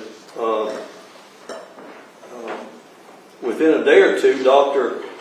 Brown, who granted is part-time and lives in Ohio and comes down here periodically to do autopsies, did the autopsy and gave a report, and he testified as to his report. Okay? And that Dr. Eisenstadt, who was his superior person there in that department, I guess he was called upon because there was such a delay in the report being completed that he got involved, and you heard all about the Zoom meeting that Dr. Eisenstadt and the other doctors and the DA's office and the sheriff's department all had, and came up to the conclusion that this is a homicide. And that report was issued 10, 11 months later. Okay? All the while, the testimony from Miss Davis was she was calling the sheriff's department trying to find out what was going on with the death of her child. Nothing. Crickets. That's what she got. Crickets. And you know, at some point in time, the doctor finished the autopsy report after there had been peer review by Dr. Eisenstadt, and within a couple of days they finished the report, and then 6 weeks or so later they sent it to the sheriff's office, and by that time Lieutenant Meadows had the file and was working on it. Okay? So, I mean, really nothing else was being done on it, and Lieutenant Meadows calls Miss Davis. She's up in Gwinnett County teaching school up there, Peachtree Ridge High School, and says, "Can you come down here? We've got some other information to give you." And of course they go over all that, and you saw the video. And of course Miss Davis, questioning what happened to her son, asked for a copy of that. Did Lieutenant Meadows give her? No, wouldn't give her a copy. What's he hiding? Give mean, what's wrong with taking the report, putting it in a Xerox machine, and giving it to Miss Davis? And then you heard the statement that Lieutenant Benton said that, I'm not going to give it to you. And I don't know if we're even going to give it to your lawyer. And of course the state can speak to that, but you can remember what you heard. You know, what are they hiding? Why is it taking so long? So anyways, there that is. When Lieutenant Meadows had his conversation with Miss Davis, it's December of 2021.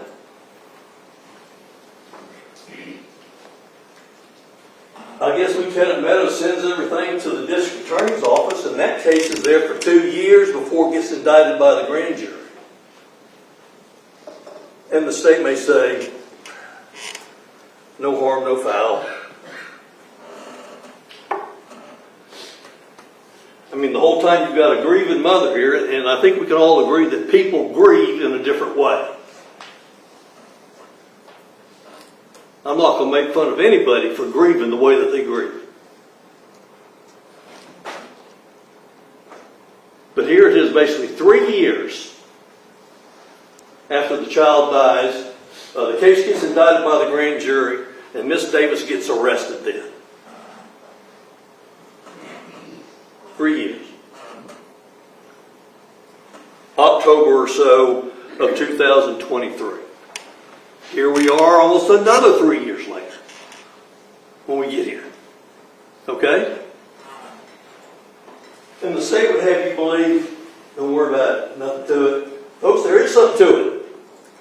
That's for you to decide if that's something that you'll tolerate as citizens of this county. Once again, the burden of proof is always on the government to prove the charges beyond a reasonable doubt. Okay? And I don't mean to bore you with what I'm saying. Okay?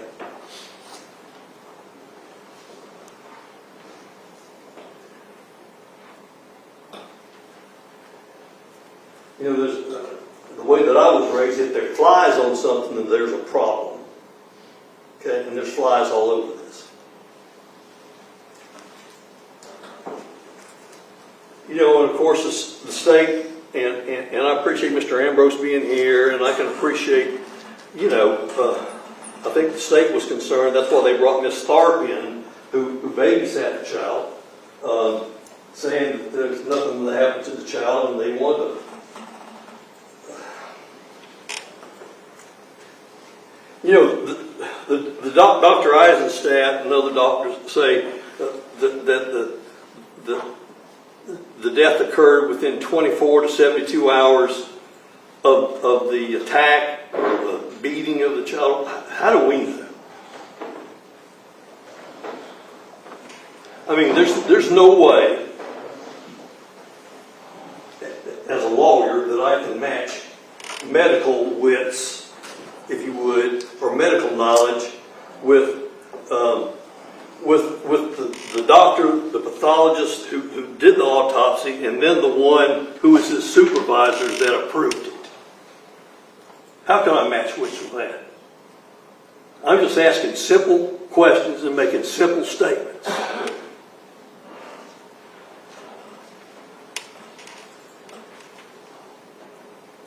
But the state, in trying to prove their case, has to always try to put a wedge. You know, that's why they brought Miss Tharp in and bring all this up about, I mean, you know, what is, I mean, Miss Davis is grateful that Miss Tharp made a pillow with the child's picture on it or a t-shirt or something. She's grateful for that. But why make it into something that it's not?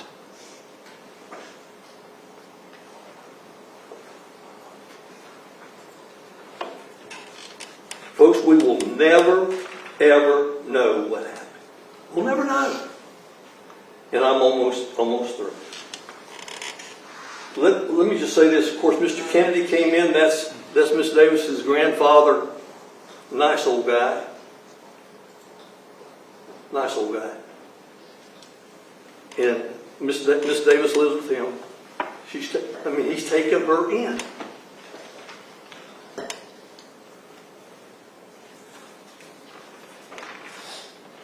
But you know, it's been 5.5, 6 years that his grandson has died.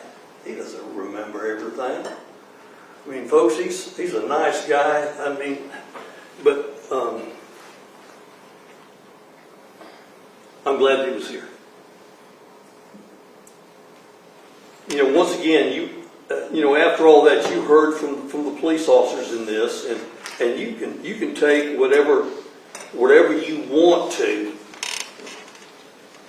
determine the guilt or innocence of Miss Davis. We understand what Heath Collins had to say.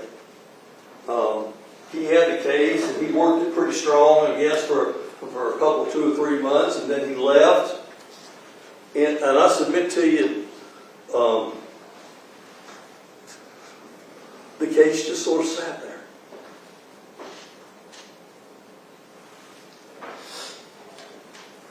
There was some talk about, from Dr. Eisenstadt or the other doctor, Dr. Brown, that did the autopsy, about whether or not it was homicide. But the word homicide kept coming up, but also the word undetermined kept coming up. If they had decided that it was a homicide a month or so after the child died, and they got the reports back on toxicology and these other reports that you heard mentioned from the GBI, why didn't they do something then?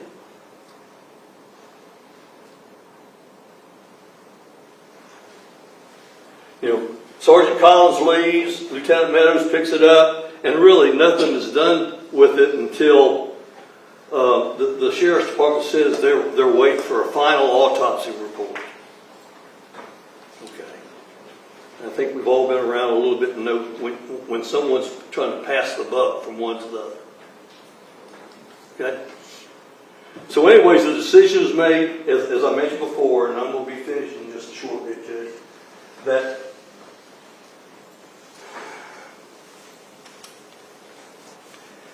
Lieutenant Meadows gets Miss Davis in her office in December of 2021, and at that time he determines that she's a suspect.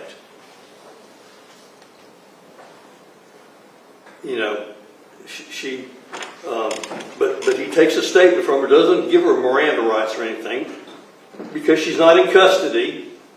That's the golden ticket there. She's not in custody. But that she's a suspect in his mind, but he just goes ahead and tries to clean up some questions that he may have from the previous interviews that she had with Sergeant Collins. And then for another almost 2 years, nothing else is done on it. The whole while Miss Davis is up in Gwinnett County teaching school at Peachtree High School, and then she mentioned the other school that she helped open up, a brand new school up in Gwinnett County with computer science. Okay? And then at the point in time where they arrest her, she's out of work. She can't, once she's charged with this, she's out of work.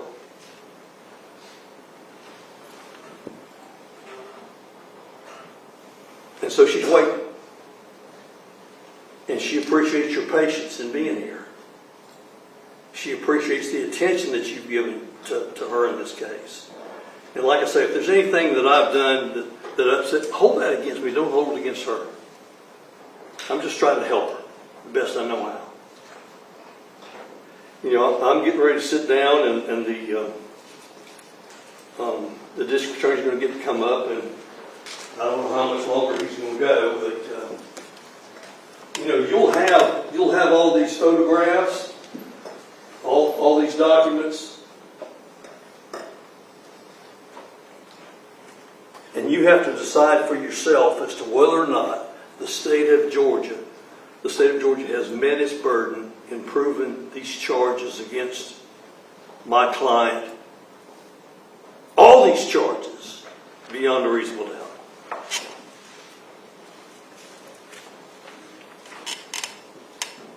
If they haven't, then she should be found not guilty or acquitted of these charges. It's sad that this child is gone. Miss Davis' only child. Okay? You know, I'm going to leave you with this one thing.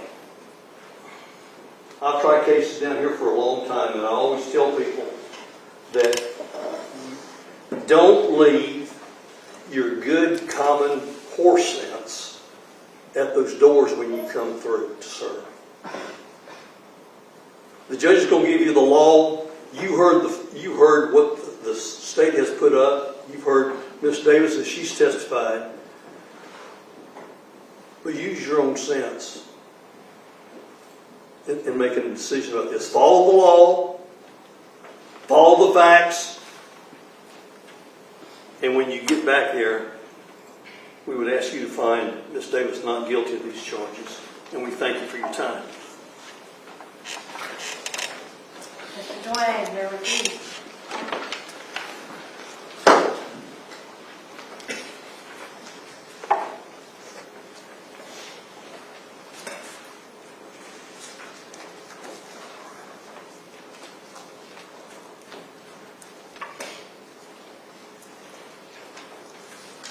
Stop emailing me.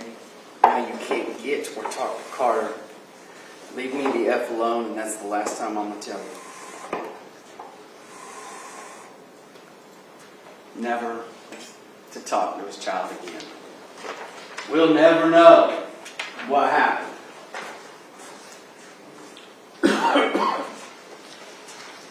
Is that really true?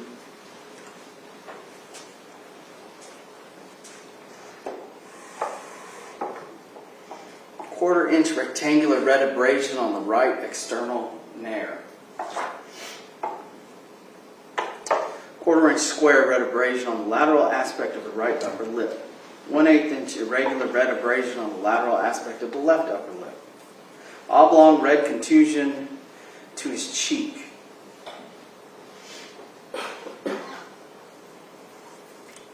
Red contusion on the right chest adjacent to the sternum. 1-inch round red contusion on the midline upper abdomen along the costal margin of the ribs. 3/4 inch round red contusion on the right upper abdomen along the costal margin. Another separate distinct injury along with the cage ends. Blue-green discoloration on the midline abdomen. Red contusion on the abdomen overlying the umbilicus. 1/4 inch round squared red abrasions on the underside of the scrotum. Red abrasions on the right mid-abdomen. Internal hemorrhages reflected on the scalp. Right posterior parietal. And then another one. Multiple. Interior abdominal wall muscles, adipose tissue, and mesentery. Extensive hemorrhage. 2 1/2 inch gaping laceration of the liver, the attachment of falciform ligament. Blood in the abdominal cavity. Pancreas hemorrhage. Testicle and cord hemorrhage. Patchy serosol congestion hemorrhage on the small intestine.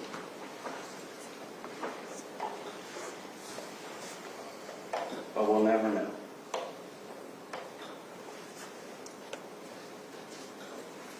The medical examiners told you exactly what you needed to know.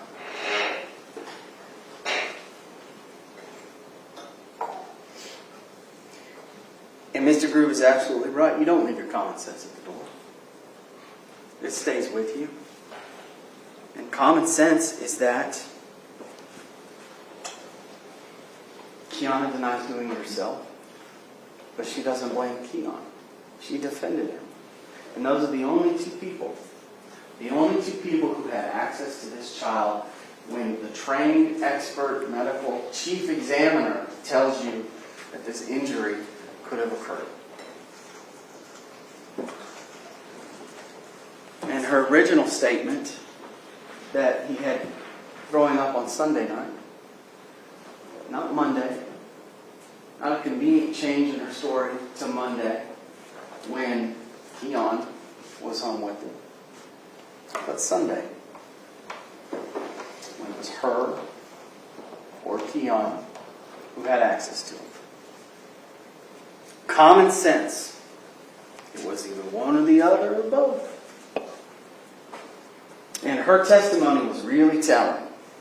Her evasiveness, confrontational, the fact that she wouldn't even say her own child's name. This poor mother who's lost her only child, and she can't say his name in front of you.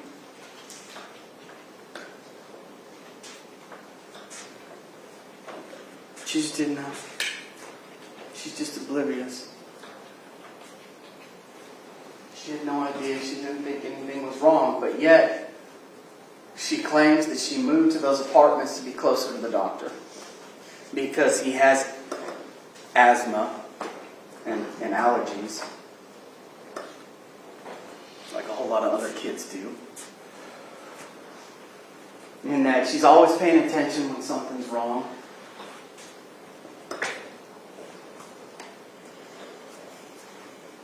And that she calls 30 million times a day. All of that vanished that weekend. And that's exactly why she wouldn't let Kadeem see her son. His son. Their son.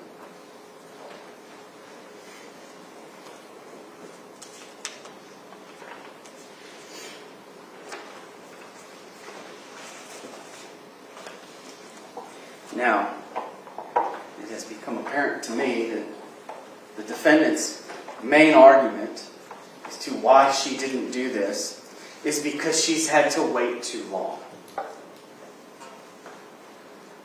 That's the only consistent argument that has been made. Not about the facts as to what happened to that child.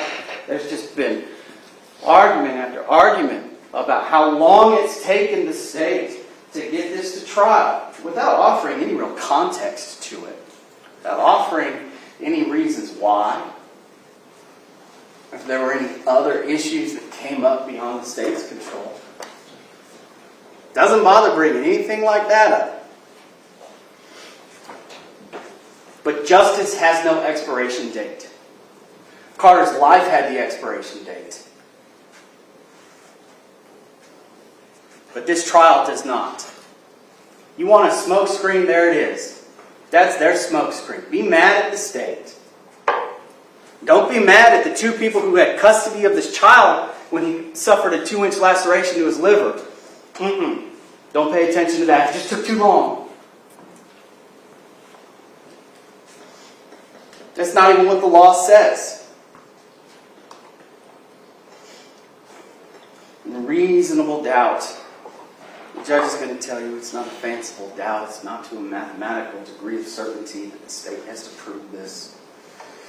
Alright, this is where your common sense comes into play.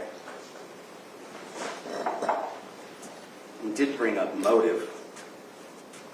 The state doesn't have to prove a motive. It's not a legal requirement. It is not a legal requirement that the state prove motive. Or premeditation, for that matter.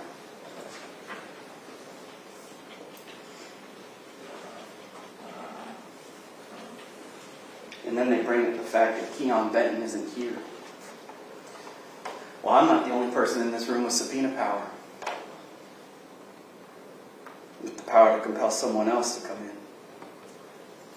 So do they.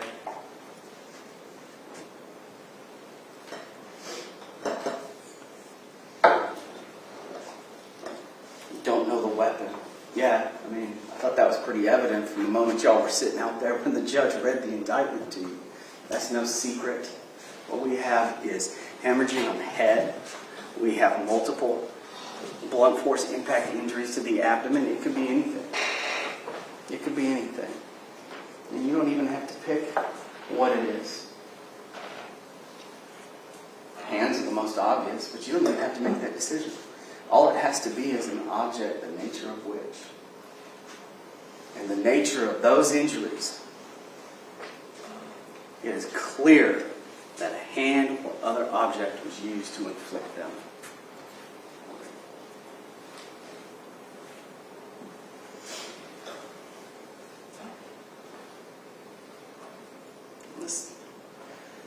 defense argues murder too is weird. No, not really. Not if you think about it. Not if you think about what duty a parent has to their child. Their 2-year-old child. I'm not sure if there's legal duties as it relates to, children who are 30. But a 2-year-old who relies on his mother for protection.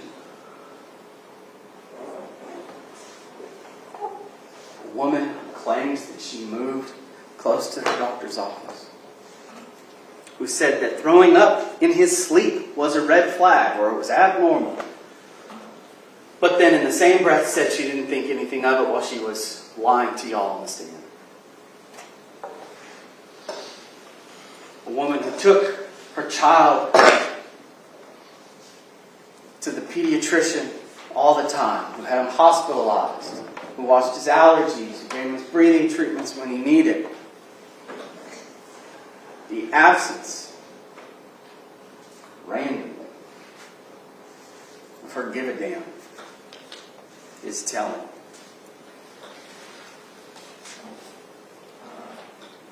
Yes, when your 2-year-old child is in that much pain, you have a responsibility to seek medical care. And she did not do that.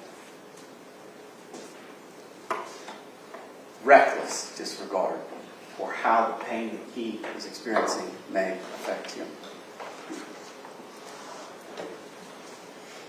And we know waiting hurt. We heard that testimony from the medical examiner. It hurt bad. I think it hurt a lot worse than she was saying. I don't think there's any way he was letting on that this was just a little stomach ache. And that caused pain and pain and more pain until he died. Whether or not you want to pick a winner and a loser, who did this, who didn't, other than Karter, who's the victim here and who's not? Whether or not she actually knew or didn't know. At a minimum, she's guilty of murder in the 2nd degree for not performing her basic duty as a mother. Feed them. Give them some clothes. They don't have to be nice. Put some kind of shelter around them. Give them some medical care.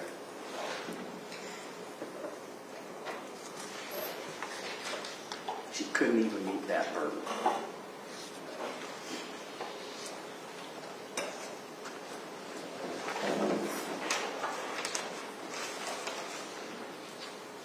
But poor her, single mother, as though Kadeem was not an active father in this little boy's life. He didn't abandon her.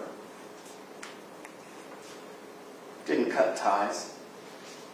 He wanted to be involved in his child's life. She took that from him.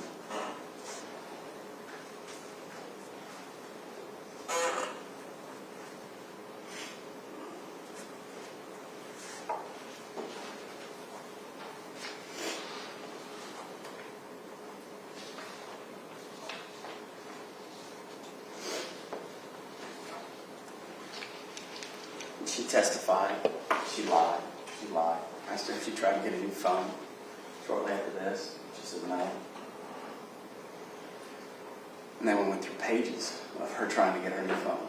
Records that she herself identified right after this happened. Multiple pages. Why suddenly do we need a new phone?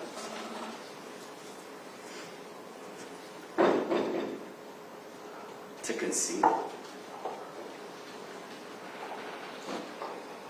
Why brag about the fact to Miss Shirley that the original investigator is no longer on the case? She's calling. She wants more info. More info. She's worried about herself. She knew that the arrow pointed to 2 people, and she was one of them. terrified that the state may come down on her.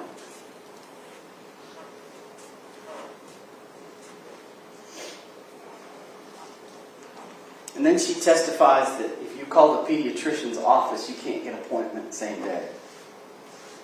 That a pediatrician would never have the time. As though a pediatrician would never anticipate the fact that younger kids often get sick. Simple illnesses, but they can't just be seen. Oh, I gotta wait. I can't get an appointment. Never mind the fact that she's a regular. Never mind the fact that she carried on and on and on about how awful it must be for them when she's on the body cam with Officer Whitell.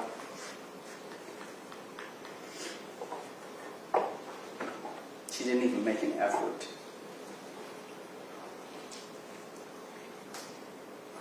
Now they make an issue of the samples on the floor. They didn't send anything to GBI. Well, Karter's body went to GBI along with that liver, along with those bruises, those hemorrhages. And what is interesting is that all of a sudden here, well, we don't know if he was throwing up or not. When she herself tells law enforcement in one of her interviews, yeah, I figured out he was throwing up. And now she wants to change her story on that. Every little thing she wants to change. She wants to fight.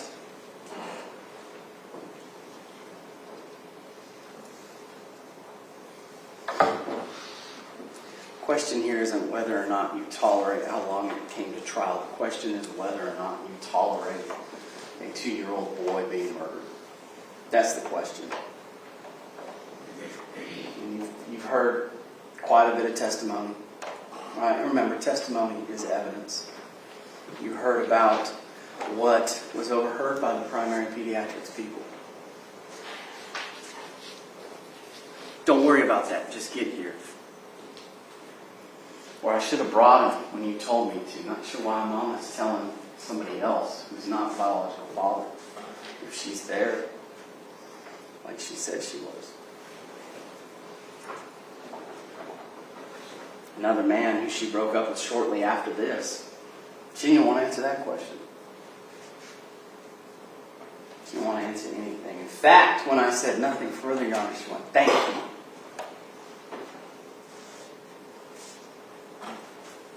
A grieving mother.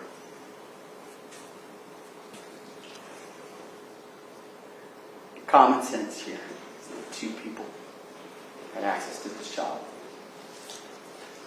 And she says she didn't do it and that Kiyon didn't do it. Common sense tells you that statement makes no sense. They were hiding, covering up. Covering up. Whether she hit that child, whether he hit that child, at this point, it doesn't matter because one of them did it or both of them did it. But now we have the cover-up. She wants you to believe that she's such a good mother that she calls all these times a day. She always checks in. She drives from the office at lunch to get, to check on Karter while he's there. And yet she's got no idea. No idea. Ladies and gentlemen, there are plenty of pieces to this puzzle for you to see that she is 100% guilty of malice murder, of felony murder, and murder in the second degree. Thank you. All right, ladies and gentlemen, as you know, you are considering the case of the state of Georgia versus Kianna Renee Davis.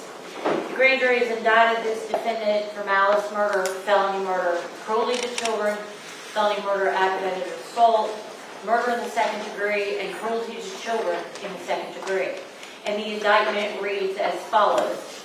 It charges her in count 1 with malice murder for that the said accused in the state of Georgia and the county of Houston between the 15th day of November 2020 and the 17th day of November 2020, the exact date of the offense being unknown to the grand jury, did unlawfully, with malice aforethought, cause the death of Karter Ambrose, a human being, by beating said victim with an object, the exact nature of which is unknown to the grand jury.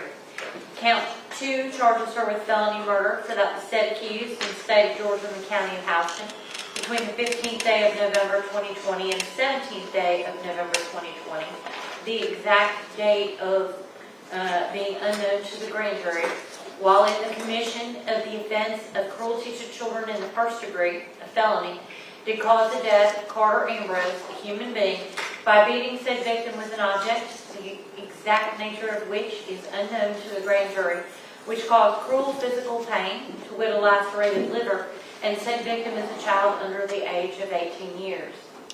Count 3 charges cruelty to children in the first degree.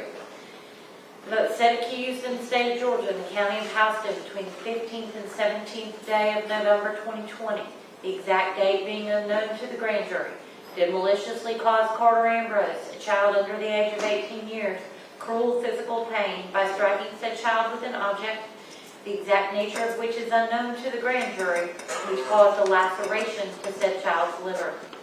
Count 4 is felony murder for that the said accused in the state of Georgia and the county of Houston between the 15th and 17th day of November 2020, the exact date of the offense being unknown to the grand jury, while in the commission of the offense of aggravated assault, a felony, did cause the death of Karter Ambrose, a human being, by striking said victim with an object, the exact nature of which is unknown to the grand jury, which when used offensively against the person is likely to result in serious bodily injury.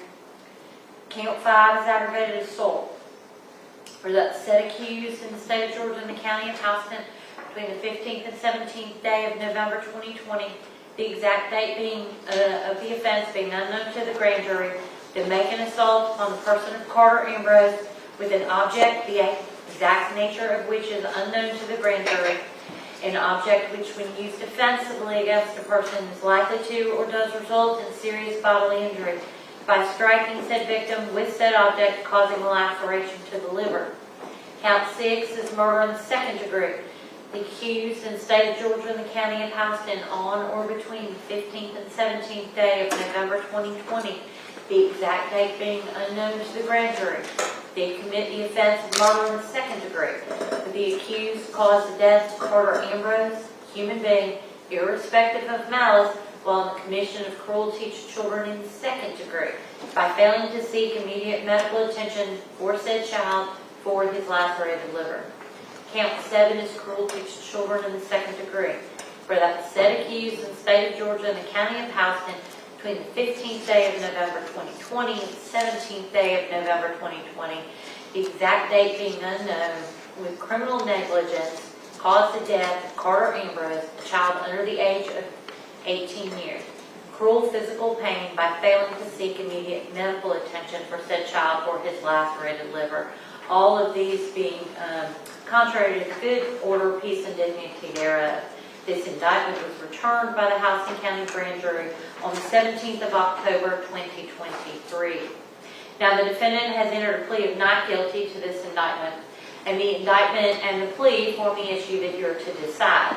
Neither the indictment nor the plea of not guilty should be considered as evidence. The defendant is presumed innocent until proven guilty. The defendant enters upon the trial of the case with a presumption of innocence in her favor. This presumption remains with the defendant until it is overcome by the state with evidence that is sufficient to convince you beyond a reasonable doubt that the defendant is guilty of the offense or offenses charged. No person shall be convicted of any crime unless and until each element of the crime is proven beyond a reasonable doubt. The burden of proof rests upon the state to prove every material allegation of the indictment and every essential element of the crime charged beyond a reasonable doubt. There is no burden of proof upon the defendant whatsoever, and the burden never shifts to the defendant to prove innocence or to introduce evidence. However, the state is not required to prove the guilt of the accused beyond all doubt or to a mathematical certainty. A reasonable doubt means just what it says. It's a doubt of a fair-minded, impartial juror who's honestly seeking the truth. A reasonable doubt is a doubt based upon common sense and reason. It does not mean a vague or arbitrary doubt, but it's a doubt for which a reason can be given, arising from a consideration of the evidence, the lack of evidence, or conflict in the evidence. After giving consideration to all the facts and circumstances of the case, if your minds are wavering, unsettled, or unsatisfied, then that's a doubt of the law, and you must acquit this defendant. But if such doubt does not exist in your mind as to the guilt of the accused, then you would be authorized to convict the defendant. If the state fails to prove the defendant's guilt beyond a reasonable doubt, it would be your duty to acquit. Facts and circumstances that merely place upon the defendant a grave suspicion of the crime charged, or that merely raise a speculation or conjecture of the defendant's guilt, are not sufficient to authorize a conviction of this defendant. Now, members of the jury, it is my duty and responsibility to determine the law that applies to this case and to instruct you on that law. Obviously, that's what I'm doing now.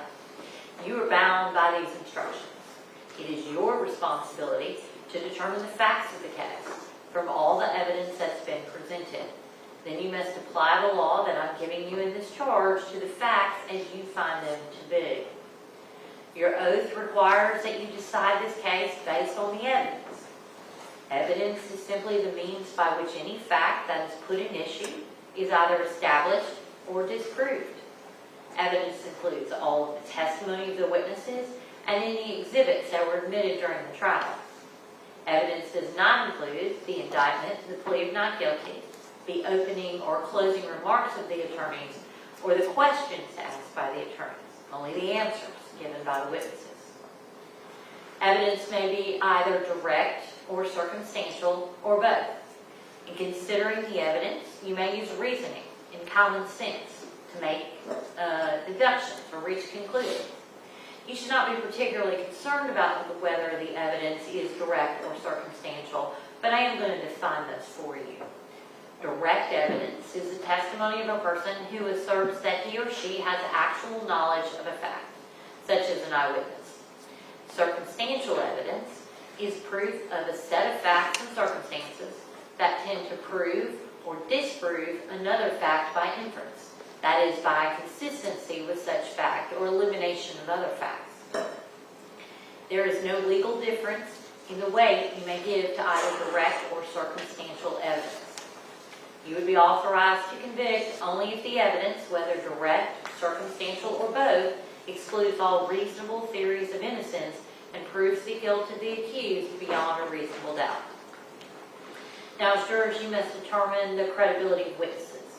In deciding this, you may consider all the facts and circumstances of the case, including the witness's manner of testifying, their means and opportunity for knowing the facts about which they testified, the nature of the facts about which they testified, the probability or improbability of their testimony, their interest or lack of interest in the outcome of the case, and their personal credibility insofar as you were able to observe it. Now, testimony has been given in this case by certain witnesses who are termed experts. Expert witnesses are those who, because of their training and experience, possess knowledge in a particular field that's not common knowledge or known to the average citizen. The law permits witnesses to give their opinions based upon that training and experience. You're not required to accept the testimony of any witness, expert or otherwise.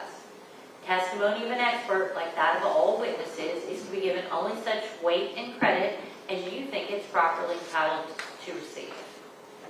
To impeach a witness is to show that witness is unworthy of belief. A witness may be impeached by disproving the facts to which that witness testified. Your assessment of a trial witness's credibility may be affected by comparing or contrasting that testimony to statements or testimony of that same witness before the trial started.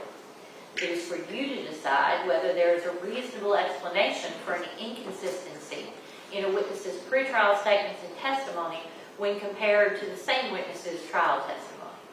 As with all issues of witness credibility, The jury must apply your common sense and reason to decide what testimony you will believe or what testimony you do not believe. The testimony of a single witness, if believed, is sufficient to establish a fact. Generally, there is no legal requirement of corroboration of a witness, provided you find the evidence to be sufficient. A statement that the defendant has made has been offered for your consideration. Before you may consider this as evidence for any purpose, you must determine whether the defendant's statement was voluntary, and if the statement was given in custody, whether the defendant was properly advised. These statements were not given in custody. So you can disregard that last sentence. To be voluntary, a statement must be freely and willingly given without coercion, duress, threats, use of violence, fear of injury, or any suggestions of promises of leniency or reward. A statement induced by the slightest hope of benefit or the remotest fear of injury is not voluntary. To be voluntary, a statement must be the product of a free will and not under any compulsion or necessity imposed by others. Now, this defendant is charged with crimes against the laws of this state.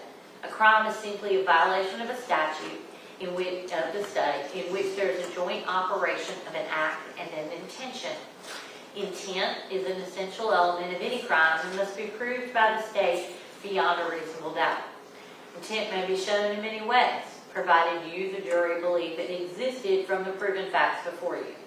It may be inferred from the proven circumstances or by acts and conduct, or it may be in your discretion inferred when it is the natural and necessary consequence of the act. Whether or not you draw such an inference is a matter solely within your discretion. The defendant will not be presumed to have acted with criminal intent, but you may find such intention or the absence of it upon consideration of the words, conduct, demeanor, motive, or other circumstances connected with the act for which the accused is being prosecuted. Every person is presumed to be of sound mind and discretion, but this presumption may be rebutted.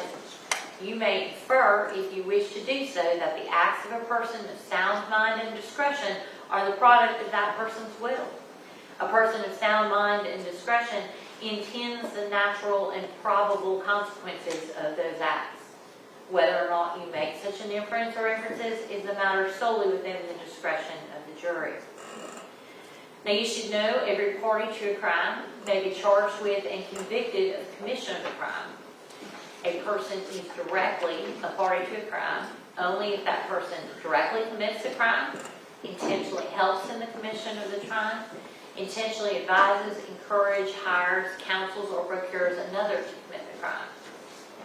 Any party to a crime who did not directly commit the crime may be prosecuted for commission of that crime upon proof that the crime was committed and that the person was a party to it, even though the person alleged to have directly committed the crime has not been prosecuted or convicted, has been convicted of a different crime or degree of crime, is not amenable to justice, or has been acquitted. Knowledge on the part of this defendant that the crimes alleged here were being committed and that the defendant knowingly and intentionally participated in or helped in the commission of such crime must be proved by the state beyond a reasonable doubt. If you find from the evidence in this case that this defendant had no knowledge that a crime was being committed, or that the defendant did not knowingly and intentionally commit, participate, or help, or was not a conspirator in the alleged offense, then it would be your duty to acquit the defendant.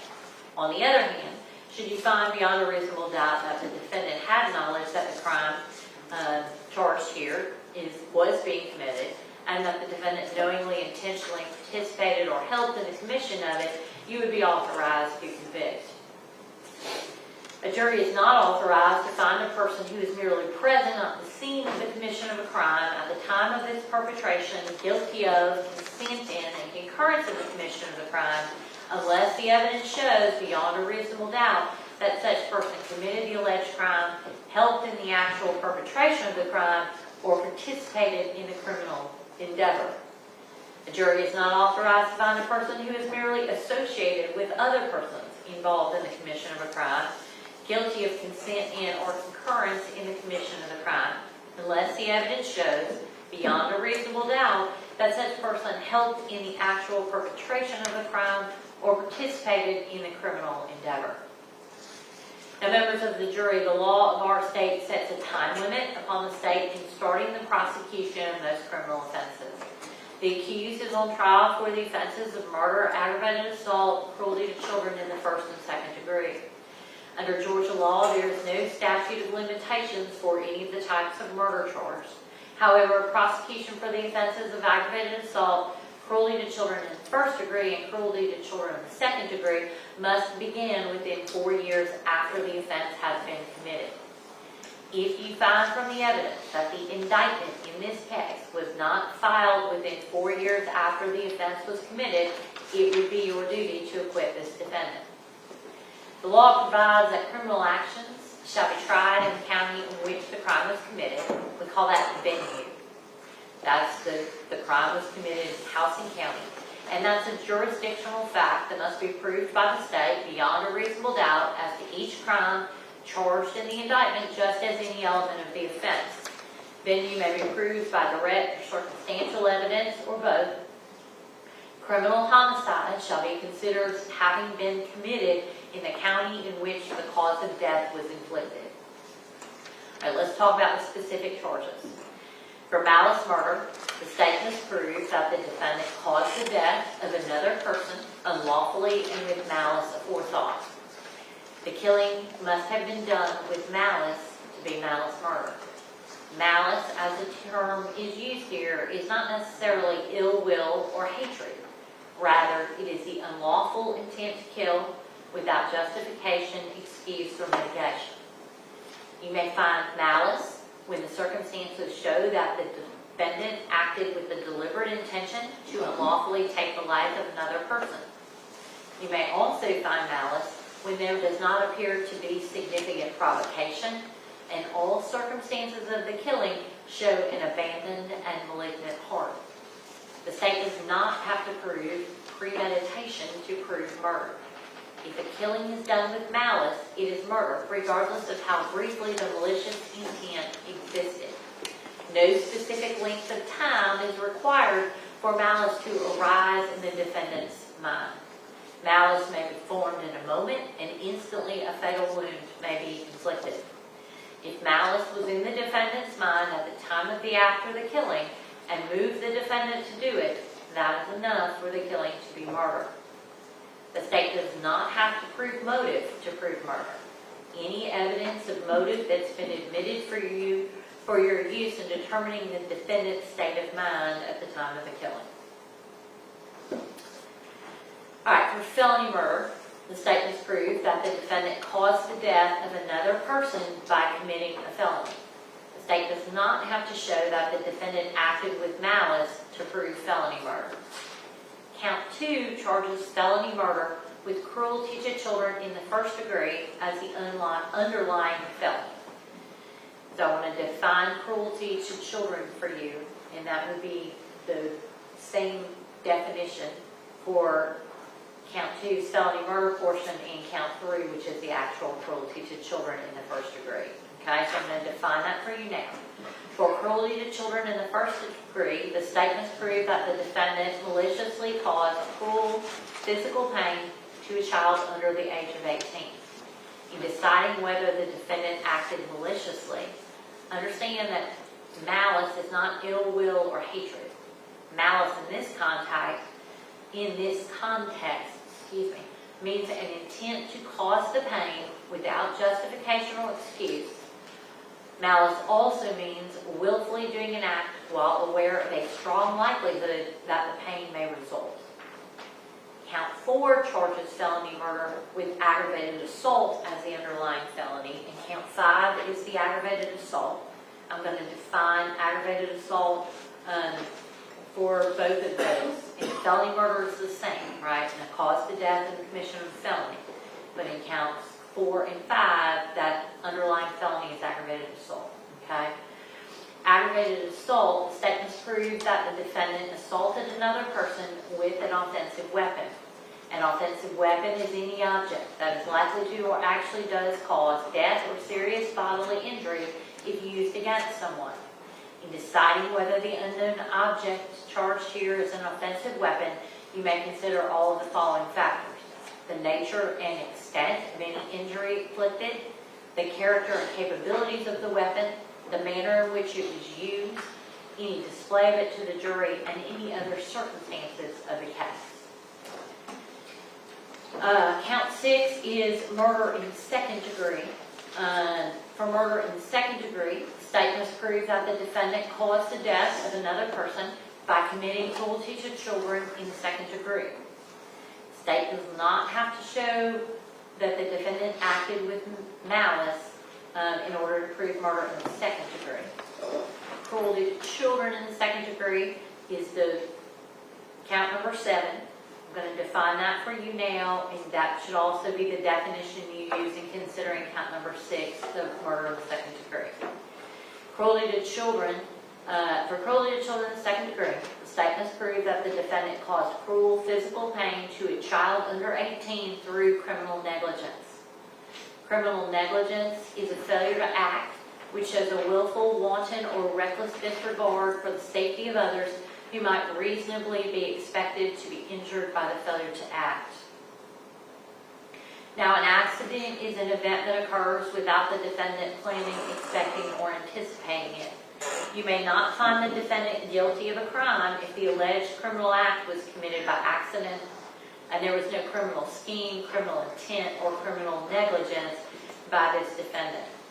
I want to define criminal negligence for you in this context.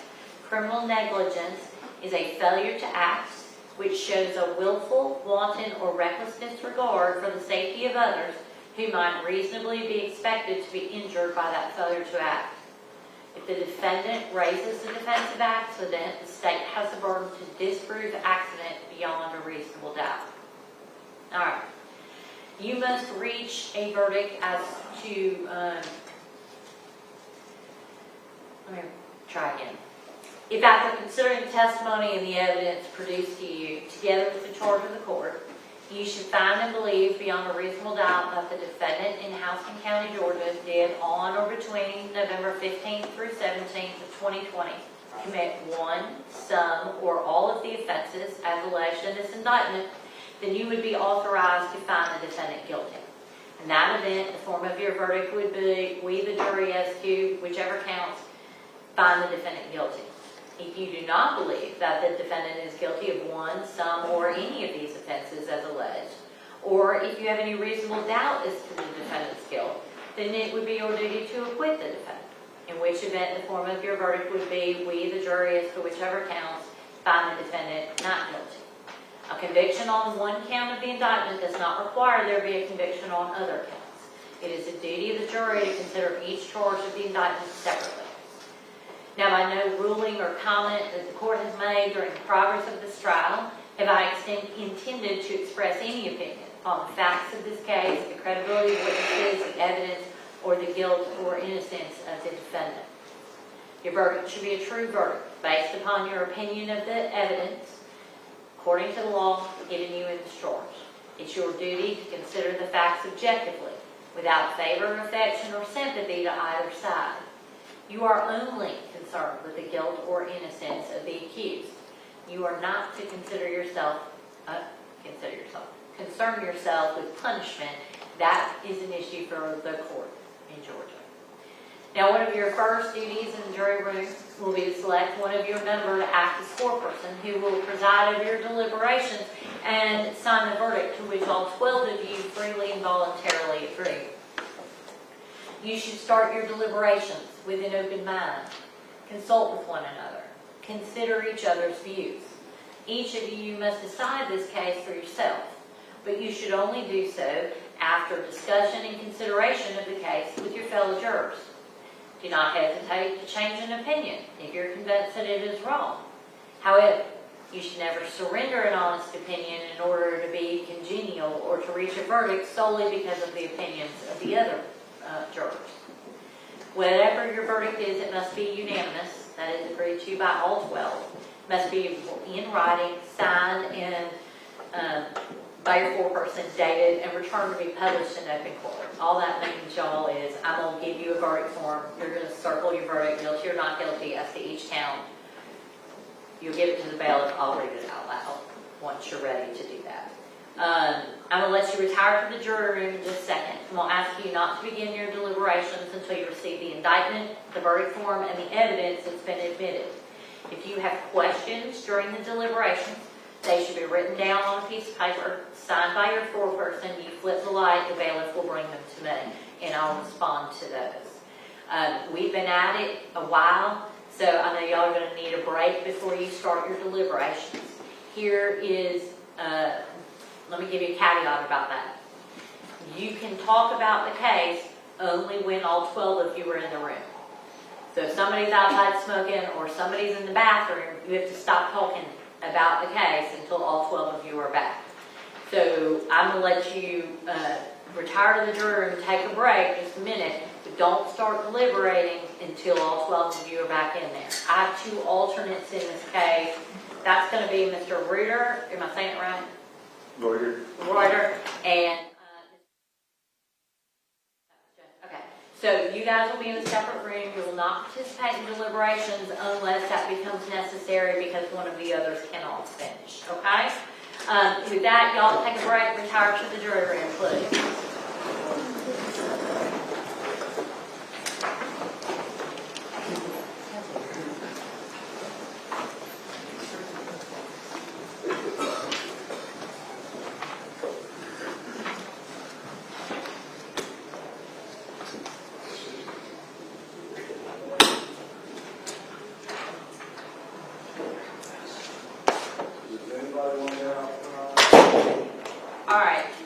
Objections to the charge from the state? No, Your Honor. From the defense? No, ma'am, none. All right, I am printing the verdict form. Y'all need to look at it. No, hold on a second. Let me not do that. Ah.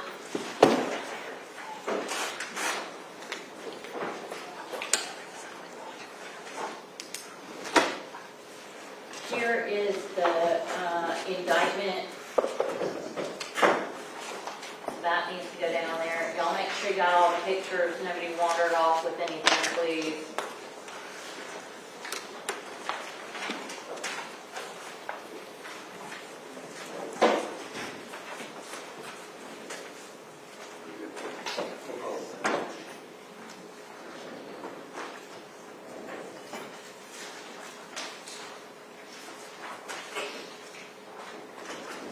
Did you say that you weren't going to print the one that also had his plea? I stuck it in there already. Okay. Yeah. Right? I couldn't remember if you said take it No. out. I think it should have those in That's there. fine. Two.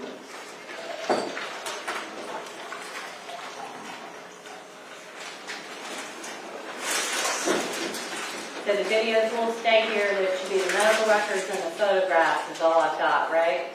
And the email. That's all you're on.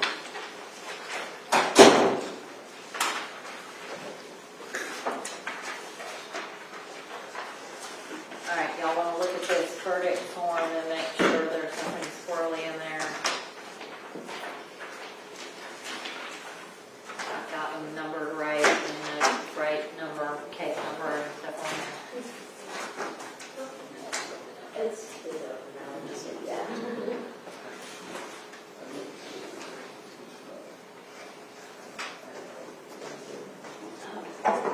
What's this like? Okay.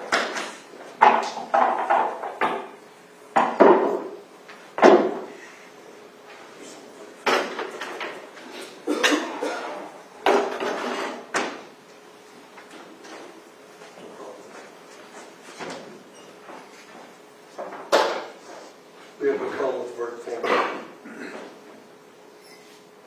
That's good. All right, so put it on top of your stuff and give that to Mr. Davis, the indictment too. All right, Mr. Davis, you can take that. We'll stand in recess till we hear from counsel. Y'all make sure the bailiffs know where to find you. Because I suspect We'll be back shortly. that would be my guess with questions or request to review a video, but we'll see.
Y'all be seated.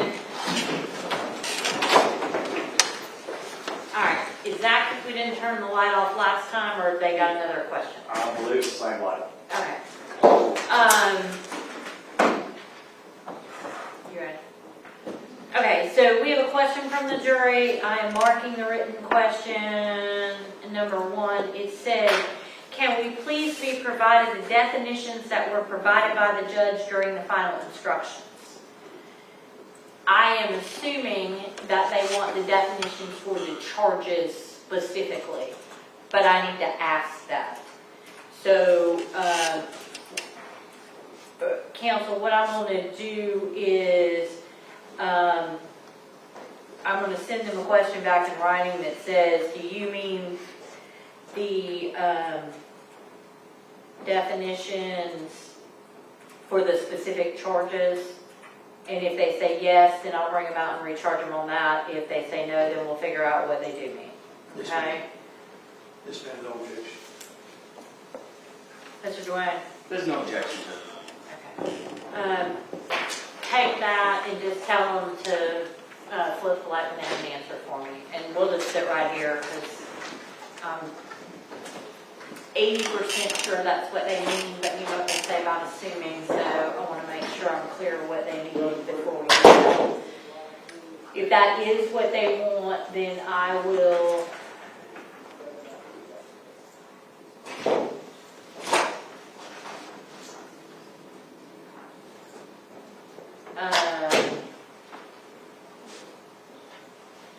I'll read just the charges and then remind them that they need to take that as part of the charges, consider all of the rest of the charge and reaching a verdict.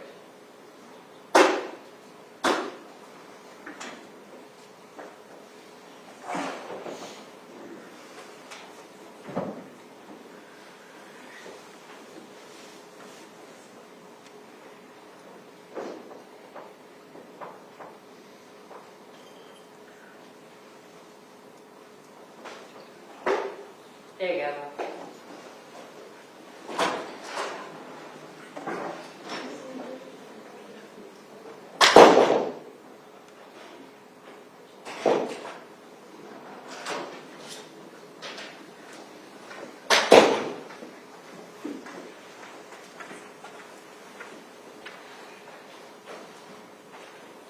Yes, the ones that explain malice, child cruelty, etc.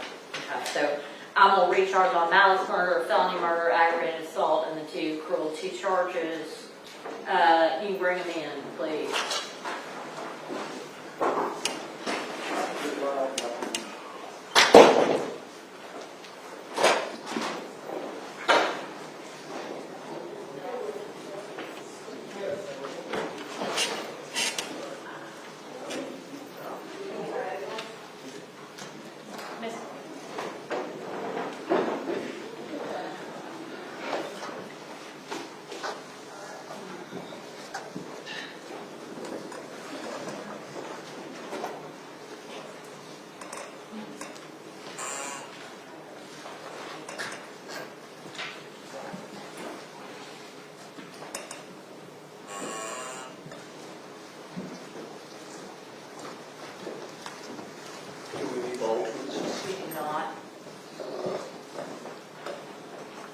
Alright, I don't need the alternates. Alright, ladies and gentlemen, y'all have asked to be recharged on the specific charges, the definitions of each charge, so I'm going to do that now. I just will remind you that you're hearing the portion that is specific to these counts, but also you should consider those in light of the entire charge when you get back in there. Okay? Alright, malice murder. For malice murder, the statements prove that the defendant caused the death of another person unlawfully and with malice aforethought. The killing must have been done with malice to be murder, or to be malice murder. Malice, as the term is used here, is not necessarily ill will or hatred. Rather, it is the unlawful intent to kill without justification, excuse, or mitigation. You may find malice when the circumstances show that the defendant acted with a deliberate intention to unlawfully take the life of another person. You may also find malice when there does not appear to be significant provocation and all the circumstances of the killing show an abandoned and malignant heart. The state does not have to prove premeditation to prove murder. If a killing is done with malice, it is murder regardless of how briefly the malicious intent existed. No specific length of time is required for malice to arise in the defendant's mind. Malice may be formed in a moment, and instantly a fatal wound may be inflicted. If malice was in the defendant's mind at the time of the act or the killing and moved the defendant to do it, that is enough for the killing to be malice murder. The state does not have to prove excuse me. The state does not have to prove motive to prove murder. Any evidence of motive that has been admitted for your use in determining the defendant, let me try again, y'all. Any evidence of motive has been admitted for your use in determining the defendant's state of mind at the time of the killing. For felony murder, the state must prove that the defendant caused the death of another person by committing a felony. The state does not have to show that the defendant acted with malice to prove felony murder. Count 2 charges felony murder with cruelty to children in the first degree as the underlying felony. Cruelty to children in the first degree is a felony for which I'll define for you now. Cruelty to children in the first degree, state must prove that the defendant maliciously caused cruel physical pain to a child under the age of 18. In deciding whether the defendant acted maliciously, understand that malice is not ill will or hatred. Malice in this context means an intent to cause the pain without justification or excuse. Malice also means willfully doing an act while aware of a strong likelihood that the pain may result. Count 4 charges felony murder with aggravated assault as the underlying felony. Aggravated assault is a felony which I'll define for you now. For aggravated assault, the state must prove that the defendant assaulted another person with an offensive weapon. An offensive weapon is any object that is likely to cause or actually does cause death or serious bodily injury if used against someone. In deciding whether the unknown object is an offensive weapon, you may consider all of the following factors: nature and extent of any injury inflicted, the character or capabilities of the weapon, the manner in which it was used, any display of it to the jury, or any other circumstances of the case. Murder in the second degree. For murder in the second degree, the state must prove that the defendant caused the death of another person by committing cruelty to children in the second degree. The state does not have to show the defendant acted with malice to prove murder in the second degree. Let me define cruelty to children in the second degree for you now. For cruelty in the second degree, the state must prove that the defendant caused cruel physical pain to a child under the age of 18 through criminal negligence. Criminal negligence is a failure to act which shows a willful, wanton, or reckless disregard for the safety of others who might reasonably be expected to be injured by this failure to act. Alright, take that with all of the other,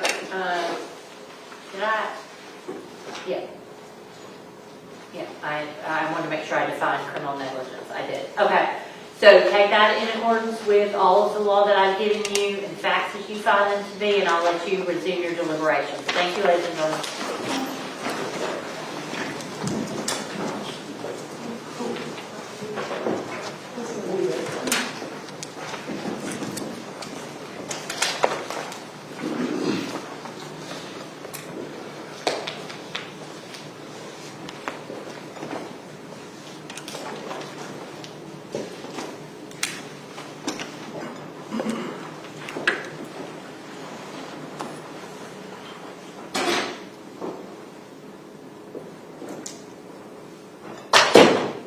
my intention is if we do not hear from them again by about 6, I will inquire if they want to continue or go home for the night. If they go home for the night, we're going to have to resume Friday morning, which is not ideal, but I cannot be here tomorrow. So we knew we were going to have to work around that. So we'll just wait until we hear from them. Is there a judge, Your Honor, that could potentially take the verdict tomorrow?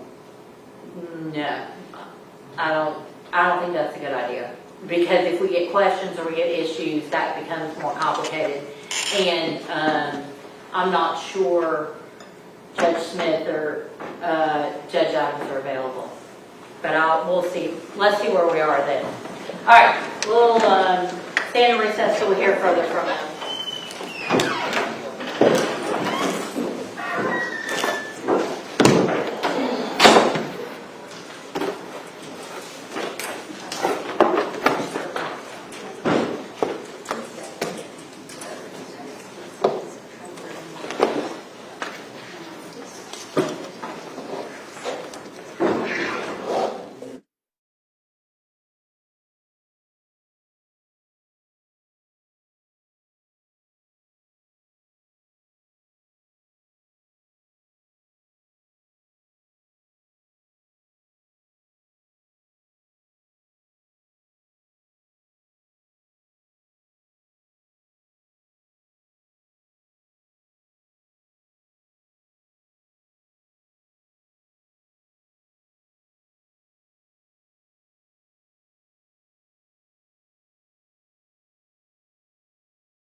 All right. Okay. We have two more questions from the jury. First, what about if we believe the injury happened on Saturday, the 14th, but the indictment lists 15th to 17th? And then the jurors would like to ask if we can come back tomorrow. So first, on or about means if they think it happened on the 14th, I think that's sufficient.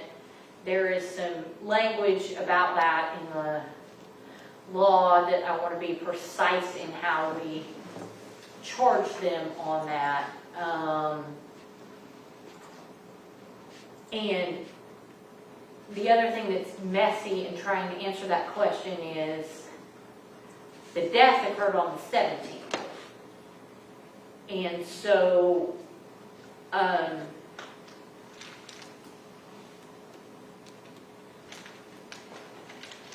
the elements of the crime, you see what I'm, so if it's felony murder and the aggravated assault, it's a little bit messy. So, y'all take a minute and think about what you think is the appropriate response to that. I don't think there's any question that the law says, and the indictment reads on or about, or on or between, whatever.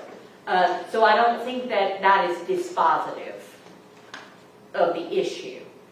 And then, hang on, I'm going to let you both say what you want to say. And so when you are telling me what you think about it, number one, also, does it matter which charge we're talking about when we're talking about the date? Because does the homicide happen the day the injury is inflicted, the day of death, either or, depending on how it's indicted? And so those are the sorts of things we need to consider when we're talking about how we respond to that question. May I? Yes. So I've used a charge in the past where the date is not a material element. Right. And they can be charged with that, and I can run back to my office and try to find a copy of that. Well, that's what I was talking about when I said the on or about. I probably can pull it right here for you.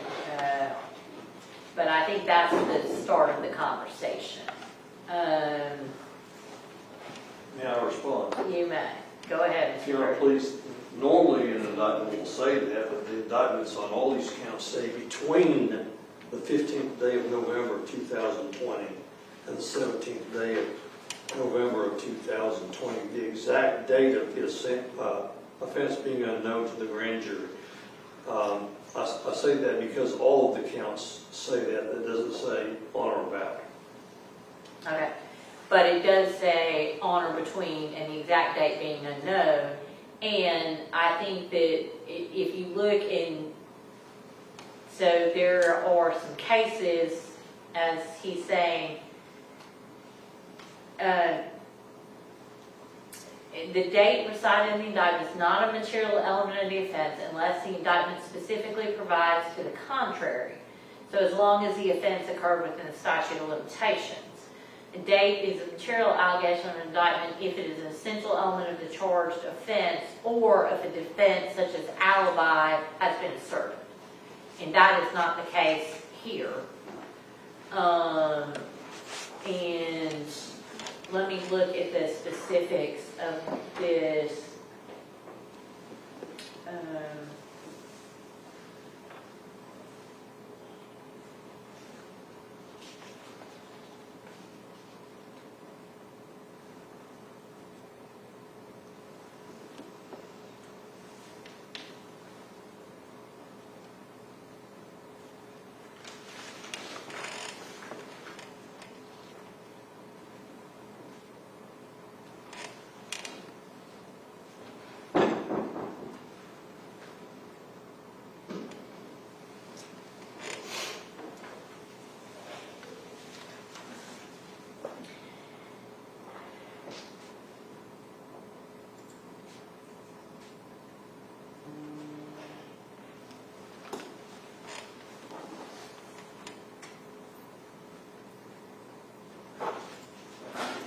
I'm looking at some cases, hang on.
All right, if you look at Townsend v. State, which is 357 Georgia Appeals 111, this actually is working in reverse.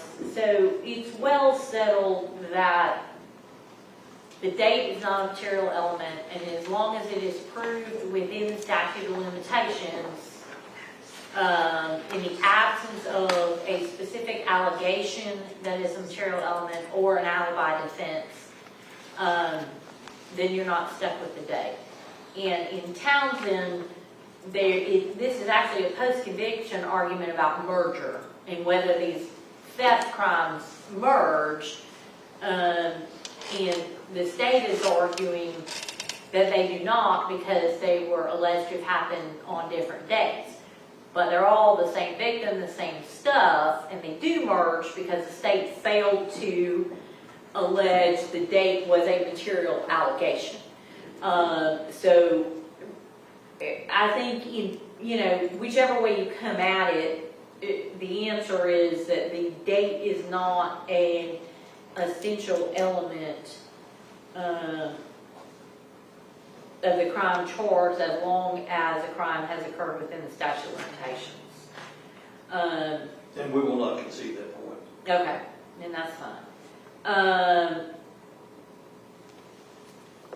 And so, let me, I want to look at one other thing before I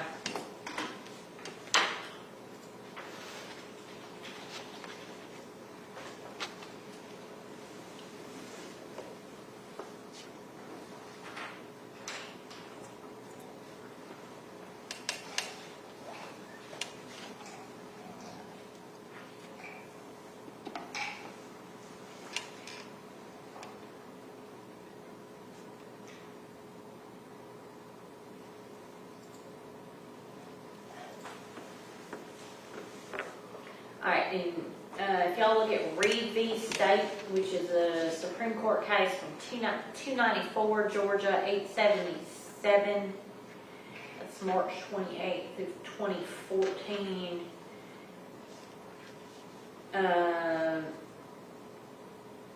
Where the date is not alleged to have been an essential element, the defendant did not assert an alibi. And this is a homicide case, and so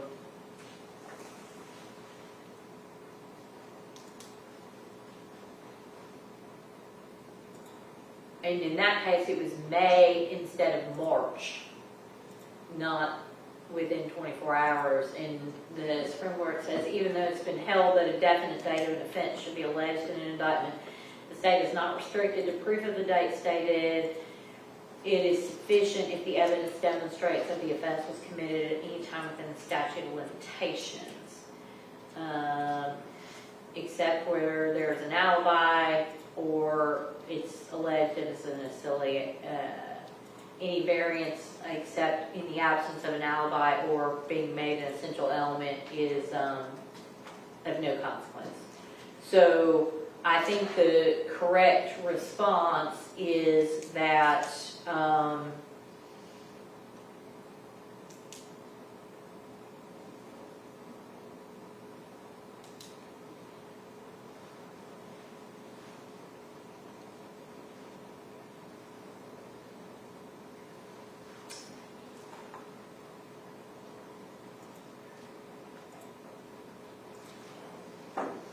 hold on a second, let me think out loud. I'm going to tell you exactly what I'm going to say and then let you both comment for the record as the law requires.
All right, what I would like to respond to this question is, the state is not restricted to proof of the date stated in the indictment.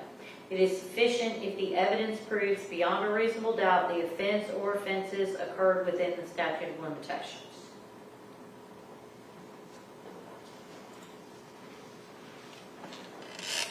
Can you repeat it again, please? The state is not restricted to proof of the date stated in the indictment. It is sufficient if the evidence proves beyond a reasonable doubt that the offense or offenses occurred within the statute of limitations. I think that's okay. Mr. Greer? Of course, I don't have any legal cases to cite to the court, but I would object to that. All right, your objection's noted for the record. I'm going to give that, I'm going to write that exact wording down to respond to their question. And I have no objection to them coming back another day. Okay, and I'm just going to tell them the choice is tonight or Friday morning at 9. I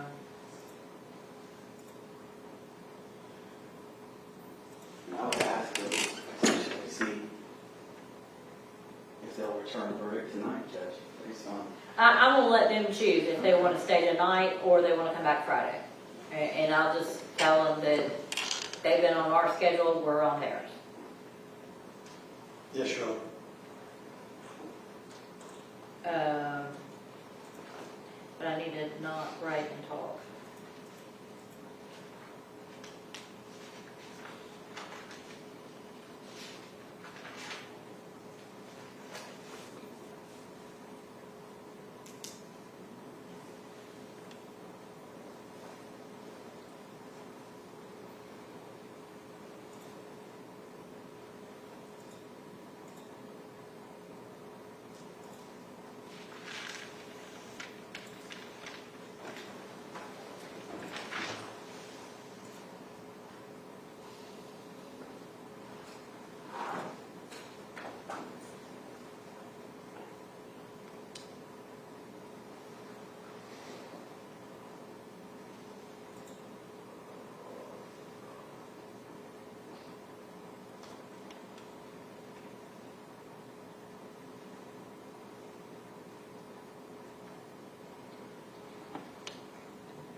I wrote, the state is not restricted to proof of date stated in the indictment. It is sufficient if the evidence proves beyond a reasonable doubt the offense or offenses occurred within the statute of limitations. And I also wrote, you may continue to deliberate tonight or come back to Friday morning. The court will be unavailable tomorrow. Either is fine, just let us know. You may also take a break when needed. Mr. Davis, take that to them, please.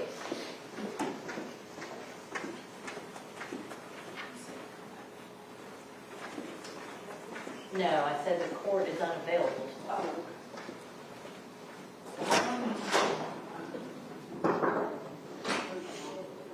Let's wait a second and see if they're going to tell us what they want to do before we all disperse. And they've still got the light on, Bob, so.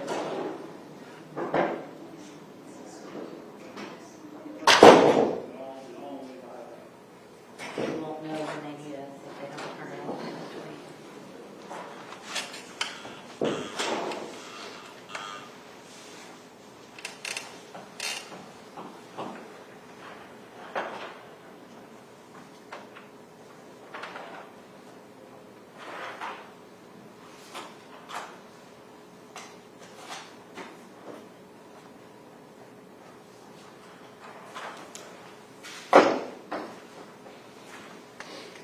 It's back on.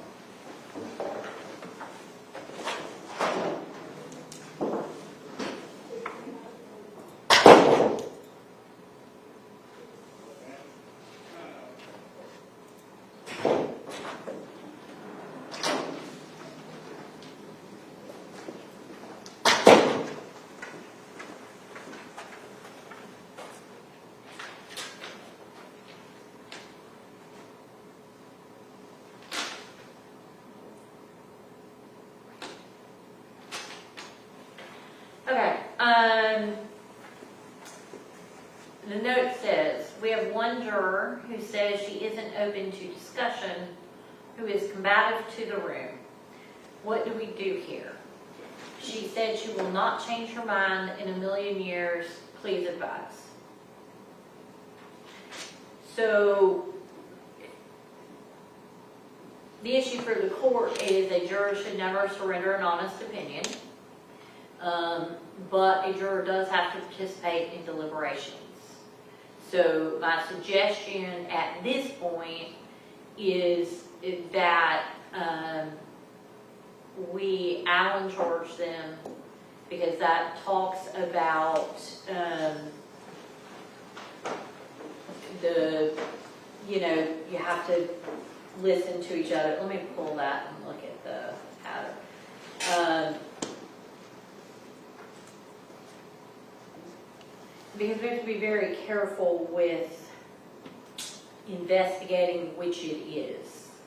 That a juror has a belief based on the evidence that they're unwilling to surrender, which the system is set up for, or whether a juror is just refusing to deliberate.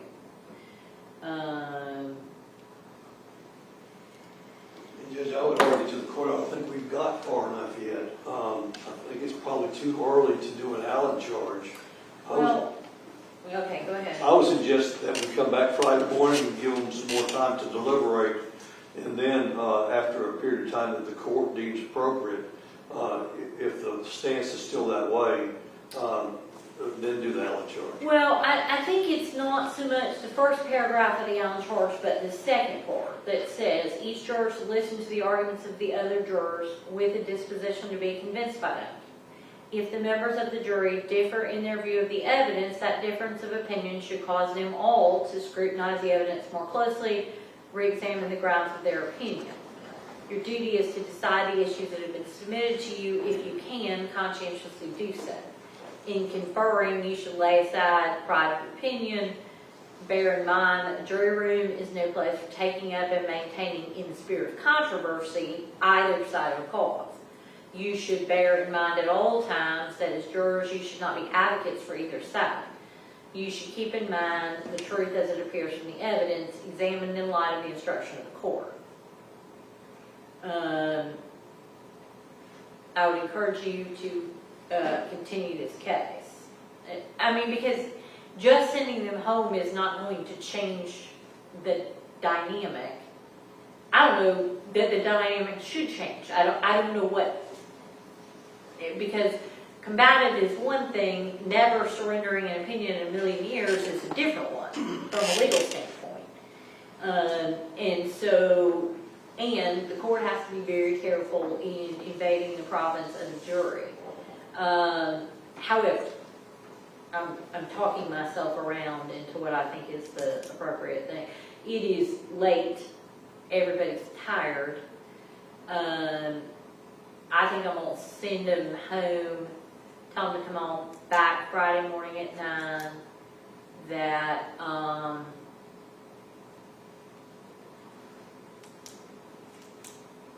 and I may, then we'll,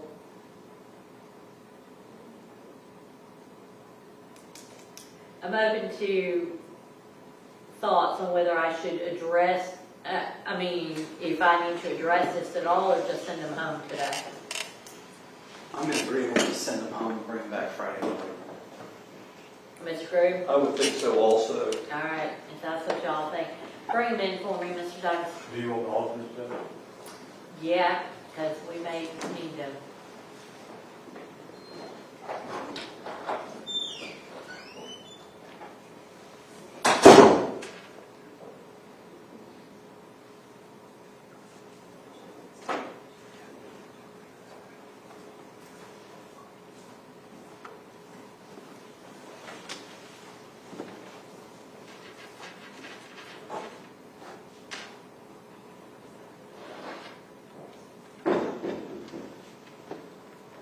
If I may make one comment, Judge, when you say them home, the media coverage is in everywhere. Yeah. I will remind It's you. all over. Yeah, I know. All right, so you want y'all to consider about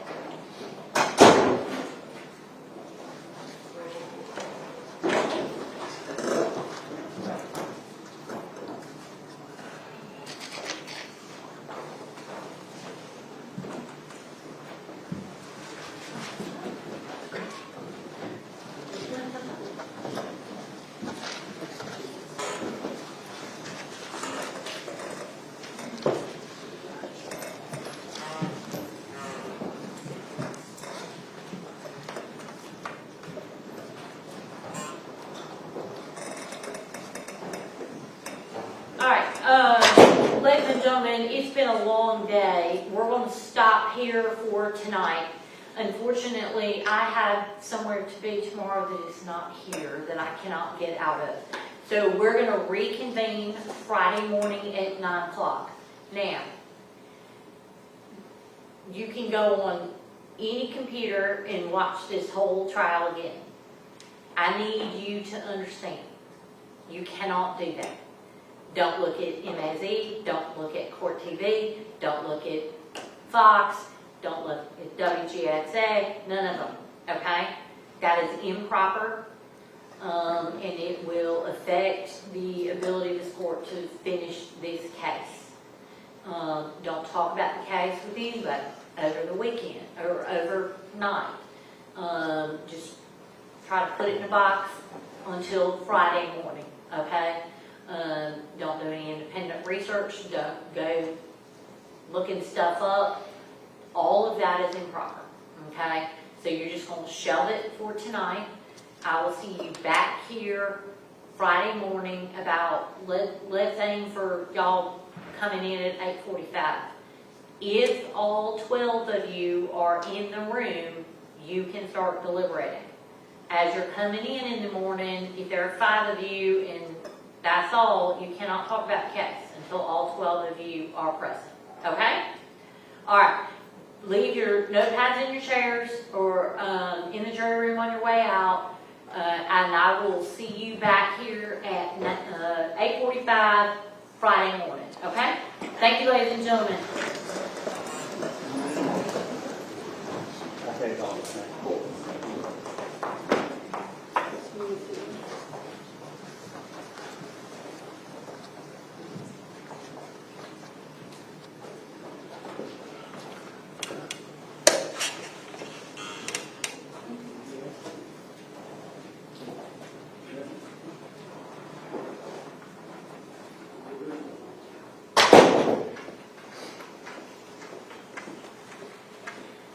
For the, who has handed me another. She maintains she's being harassed by the foreperson about her vote. So I'm assuming, so we're gonna send everybody home, let everybody cool off, and then, y'all be prepared to,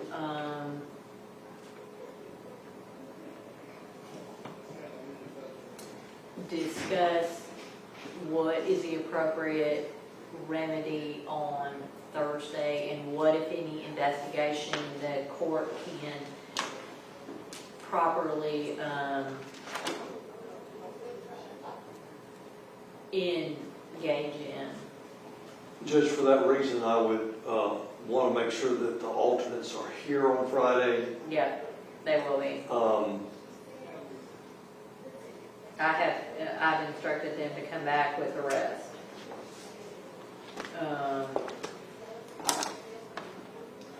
Anything else for the record? Not from the state. Nothing from us, Your Honor. All right, Friday morning, y'all.